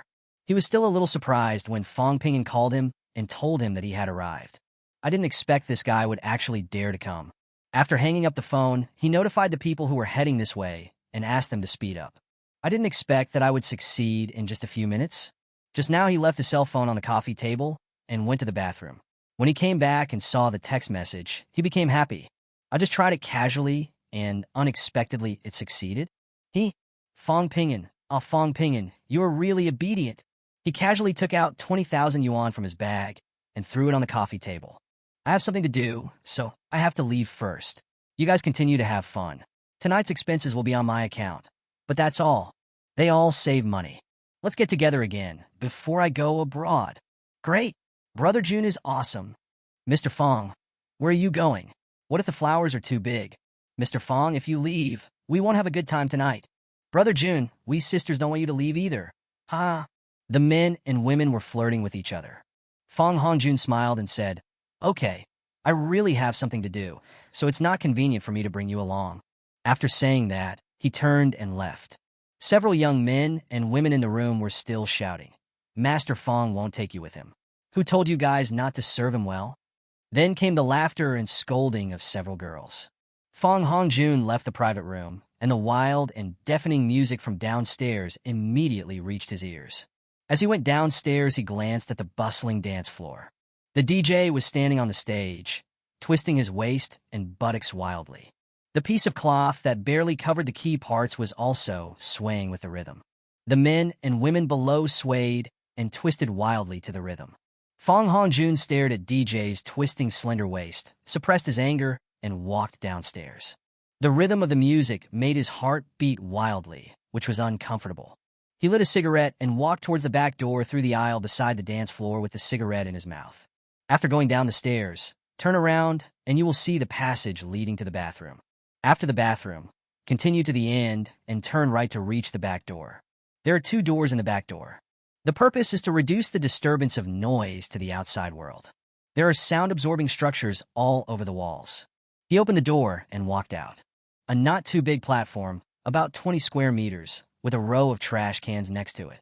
On the right side are 2 large trash cans, which look like the cargo boxes of dump trucks placed directly on the ground. An overhead light provided some brightness to the dead end, enough for the bar occupants to dump their trash. There was a station wagon parked next to the dumpster, its doors closed. The front of the car was heading towards the piles of frames containing beer bottles at the end of the alley. But the headlights weren't on, so he couldn't see clearly whether there was anyone in the car. Fong Hongjun was a little puzzled. Why didn't he turn around? There were stairs on the left side of the platform, and he went down them. I didn't see anyone around. There was no light from any cigarette butts in the car, as if there was no one there. The air was filled with the smell of garbage, which made him feel a little uncomfortable. And except himself, there seemed to be no one here. He felt a little terrified. Mustering up his courage, he walked towards the car.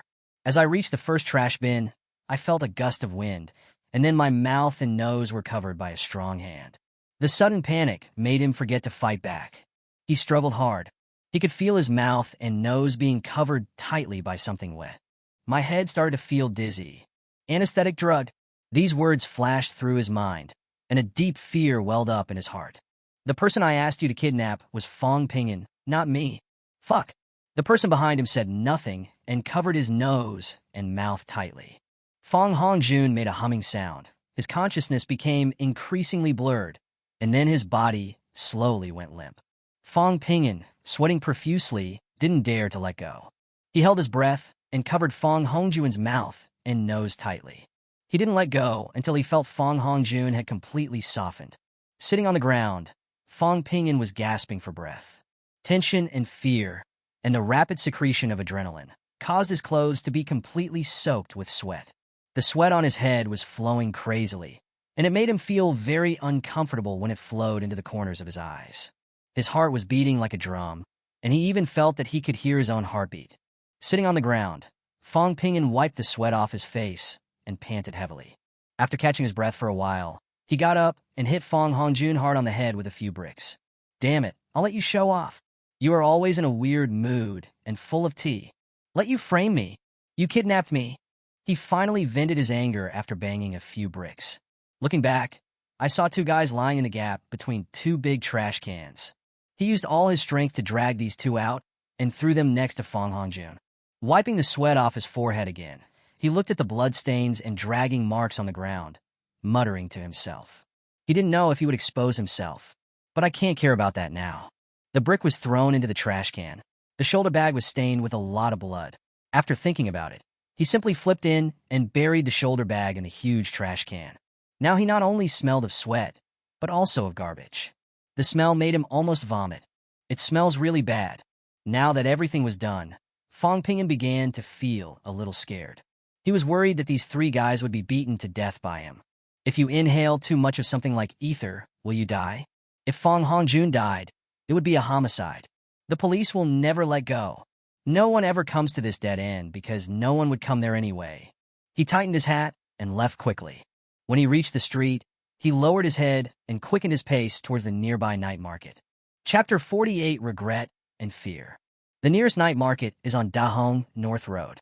The bar is located at the intersection of three main streets. I don't know much about other things along the way, but at least there are cameras at every intersection. This is common sense. Fong Pingyan can see the existence of the camera without deliberately looking up. Although he couldn't tell which one was related to public security, if the police checked, these cameras could provide information. If they took a detour, they would have to pass through a small park, which he remembered had a fountain. To be on the safe side, he took out his cell phone, opened the map, and checked it. Sure enough, walking northwest for about 300 meters and 1 block away, you'll find the park. Fong Pingyan hesitated for a moment, then walked towards the park. That fountain was where he washed himself. The weather was very hot, but I felt refreshed after washing with cold water. I was wet all over, and when the night wind blew, I suddenly felt cold. He started jogging towards the night market. The night market on Dahong North Road is not a snack street. There are mainly 3 types of items sold: toys, shoes, and clothing accessories. It was a very crowded time, and everyone was strolling around like they were enjoying the cool breeze, choosing whatever they liked at will. The sounds of bargaining were heard one after another, and it was very lively. Fong Pingyan threw his hat into a trash can on the side of the road, then followed the crowd and started picking out what he wanted. He could clearly smell the faint smell of garbage on himself. Although it's not strong, you can still smell it if you get close. It's mainly the smell on the clothes. He easily bought a new set of clothes and changed his shoes, then carried the clothes and shoes in a plastic bag and continued on his way. Just find a neighborhood and walk in, then throw all your clothes and pants into the recycling box for used clothes and leave. After changing his clothes, he began to recall the details of what had happened before. There is something I did that is too obvious or leaves clear traces. He didn't know whether those 3 guys would die. But if he really died, he would not be able to escape. At least, there are call records with him in Fong Hongjun's mobile phone. When the time comes, the police will definitely look for him to question him, to cooperate with the investigation. But can I stand the scrutiny? He didn't know if what he was doing was right. He is still very scared until now, afraid the police would find him. After all, he didn't have enough evidence to prove where he was during this time, and there were no witnesses to provide proof. Although he was wearing a hat when he came out of the alley, he believed that the surveillance cameras on the road must have seen his figure. The more he thought about it, the more he felt that he had made too many omissions. The beating was a spur-of-the-moment decision. Besides, they shouldn't have released Fong Hongjun from the blacklist out of spite in the first place. This is simply looking for trouble. How can I make my whereabouts appear more reasonable? Although there is a gap in time in between, what if he can give a plausible reason? So what is the reason for this to happen? He thought about it and couldn't figure out what reason to use. He stopped when he saw the neon sign of an internet cafe. Instinctively, Fong Pingyan began to recall how Fong Hongjun handled things after doing some shameful things when he was in the spiritual state. But he discovered that the two were completely different things. He simply walked into an internet cafe, turned on a computer, put on headphones, and turned on an American TV series.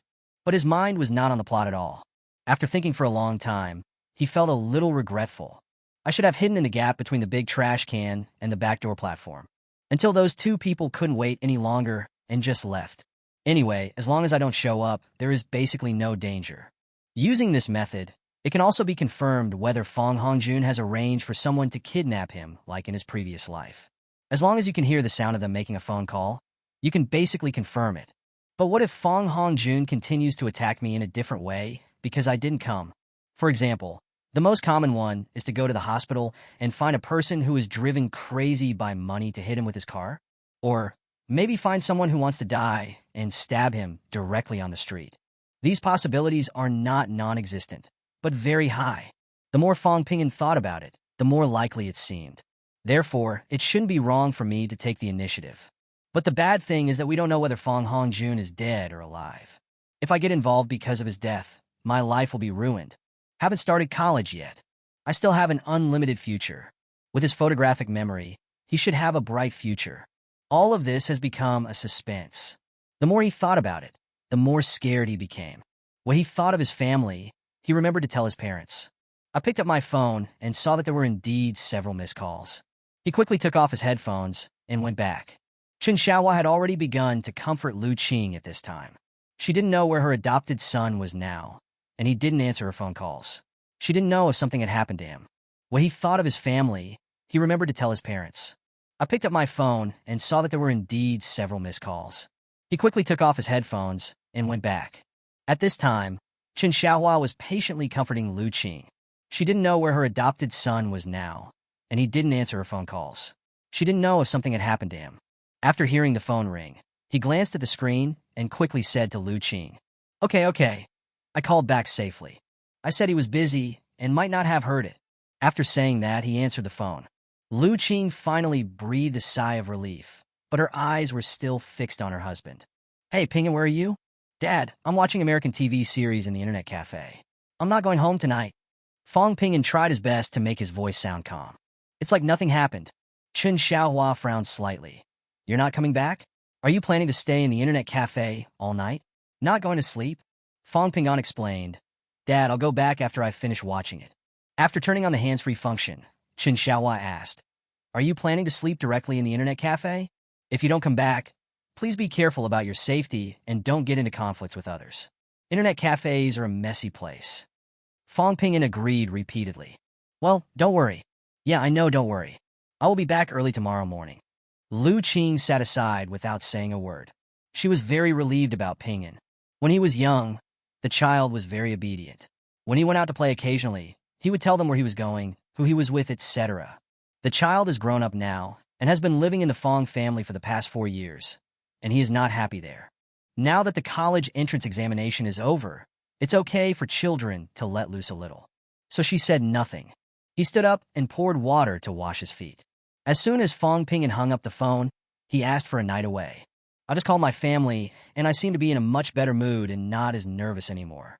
Although the 2 kidnappers were hired by Fong Hongjun, they actually had no chance to attack him. On the contrary, he knocked the 2 men unconscious with a brick, and it was unknown whether they were dead or not. If this happened, would I also be shot? I haven't even started college yet. I didn't accomplish a lot of things in my previous life, and I don't want to miss out again in this life because of killing someone. The more I think about it, the more scared I get. The more I think about it, the more I regret that I shouldn't have been impulsive. If I really killed someone, my life would be ruined. The crime of intentional homicide is punishable by death. His body began to tremble uncontrollably, and he even started to sob softly. A fat guy who was playing a game next to him turned his head and looked at him in confusion. I said, Why are you crying while watching a zombie movie? Fong Ping'an cried and regretted his impulsiveness. He was so excited at the time that he thought about how to do it in a very short time, and then he did it directly. The planned call to the police was not made, let alone contacting other people. I was just thinking about all sorts of things and finally fell asleep on the sofa. When the network administrator came over and saw that he was asleep, he ignored him. Soon, there were basically no people from society in the internet cafe except for the students who had just finished the college entrance examination. On the other hand, the July Flower Bar called the police at around 2 a.m. because the back door is not only a place to dump garbage, but also a place to pile up empty wine bottles. The countless bottles of wine produced every night would be packed into baskets and placed in the open space at the back, waiting to be taken away when the new wine was delivered the next afternoon. Not only was there a car parked in the open space at the back door of the bar, but there were also 3 people lying next to the car. It was not known whether they were dead or not. The waiter who was carrying out the basket to put the empty bottles in was almost scared to death. It was the middle of the night, and suddenly seeing 3 people lying on the ground would scare anyone. So they ran back and reported the situation to the manager.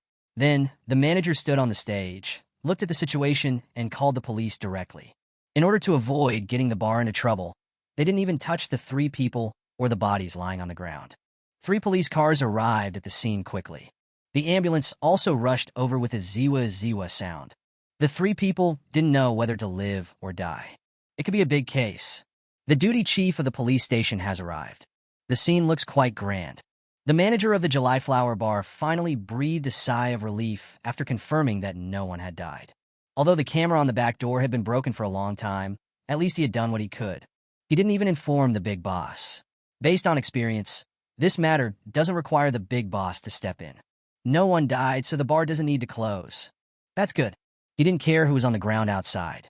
Anyway, my boss is not too far off from being omnipotent in Yunqing. Besides, the boss seldom comes here. He smoked a few cigarettes with the director and then sent the police away. The ambulance left immediately. The station wagon was also taken away by the police. In this case, if someone calls the police, there is no way to file a case if no one reports it. These were things Fong Pingyan had not expected. At this time, he had fallen asleep on the sofa in the internet cafe. There was still a faint smell of garbage on his body. Chapter 49. You are too inhumane.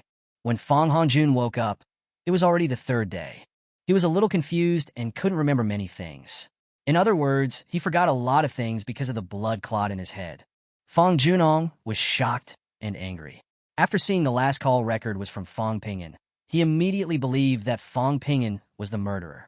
The other 2 victims claimed that Master Fong Hongjun invited them to meet at the back door. As for the purpose of meeting at the back door, they said they didn't know, and they were knocked unconscious before they even saw young Master Fong. As for the text message they sent to Fong Hongjun, there was no explanation at all. What's okay? Come to the back door and walk together? This is easy to understand. But where to go together? What are you going to do? This is another topic that is difficult to explain. The 2 hesitant people were under strict police surveillance. Although they were in the hospital, they could not leave. The police need to wait until Fong Hongjun recovers his memory before making further judgment.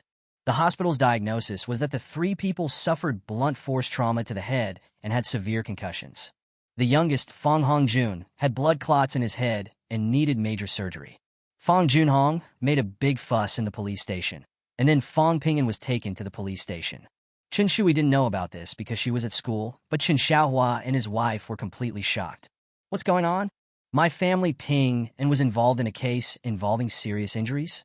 Fong Pingyan's phone is set not to answer any unfamiliar calls. This forced the police to find Chen Xiaohua and take Fong Pingyan away from the driving school. This time the matter got out of hand. The coach looked with regret as his obedient disciple, who offered a packet of cigarettes as an offering every day, followed the police into the car and left. Fong Pingyan sat in the inquiry room, feeling very nervous.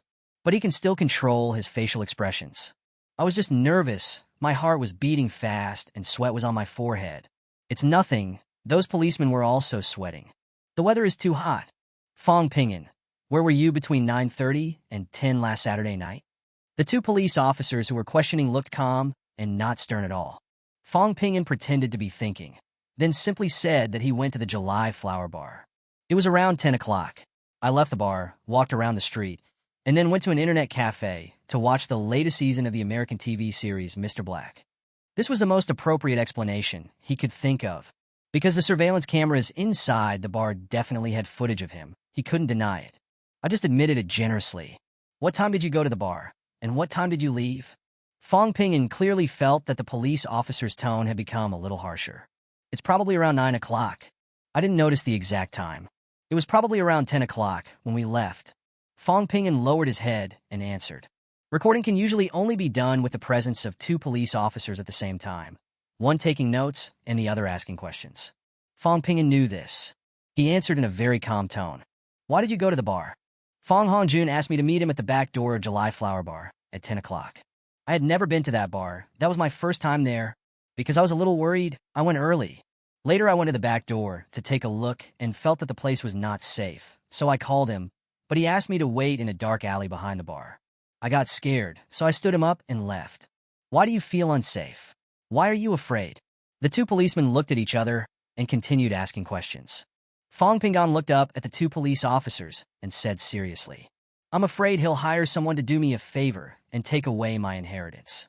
The two police officers stared at each other. Walmart, this is interesting. Fong Pingan talked freely. I am the son of Fong Junhong and Zhao Wei. I have 4 older sisters, blah blah blah. I was adopted by my adoptive father Chen Xiaohua from an orphanage when I was young, and I didn't return to the Fong family until I was 14 years old. Blah blah. But no one in the Fong family cared about me and kept me living in the servant's room, blah blah. Fong Hongjun is my father's illegitimate son and has the same inheritance rights. I discovered this by accident when I was a sophomore in high school. Blah blah blah. I was under too much pressure and in a bad mood before the college entrance examination. One night, I beat up Fong Hongjun. That day, my father Fong Junhong kicked me out of the Fong family, blah blah blah. Later, I told my second sister that Fong Hongjun was my half-brother. My second sister told me a few days ago that I was in danger. You can confirm this with my second sister. Even though my father has severed ties with me, and I now live with my adoptive parents, my sister still thinks I'm in danger. I am the top scorer in science in the province this year, and I'll be going to Beijing University in September. These are all things that can be checked. I was afraid that he would hire someone to cripple or kill me, and then my future would be ruined. Although I don't want the Fong family's wealth, I want to go to college. He invited me to meet him at the bar, and I still have the recording of the call. I just want to know what he wants to do by asking me out. If I could, I would even beat him up again.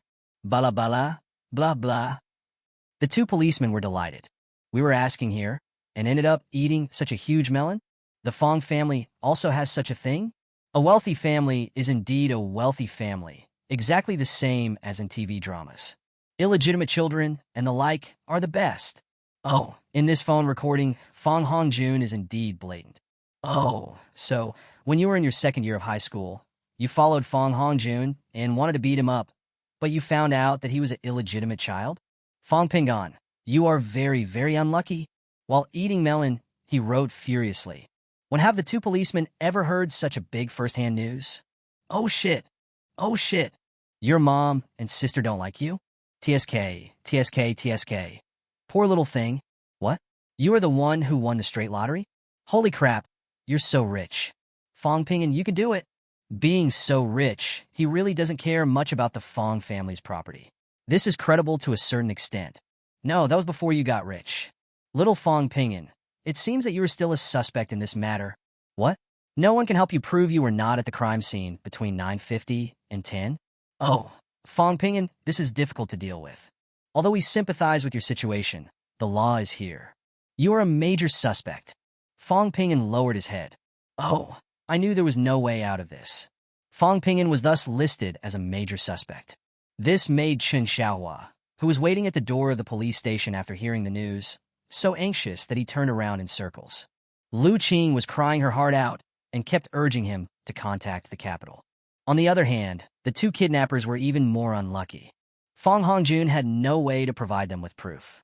They also couldn't explain clearly why Fong Hongjun asked them to go, and what the okay meant.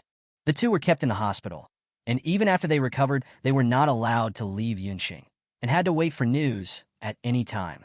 Director Pan was stunned when Fong Junhong said that Fong Pingan was the biggest suspect. The police looked at him with strange eyes. What, Daddy? Although they are both my biological sons, you as a father are too partial. Your son was lost when he was young. After you found him, you don't feel sorry for him or give him more care. Instead, you treat him like trash. And signed a severance agreement? You are so inhumane. The result was that Fong Pingan was a suspect, but there was insufficient evidence. Whether it's that the police have insufficient evidence to prove Fong Pingan is the murderer, or Fong Pingan has insufficient evidence to prove his innocence. In the end, Fong Pingan was fine, and with the halo of being the top student in science, he was allowed to go back. But before school starts, you are not allowed to leave Yunqing and must keep your phone open at all times. That's not all that made Fong Junhong angry. The little bastard revealed that he, Qin Balian, and Fong Hongjun were illegitimate children. This made Fong Junhong feel both ashamed and angry. If the police hadn't stopped him, he would have rushed over and strangled Fong Pingan to death. His hair was standing on end with rage, and his eyes were red, and he looked just like a ghost. Fong Pingyan also learned about Fong Hongjuan's illness from the police. After expressing his heartfelt sympathy, he followed Chen Xiaohua and Lu Qing home.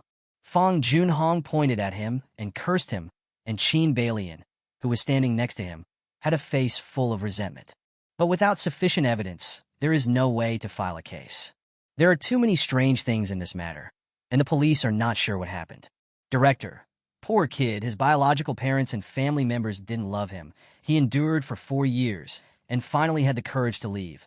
Not only did he win the lottery, but he also won the first place in science. What a good boy. Although there is suspicion, there is no evidence now, right? Is it possible to detain the top scholar for no reason? This will ruin the children's future. No, we can't do this. The director waved his hand and said, "Let the child go home safely. They will be the pillars of the country in the future. Don't scare the child." Fong Junhong and Qin Balian could only feel helpless and furious at this moment. Qin Balian really wanted to kill that bastard Fong Pingyan, but at this moment she could only cry in Fong Junhong's arms. Fong Junhong never expected that Zhao Wei would act so quickly. Beijing, the old house of the Fong family. Zhao Yuanlong brought Zhao Wei to visit. Faced with the 3 appraisal reports, photos, videos, and recordings as evidence, Fong Junyi, the current head of the Fong family, was completely stunned. At this time, Zhao Wei didn't know that her own son had beaten the little bastard silly. If you knew, you would probably laugh out loud. Her eyes were red and swollen, but she said nothing and just lowered her head slightly. To be fair, it is not surprising for a wealthy family to have an illegitimate child, and it is not necessary for the Zhao family to come to them. The Zhao family has no right to interfere in the Fong family's internal affairs. The key point is that Fong Junhong was deceiving Zhao Wei from the beginning to the end. What was even more unacceptable to the Zhao family was that Fong Junhong personally handed his illegitimate son over to Zhao Wei to raise. Perhaps from the very beginning when the 2 families got married, Fong Junhong never gave up on Qin Balian. Whether it is or not, as long as the Zhao family thinks it is, then that is it. This requires an explanation from Fong Junyi, the current head of the Fong family. Otherwise, the Zhao family will use all their connections to either clean up the Fong group in Yunqing or move against the Fong family in Beijing. The reputation of a wealthy family is sometimes more important than interests. But for Zhao Yuanlong, this is the best opportunity to make the most of his money. No doubt about it. Wasn't Chapter 50 found back long ago? 50. There are 4 children in this generation of the Fong family, and Fong Junyi controls the Fong family. For a reason that happened long ago, Fong Junhong went to the south alone to develop the market. The 3rd brother, Fong Juanhao, is a military man and now works in the public security system in Beijing. The 4th sister, Fong Ruhan, also married a soldier. Although she made great achievements in the army, it was not enough. Looking at the Zhao family as a whole, there is only one person who develops in politics, but all of his marriage partners are very powerful. Zhao Yuanlong, the head of the Zhao family, controls the Zhao family. Not to mention the business. Zhao Yuanlong married the daughter of the Ma family in northeast China. In both the political and business circles of northeast China, the Ma family is the leader. Zhao Yuankai, the 2nd son of the Zhao family, is the deputy minister of the Ministry of Commerce of Shanghai and is almost at the top of Shanghai. His wife Tang Yin is the 3rd daughter of the Tang family.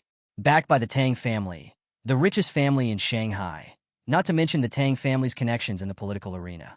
At present, Zhao Wei's biological son is the provincial champion in science. How could the Zhao family give in even a little? If you don't take a big bite at the Fong family, you will be doing a disservice to Zhao Yuanlong's good teeth. After listening and watching, Fong Junyi suddenly felt overwhelmed. Before leaving, Zhao Yuanlong gave Zhao Wei instructions. When she arrived at the Fong family and met Fong Junyi, she was not allowed to say a single word. Otherwise, he wouldn't care about it. This made Zhao Wei very cautious. Although she hated the Fong family very much, this was not the time or place for her to act recklessly. Brother Zhao, since you have come here in person, this matter must be true. No matter what, I will give you an explanation. Let me call Fong Junhong first. Fong Junhong and Qin Balian have known each other since they were in college in Beijing. Apart from their family backgrounds, it can be said that they truly love each other. Before he graduated from university, the Qin family's backer fell from power. and the Qin family quickly split up and was soon divided up by various families in Beijing. After Qin Beilian had her first miscarriage, he vowed to treat her well and never change his mind for the rest of his life. Sure enough, he remained loyal to her and never changed his mind. At that time, the Fong family was not as powerful as it is now. Father Fong Jihan has high hopes for each of his sons, eager to expand the business empire as quickly as possible and enter the circle of top wealthy families.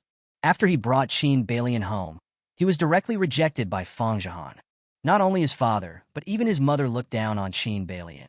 The main reason is that the Qin family has fallen into decline, and their marriage will not bring any benefits to the family. Instead, Qin Beilian wanted to revitalize the Qin family through the Fong family. In this way, the Fong family will have to pay more. It was in the second year after he graduated from university that the Fong family took the initiative to form a marriage alliance with the Zhao family, and he met Zhao Wei. In terms of appearance, Zhao Wei was prettier than Qin Beilian at that time and had a better figure. More innocent, like a little white flower, understanding nothing. When the two met for the first time, Zhao Wei fell in love with the young and handsome Fong Junhong at first sight. Fong Junhong was in a difficult situation at that time. On the one hand, he truly loved Qin Beilian, but on the one hand, she could not bring any help to either him or the Fong family. On the other side is the innocent Zhao Wei. Although she is a naive girl, the Zhao family can bring more tangible benefits to him and the Fong family. While Fong Junhong was trying to appease Qin Beilian, he married Zhao Wei, and the next year they had Fong Qingyan. Later, Qin Beilian had 2 consecutive miscarriages, which made Fong Junhong suspect that Qin Beilian did it on purpose in order to torture him. But Zhao Wei has never given him a son, which makes him very worried that his family line will be cut off in the future. Unexpectedly, Zhao Wei gave birth to 4 daughters for him in one go, and he began to focus on Qin Beilian again. Later, they both became pregnant one after another. Fong Junhong took even more careful care of Qin Beilian, fearing that she would have another miscarriage. If I have another miscarriage, I probably won't be able to have another child in the future. Fortunately, both Qin Beilian and Zhao Wei successfully completed their 10-month pregnancies. When Fong Pingyan was born, Qin Beilian was also in the hospital waiting to give birth. The 2 children were born less than a month apart. After Fong Pingyan went missing from the hospital, he not only had to comfort Zhao Wei, but also had to accompany Qin Beilian during the delivery. During that period, Fong Junhong ran back and forth and was exhausted. Fortunately, Qin Beilian gave birth to a son safely, which made both him and Qin Beilian ecstatic. It was also because Fong Pingyan was lost that Qin Beilian asked him to take her child Fong Hongjun back and forge documents saying that he was brought back from an orphanage. This would not only guarantee his son's life and future education, but would also make it possible for him to successfully inherit Fong Junhong's property. Moreover, it can also comfort Zhao Wei. Fong Junhong got so excited that he carried Fong Hongjun back home. Qin Beilian goes to Fong Hongjun school almost every day. No matter it is kindergarten, elementary school, junior high school, or high school, she can see Fong Hongjun's growth every day.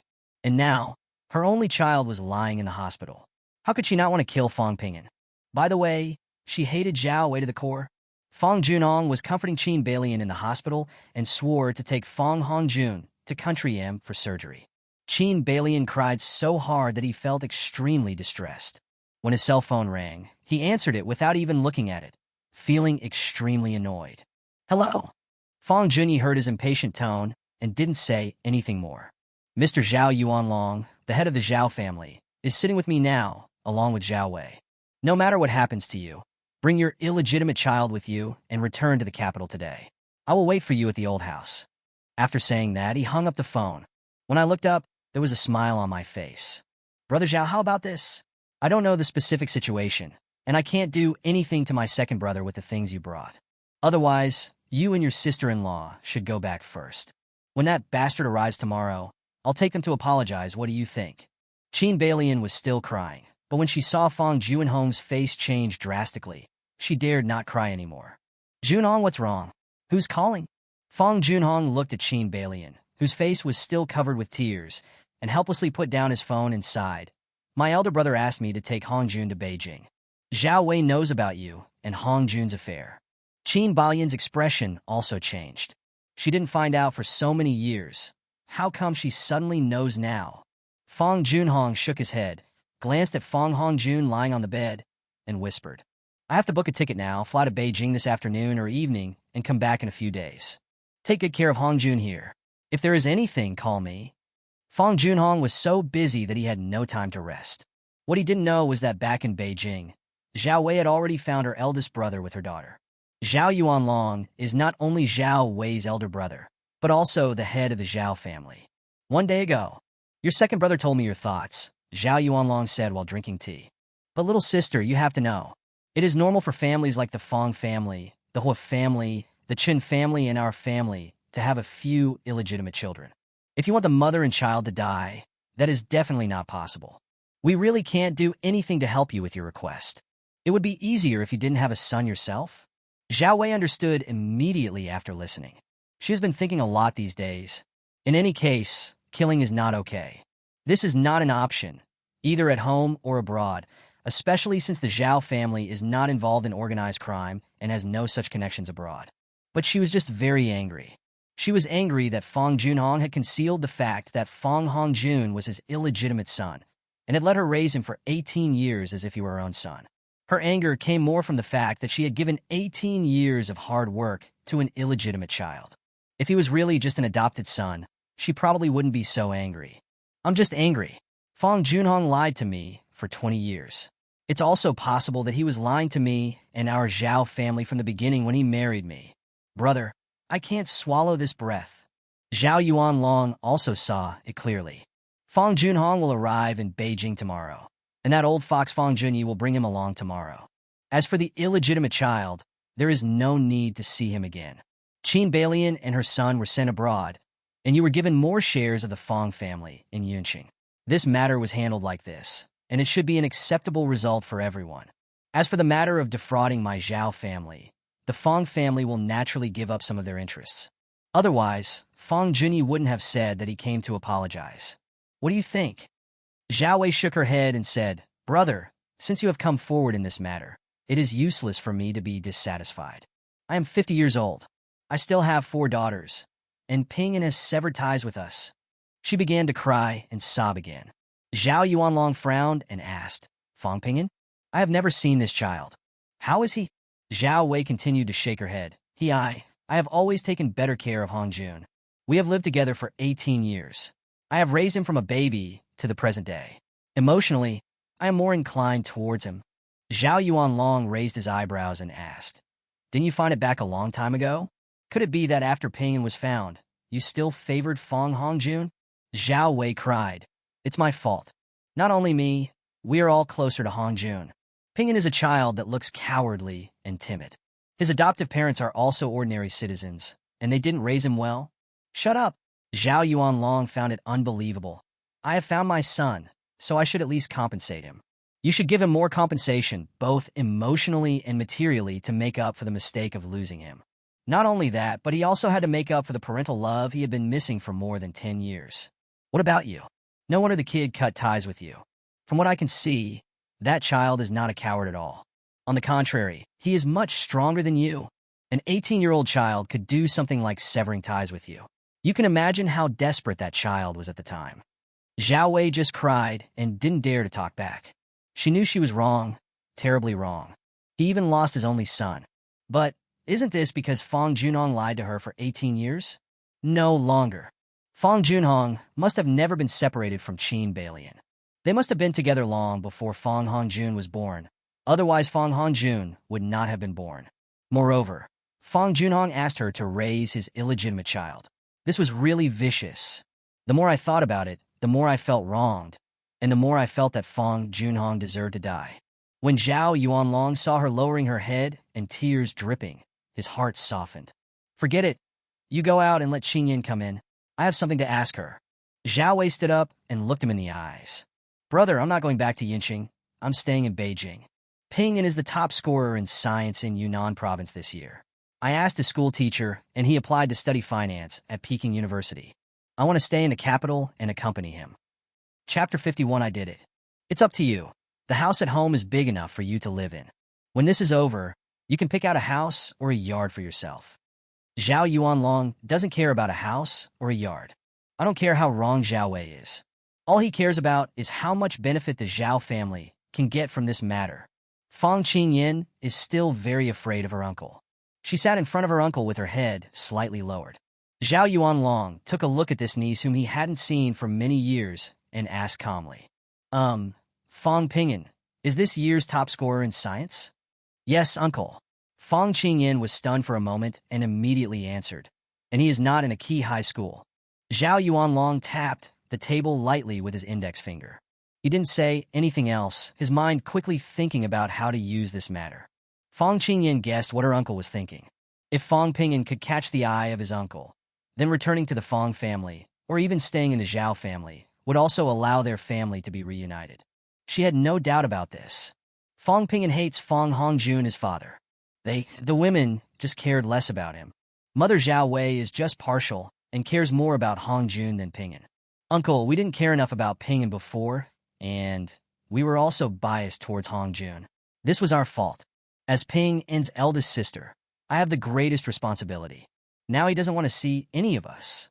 Zhao Yuanlong raised his hand. Fang Qingyan stopped what she was about to say and looked at him. There's no need to talk about this anymore. We will observe further when he arrives in the capital. As for the relationship between you, you still need to repair and make up for it by yourselves. I just told your mother that Qin Balian and her son went abroad and will never come back. I will transfer part of the shares of Fang family in Yunqing to your mother as compensation. That's where the matter ends. I hope you can develop better in Yunqing. Next year, the Zhao family will also enter Yun province, and there will be opportunities for cooperation then. Fang Qingyan had no choice but to nod. She also thought that this was probably the best possible outcome. As for whether their coming to the capital could bring greater benefits to the Zhao family, that was not something she could know. Tomorrow, your father and that illegitimate child should arrive in the capital. It's up to you to decide whether or not you want to meet at that time. That's it. Fang Qingyan still had a lot to say, but her uncle didn't want to listen. She had no choice but to leave. Mom, how was your visit to the Fang family's old house?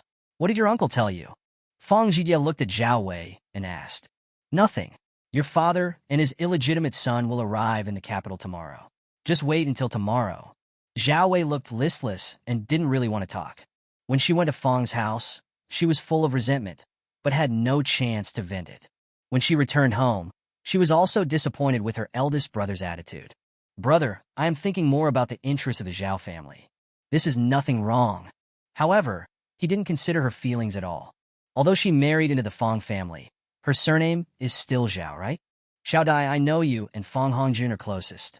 This time, if you still don't acknowledge Pingyan as your brother, then just pretend that I don't exist as your mother. Zhao Wei stared at Fang Zhijie with red eyes, which scared her. Don't worry, Mom. I won't do that anymore. Real. Fang Pingyan is my younger brother. Fang Hongjun is just my half-brother. If we talk about closeness, Pingyan is closer anyway. Fang Zhijie kept making assurances. But Zhao Wei could tell at a glance what she was thinking. Don't forget, he already knew that he was your half-brother. But he has kept silent for so many years, keeping us mother and daughter in the dark. Have pity on my peace. When I think about it now, I really want to kill Qin Balian and that bastard. Don't think I don't know what you think. Zhao Wei stared at her viciously, and Fang Zhijie just felt that her mother was very scary now. Mom, I really don't want to lie to you. 18 years of relationship can just be thrown away? I really can't do it. She lowered her voice and muttered, You're so angry because Hongjun is a bastard. Weren't you still biased towards Hongjun at the beginning? I didn't think I did anything wrong. Anyway, no one in my family likes Fang Pingyan, so I just follow the crowd. Fang Pingyan himself didn't do well in the first place. He doesn't look like a member of the Fang family at all. Zhao Wei didn't get angry. She just waited quietly for Fang Zhijie to finish speaking before she said coldly, You are right. In the past, I couldn't bear to part with that bastard. It was hard to give up a relationship that had lasted for more than 10 years. Because of this, I was reluctant to let him leave the Fang family, causing my own son to suffer a lot of grievances and injustice. It's all my fault. I'm sorry for him. I admit it. And you? Fang Zhijie didn't say anything. She took out her cell phone and played with it in her hand, hesitating whether to tell Fang Hongjun. But she also knew that by now, Fang Hongjun should have known it himself. My mother just said that she will come over tomorrow, so everyone should know about it. The only thing that is unclear is whether she can meet Fang Hongjun tomorrow. Fang Qingyan came out and Zhao Wei and Fang Zhidia both looked at her. It's okay. Fang Qingyan waved her hand and walked over to sit down. Mom, why don't we stay in a hotel? I always feel uncomfortable at my uncle's house. Fang Zhidia nodded. Yes, me too. I feel uncomfortable all over. Fang Pingyan, Chen Xiaohua, and Lu Qing only felt relaxed after they got into the car. Because Lu Qing was there, he couldn't say anything. Chen Xiaohua was driving, and Lu Qing sat beside him and kept comforting him. I was afraid that he would be frightened by this incident. I don't know who did it, but your father keeps saying it was you. This is the first time in my life that I have seen a father like this. Why are you still in contact with that kid from their family when you have nothing to do? Don't involve yourself next time. Those two men didn't look like good people, and I didn't know who beat them up. There's such a big bump on my head is swollen. She grabbed Fang Pingyan and asked, Are you really okay that night? I haven't noticed you in the past few days. I wonder if you had a fight with someone. Fang Pingyan glanced at Chen Xiaohua, who was driving seriously in front. It's okay. I'm fine. Mom, really, I'm fine. It only takes half an hour to get home from the police station. This half hour was both painful and happy for him. What was uncomfortable was that Lu Qing showed an unparalleled desire to communicate, talking from the moment he got on the car to the moment he got off. The good thing is that Lu Qing was really afraid that he would be beaten that night. If she hadn't gone to bed earlier than Chen Xiaohua that night, she would probably have asked more questions. Chen Xiaohua drove silently all the time and only let Lu Qing go upstairs when they got home. Go upstairs and cook first. I want to talk to Pingyan. Lu Qing was unhappy. Is there anything I can't listen to? Fang Pingyan lowered his head and said nothing obediently. Chen Xiaohua smiled and said, Pingyan is an adult now. I was talking to him about men's topics. Go back and cook. Remember to fry some peanuts for me. I want to have a drink with Pingyan tonight. Lu Qing snorted. I know. Go home quickly. Hey, got it? Pingyan, come, sit in the front. Lu Qing went upstairs, and Fang Pingyan also relaxed a little. Chen Xiaohua drove his car and started strolling on the street. You did this, didn't you? His tone was very calm, and he wasn't asking a question, just simply stating something. Fang Pingyan's heart suddenly skipped a beat. It was already past 11 when you called me to say you wouldn't be back. I don't know what happened that night, and I don't know whether it was right or wrong. I just want to say that you are already 18 years old. I'm going to Beijing to go to university soon. You still have a better life and future. Don't ruin your future because of a momentary impulse.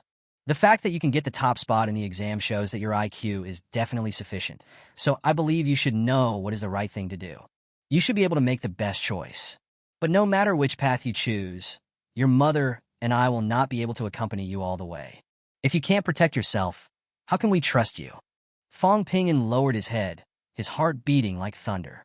He didn't think Chen Xiaohua felt he was innocent, but he also had no evidence to prove his complete innocence. This is completely the intuition of Chen Xiaohua as an adult. No matter what grudges you have, it's best not to break the law, or you can avoid getting caught.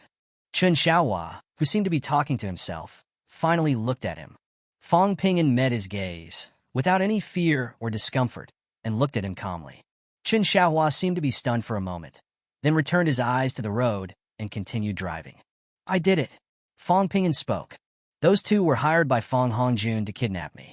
They brought drugs. After I knocked him down, I found the drug. Fang Hongjun was knocked unconscious by me, and then I hit him a few times. He let out a long breath, as if he had let out all the depression in his chest. It's true that Fang Hongjun asked me out. There are phone records and the police can check it. I also sent that text message to Fang Hongjun using their mobile phone. He spoke at a steady pace, as if he was narrating a trivial matter that had nothing to do with him. Fang Hongjun is Fang Junhong's illegitimate son, and they both know about it. But Fang Hongjun knew that he was an illegitimate child and hid it from my mother for 18 years. And he asked someone to kidnap me, obviously wanting me to die. I threw a few bricks at him, which was not excessive. Besides, he's not dead. Chen Xiaohua drove silently, without saying a word. Fang Pingyan continued. Now that my mother Zhao Wei knows about it, I guess Fang Junhong doesn't have much time to cause trouble for me. After I finished learning how to drive, I went to Beijing. By then, he will be unable to protect himself, and Fang Hongjun will most likely go abroad with his mother. At least for a short time, I am safe. Chen Xiaohua suddenly laughed. He turned his head and glanced at Fang Pingyan. Very good. Just admit that you did it. Although I am not clear about the details, this should be your first time in a police station. It's not bad that the police finally decided that there was insufficient evidence and released you. Chapter 52 then, am I okay? Fong Pingan was stunned. No, I'm just here to assist in the investigation. But they still think I am a major suspect. I will let them know when I go to Beijing for school. Chen Xiaohua laughed. Don't be nervous. The matter was finally left unresolved. The police merely responded to the call and did not file a case. I asked about it when you were in there, only because all three of them were beaten and were in the hospital. You went to the police station because your biological father thought you were the murderer, so they asked you to cooperate with the investigation. But that doesn't mean you are a suspect, understand? If you were really considered a suspect, there would be no way you would come back with me and your mother.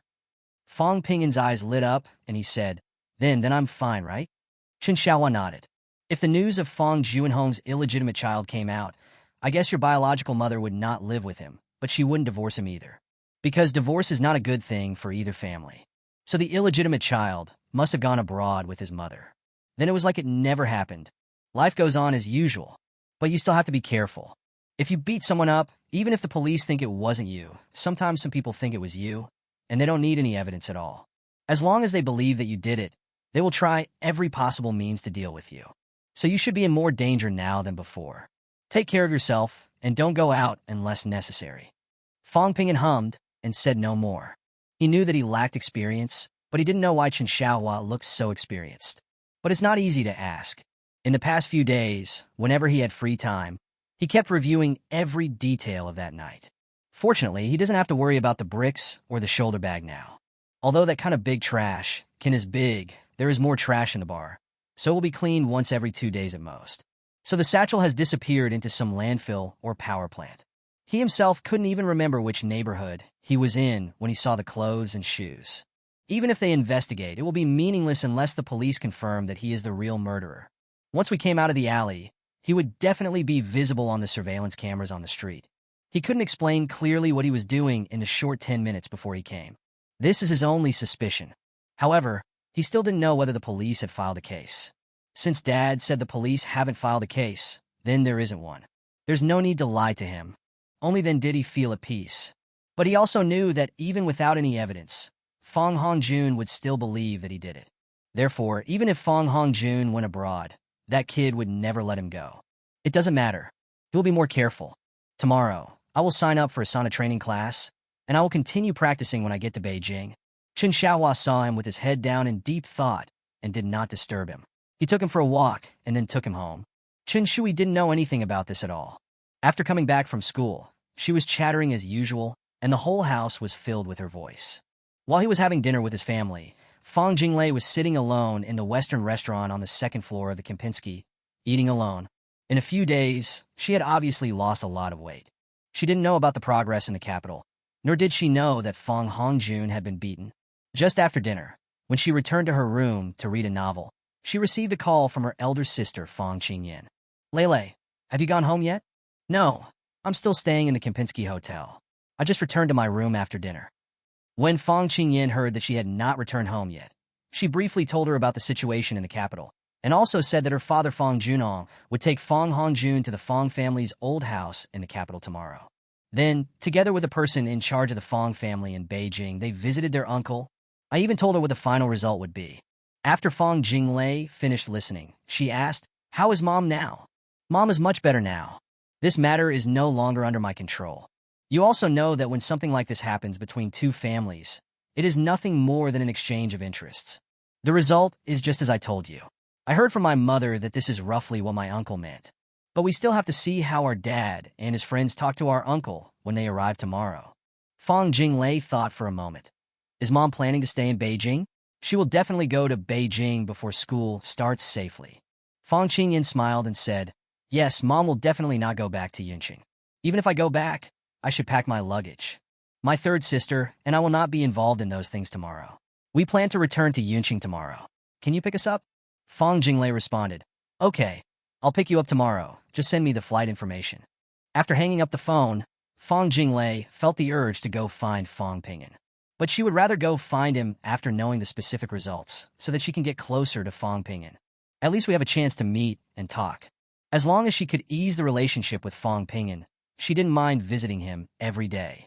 Fong Hongjun is really a person with deep thoughts. Even more hateful is his own father, Fong Junhong. She still couldn't understand why her father could do such a thing. Everything must be justified, especially for a wealthy family like theirs. How could the right of inheritance be achieved by excluding their own sons? Unless they kill Fong Pingan directly, this matter cannot be justified in any way. Besides, Fong Pingan is not a waste. He is the top scholar in Yun Province.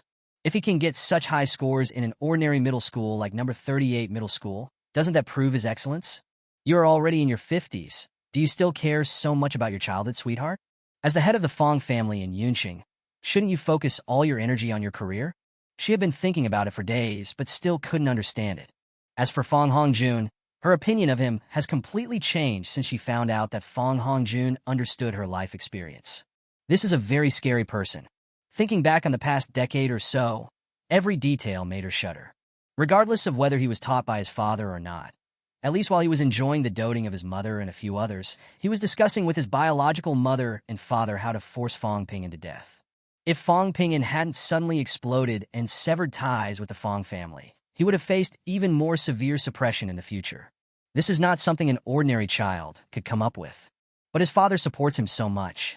She now hated her past self even more, and even hated her elder sister Fong Qingyan and third sister Fong Zhidie.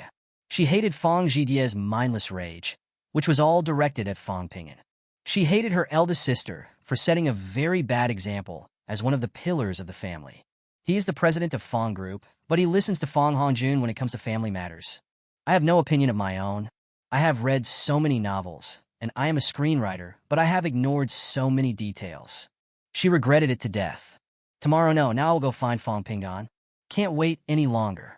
No matter what the outcome in the capital is tomorrow or the day after tomorrow, I'll go to see Pingan. Chapter 53, We Are Also Victims. It was Lu Qing who opened the door.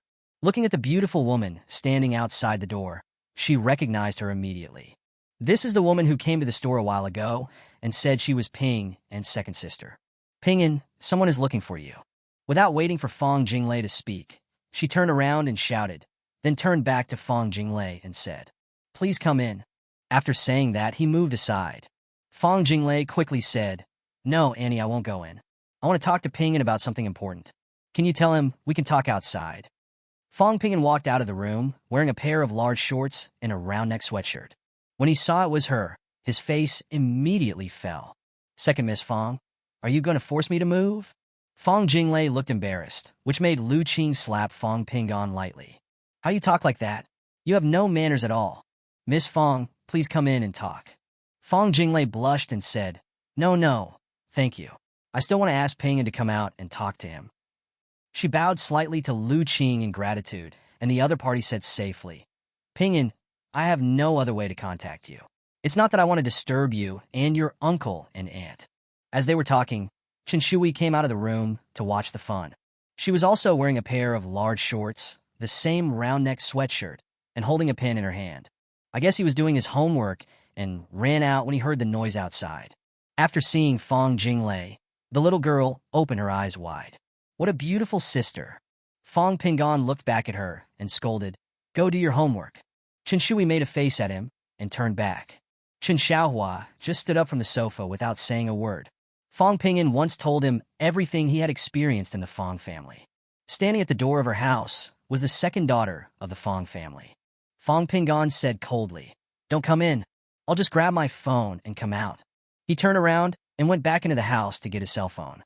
Fong Jinglei smiled apologetically at Lu Qing and Chen Xiaohua, took 2 steps back, and stood outside the door. She couldn't help smiling bitterly in her heart. Once upon a time, her attitude towards the other party's safety was much worse than her current experience. She had never even been to Fong Pingan's room. The Fong family never allowed Fong Pingan to step onto the second floor of the Fong family villa. In the Fong family, he lived with servants and even felt a little inadequate. My father said that he wanted to temper him and polish away all the petty bourgeois flavor and habits in him. After hearing what she said, Lu Qing didn't feel comfortable inviting her in and could only stand at the door and wait. Soon, Fong Pingan came out. After changing a pair of shoes, he turned around and said to Lu Qing and Chen Xiaohua, "Dad, Mom, I'm going to be out for a while, and we'll be back soon." Fong Jinglei listened to him calling dad and mom easily and naturally, and the bitterness in her heart almost made her unable to hold back her tears. It turns out that you don't want us anymore. He found another set of parents and doesn't want us anymore. He doesn't want either brothers or sisters or parents. That little girl must be his adoptive father's daughter. Such a cute and playful girl. Ping'an must love her very much. Watching their communication, it was so natural. How enviable. After Fong Ping'an went out, he closed the door and turned to go down the stairs. Fong Jinglei followed silently. After leaving the unit, Fong Ping'an turned around and asked, "Miss Fong, this is the last time. If you come and harass my family again, I will call the police." Fong Jinglei held back her tears and bowed her head, saying, "I came here to tell you that mom and elder sister went to the capital, and now the Zhao family has been to the Fong family. Dad will take Fong Hongjun to Zhao's house tomorrow." Fong Ping'an had a blank expression on his face and said nothing after hearing this. Fong Jinglei was happy to see that he didn't get angry because of the address and continued, "My eldest sister called me just now and said that the best outcome would be for Fong Hongjun to go abroad with his mother, and the rest would be to give some compensation to mom. She also knew that this would probably be the result." Fong Ping'an asked calmly, "Does it have anything to do with me? Aren't you going to the capital to study? Mom is not going back to Yunqing. She said she would stay with you in the capital and take care of your daily life." Fong Ping'an sneered and said, "Is that all?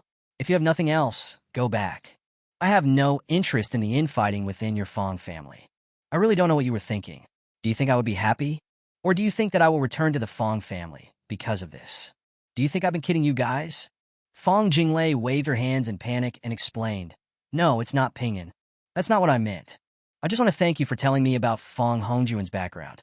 If it weren't for you, we would continue to be kept in the dark by him and Dad. Mom and elder sister also asked me to thank you." Actually not. Neither Zhao Wei nor Fong Qingyan said such a thing. Even Fong Jinglei herself hadn't thought of this sentence a few seconds ago.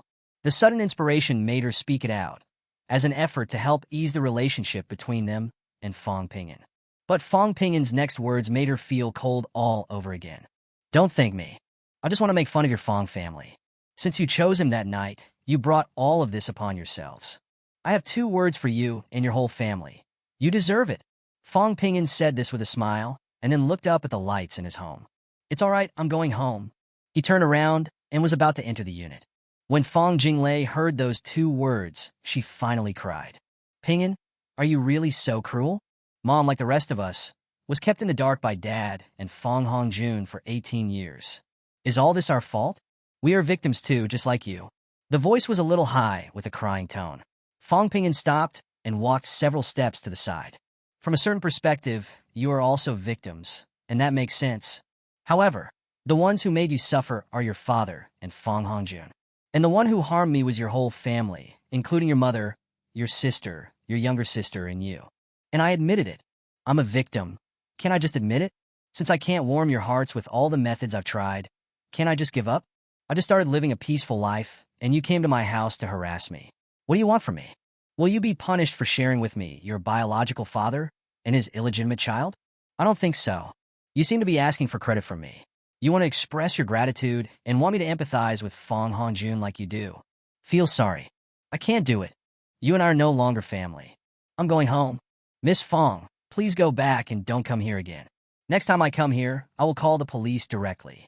Ignoring Fong Jinglei's tears and sobs, he turned and walked into the unit door, then turned around and said, "Fong Hongjun is in the hospital and will not go to the capital. If you want to visit him, just go directly to the hospital. Ask your father which hospital it is." Fong Ping'an couldn't help but feel happy when he went up the stairs. This news should be enough for you to dig out more inside information. Unless you are really stupid. Chapter 54. My brother must have been very sad at that time. "Gone?" Chen Xiaohua asked as he looked at Fong Ping'an, who was changing his shoes. What do you want to see me about?" Fong Ping'an suddenly laughed. He walked to the sofa and sat down, telling her how the Fong sisters had found out about Fong Hongjuan's background and how they had gone to the capital to look for the Fong family's old house. Lu Qing and Chen Xiaohua were both shocked after hearing this. After a long while, Lu Qing finally asked, "They should be regretting it now. Ping'an, do you want to forgive them?" Fong Ping'an put away the smile on his face, thought for a moment, and then said, "We have severed our relationship. There is no question of forgiveness or not. Just a stranger. What does it have to do with me? Lu Qing looked back at Chen Xiaohua, and seeing him shaking his head slightly, he stopped talking and stood up to pour Fong Ping'an a glass of water. Ping'an, don't you give them a chance to repent? Chen Xiaohua asked. Fong Ping'an shook his head. No. If they repented after discovering Fong Hongjuan's background, I have no reason to forgive them. If they really cared about me, they should have said sorry the night I left the Fong family. Unfortunately, when I asked their family to choose between me and Fong Hongjun that night, they all chose Fong Hongjun. So everything that is happening now is their own fault. I can bear the pain of being abandoned by my blood relatives. So why should I forgive them and let them have a younger brother again? Why? Chen Shui suddenly opened her door and said loudly. That's right, why? My brother must have been very sad at that time. I had nowhere else to go, so I came to our house. Her shout actually scared Lu Qing. You damn girl, you scared me. Lu Qing scolded. Go back and do your homework. Next week's final exam, I want to see how high your score can be. Neither Chen Xiaohua nor Fong Ping'an said anything. The girl has good grades, and the whole family knows it, so Fong Ping'an doesn't care about her. Only Lu Qing paid close attention to her performance. Chen Shui waved her fist vigorously. I've finished writing. I'll definitely pass the final exam. Then she ran over and sat next to Fong Ping'an. Brother, this kind of person should not be forgiven. Like you said, they deserve it. You are my family now. Please don't be soft-hearted, or I will be without a brother again. Chen Xiaohua shouted. Hui, stop talking nonsense. Chen Shui shrank her neck and said nothing. Fong Ping'an reached out and rubbed the top of her head. No, you're my sister. Even if the king comes, I'm still your brother. I said so. Chen Shui hugged his arm and laughed. Come on, I'll take you out to eat crayfish. Fong Ping'an was in a good mood and said proudly. Before Chen Xiaohua could even open his mouth, Lu Qing said, that thing is unhygienic. It has a lot of bacteria and parasites. Chen Shui shouted. Oh my God, they are all sterilized and disinfected with high temperature. So many people are fine after eating it. Am I the only one who will get sick after eating it? Besides, I don't eat much. I only eat once in a while. Chen Xiaohua smiled and said, go ahead, come back early. Don't drink. Fong Jinglei returned to the hotel in tears. After resting for a while, she took a shower and changed her clothes. She heard from Fong Ping'an that Fong Hongjun was hospitalized. Instinctively, she believed what Fong Ping'an said. I took out my cell phone to call Fong Junhong, but it was turned off. Maybe he is on the plane now. After thinking about it, she called Fong Qingyin and told her about it. Fong Qingyin didn't know what was going on, so she started calling Yun Sheng. By the time things were sorted out, it was almost 11 o'clock. However, Fong Qingyin was very happy to tell the news to Zhao Wei and Fong Zhidie, and then called Fong Jinglei. Fong Jinglei only became frightened when she heard that Fong Ping'an might be the murderer. In her eyes, it was not that Fong Ping'an was so powerful, but she was afraid of Fong Hongjun, her 18-year-old half-brother. Fong Hongjun really wanted someone to attack Ping'an. Although she didn't quite believe that Fong Ping'an had done it, at least it seemed that Ping'an was not in danger now, so she was thankful. As for whether Fong Ping'an is the murderer, it doesn't matter to her.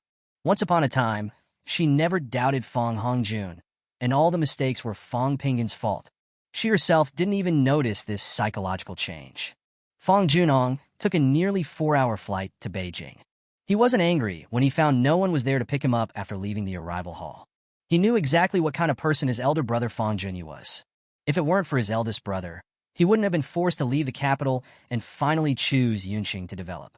This dear eldest brother has never been soft-hearted towards his younger siblings. Since he was asked to come to the capital, it goes without saying that the eldest brother has already obtained all the evidence. I just don't know what the price will be this time. He got a headache when he thought of his son who was still in the hospital bed. He knew about this. It was Fong Hongjun who told him that he wanted to mess with Fong Ping'an, and the contact information was given to him by another third-generation rich man. Otherwise, where could Fong Hongjun, a high school student, find such a scoundrel who dared to actually do it? It's not that he didn't have the resources in this area, but he instinctively didn't provide them to Fong Hongjun. However, even though he knew Fong Hongjun would attack his other son, he did not stop him. Fong Hongjun's idea was to let Fong Ping'an get slightly injured and at most have to lie in the hospital and miss the start of university. As long as Fong Ping'an cannot go to college, he will have to wait another year. So when he came back from studying abroad, Fong Ping'an had not yet graduated. The starting points of the two will widen the gap. Even when their identities are revealed in the future, the old Fong family in Beijing will surely stand on his side. After all, one is a potential stock, and the other has already made real contributions to the family. Fong Junhong didn't want to kill Fong Pingan. He never thought about it. He just did it because Zhao Wei didn't like Fong Pingan. Ever since Fong Pingan returned home, he disliked her even more because of her weak and fawning appearance, and her trying hard to show off. He didn't like it in any way, because no matter what he did, he could not make the other party feel safe and develop the so-called father-son relationship. He had been away from me since I was a child, and when he came back, I was already a 14-year-old junior high school student.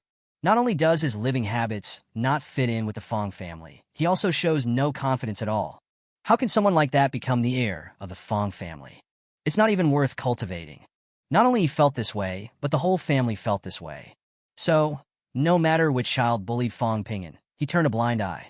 Just treat it as a test for the other party's safety. Even a tiger won't eat its own cubs. This is human nature. He never thought of letting Fong Pingan die. But he didn't know whether Fong Hongjun thought so. What he didn't expect was that Fong Pingan was fine, but Hongjun was given a concussion and almost died. As for the other two guys, no matter what the final outcome is, as long as Hongjun goes abroad, the police will be unable to do anything to him.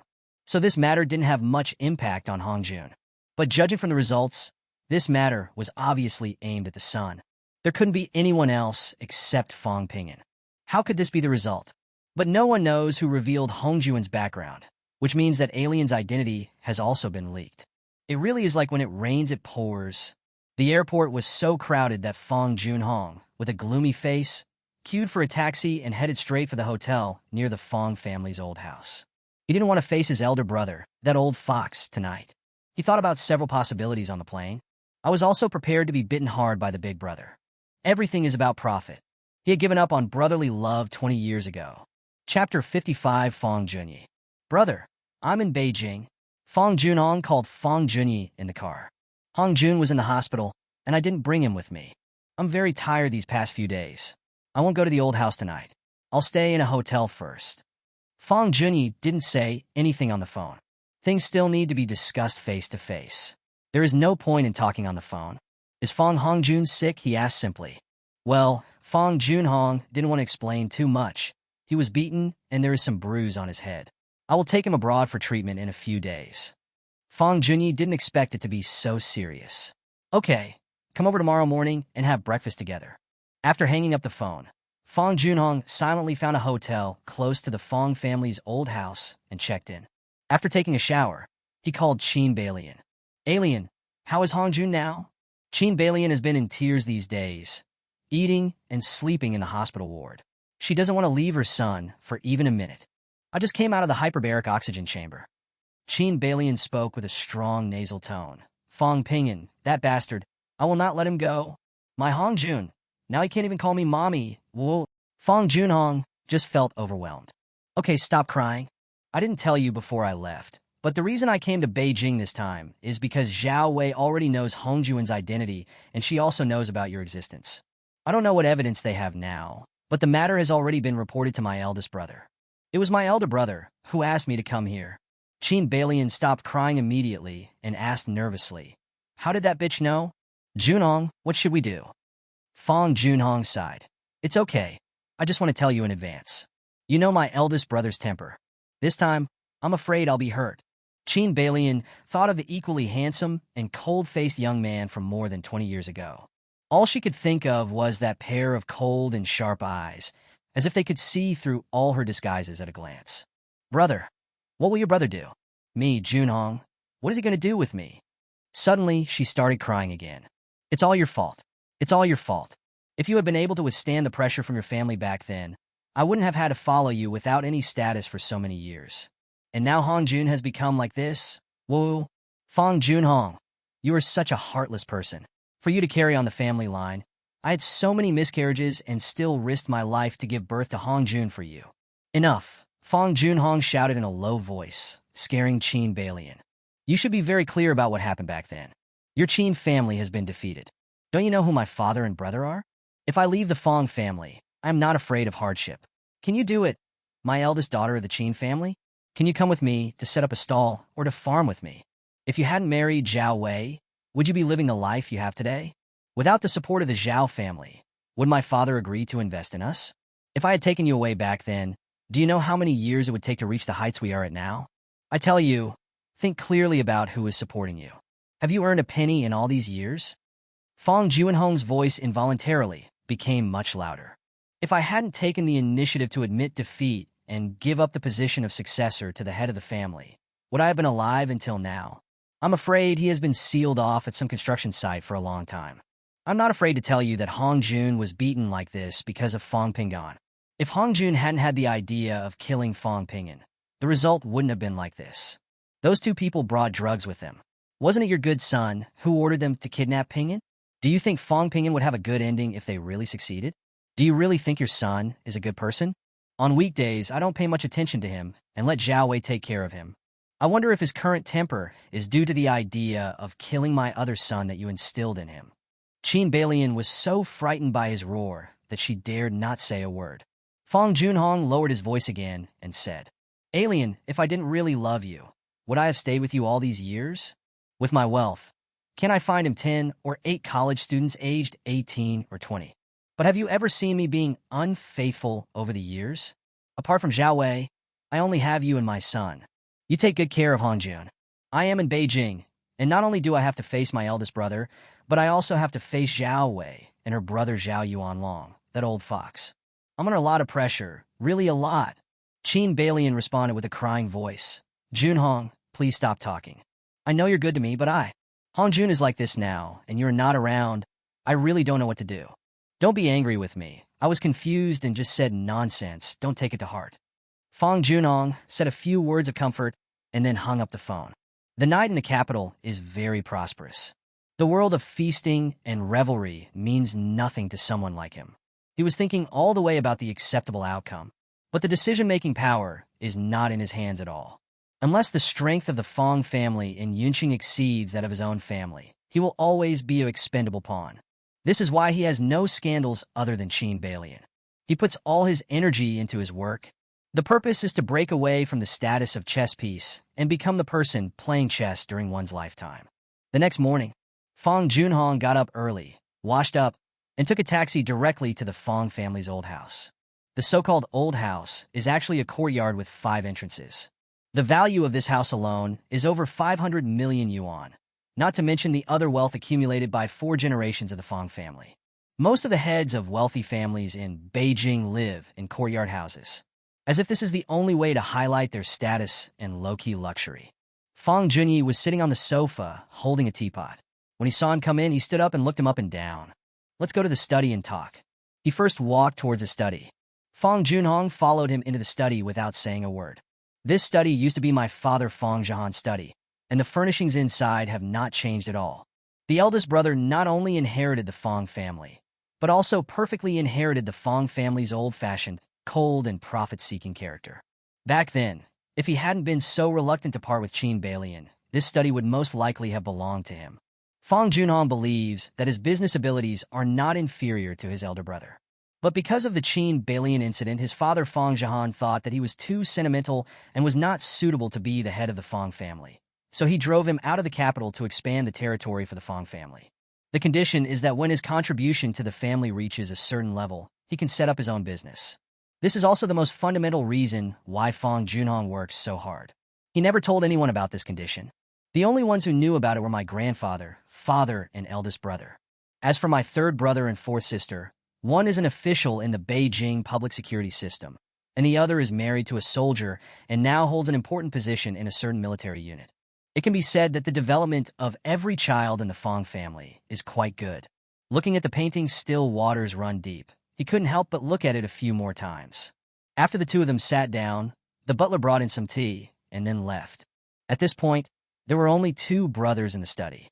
"Brother, this matter is my fault."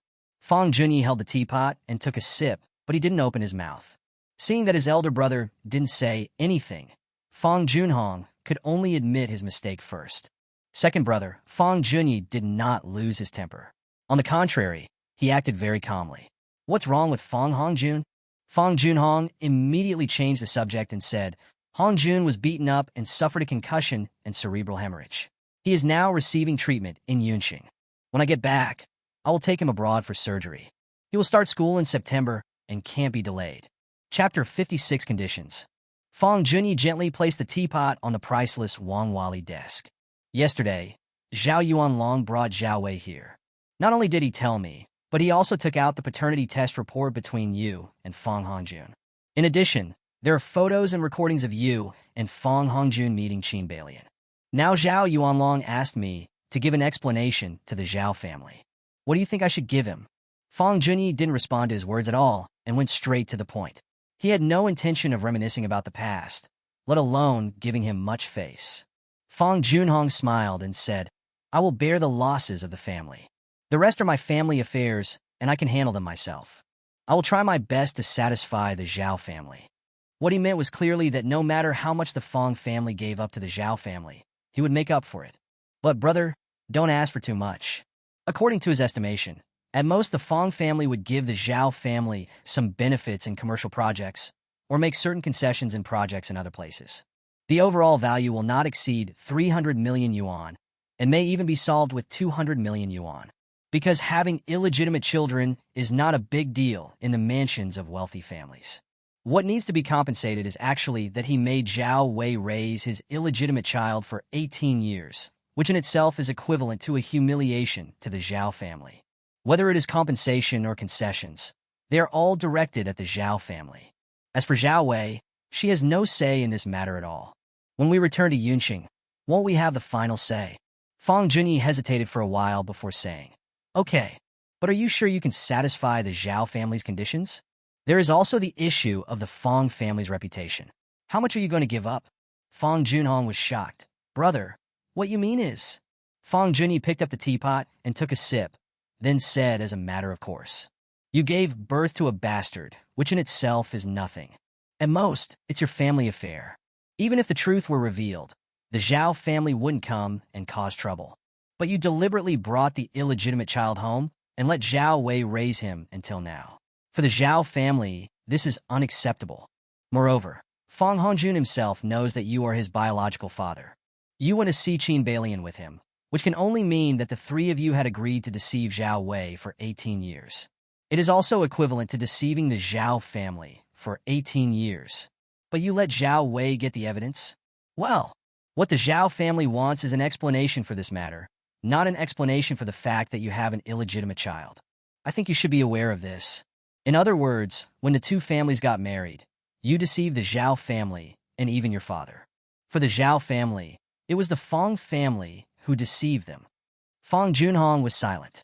Fang Junyi is right.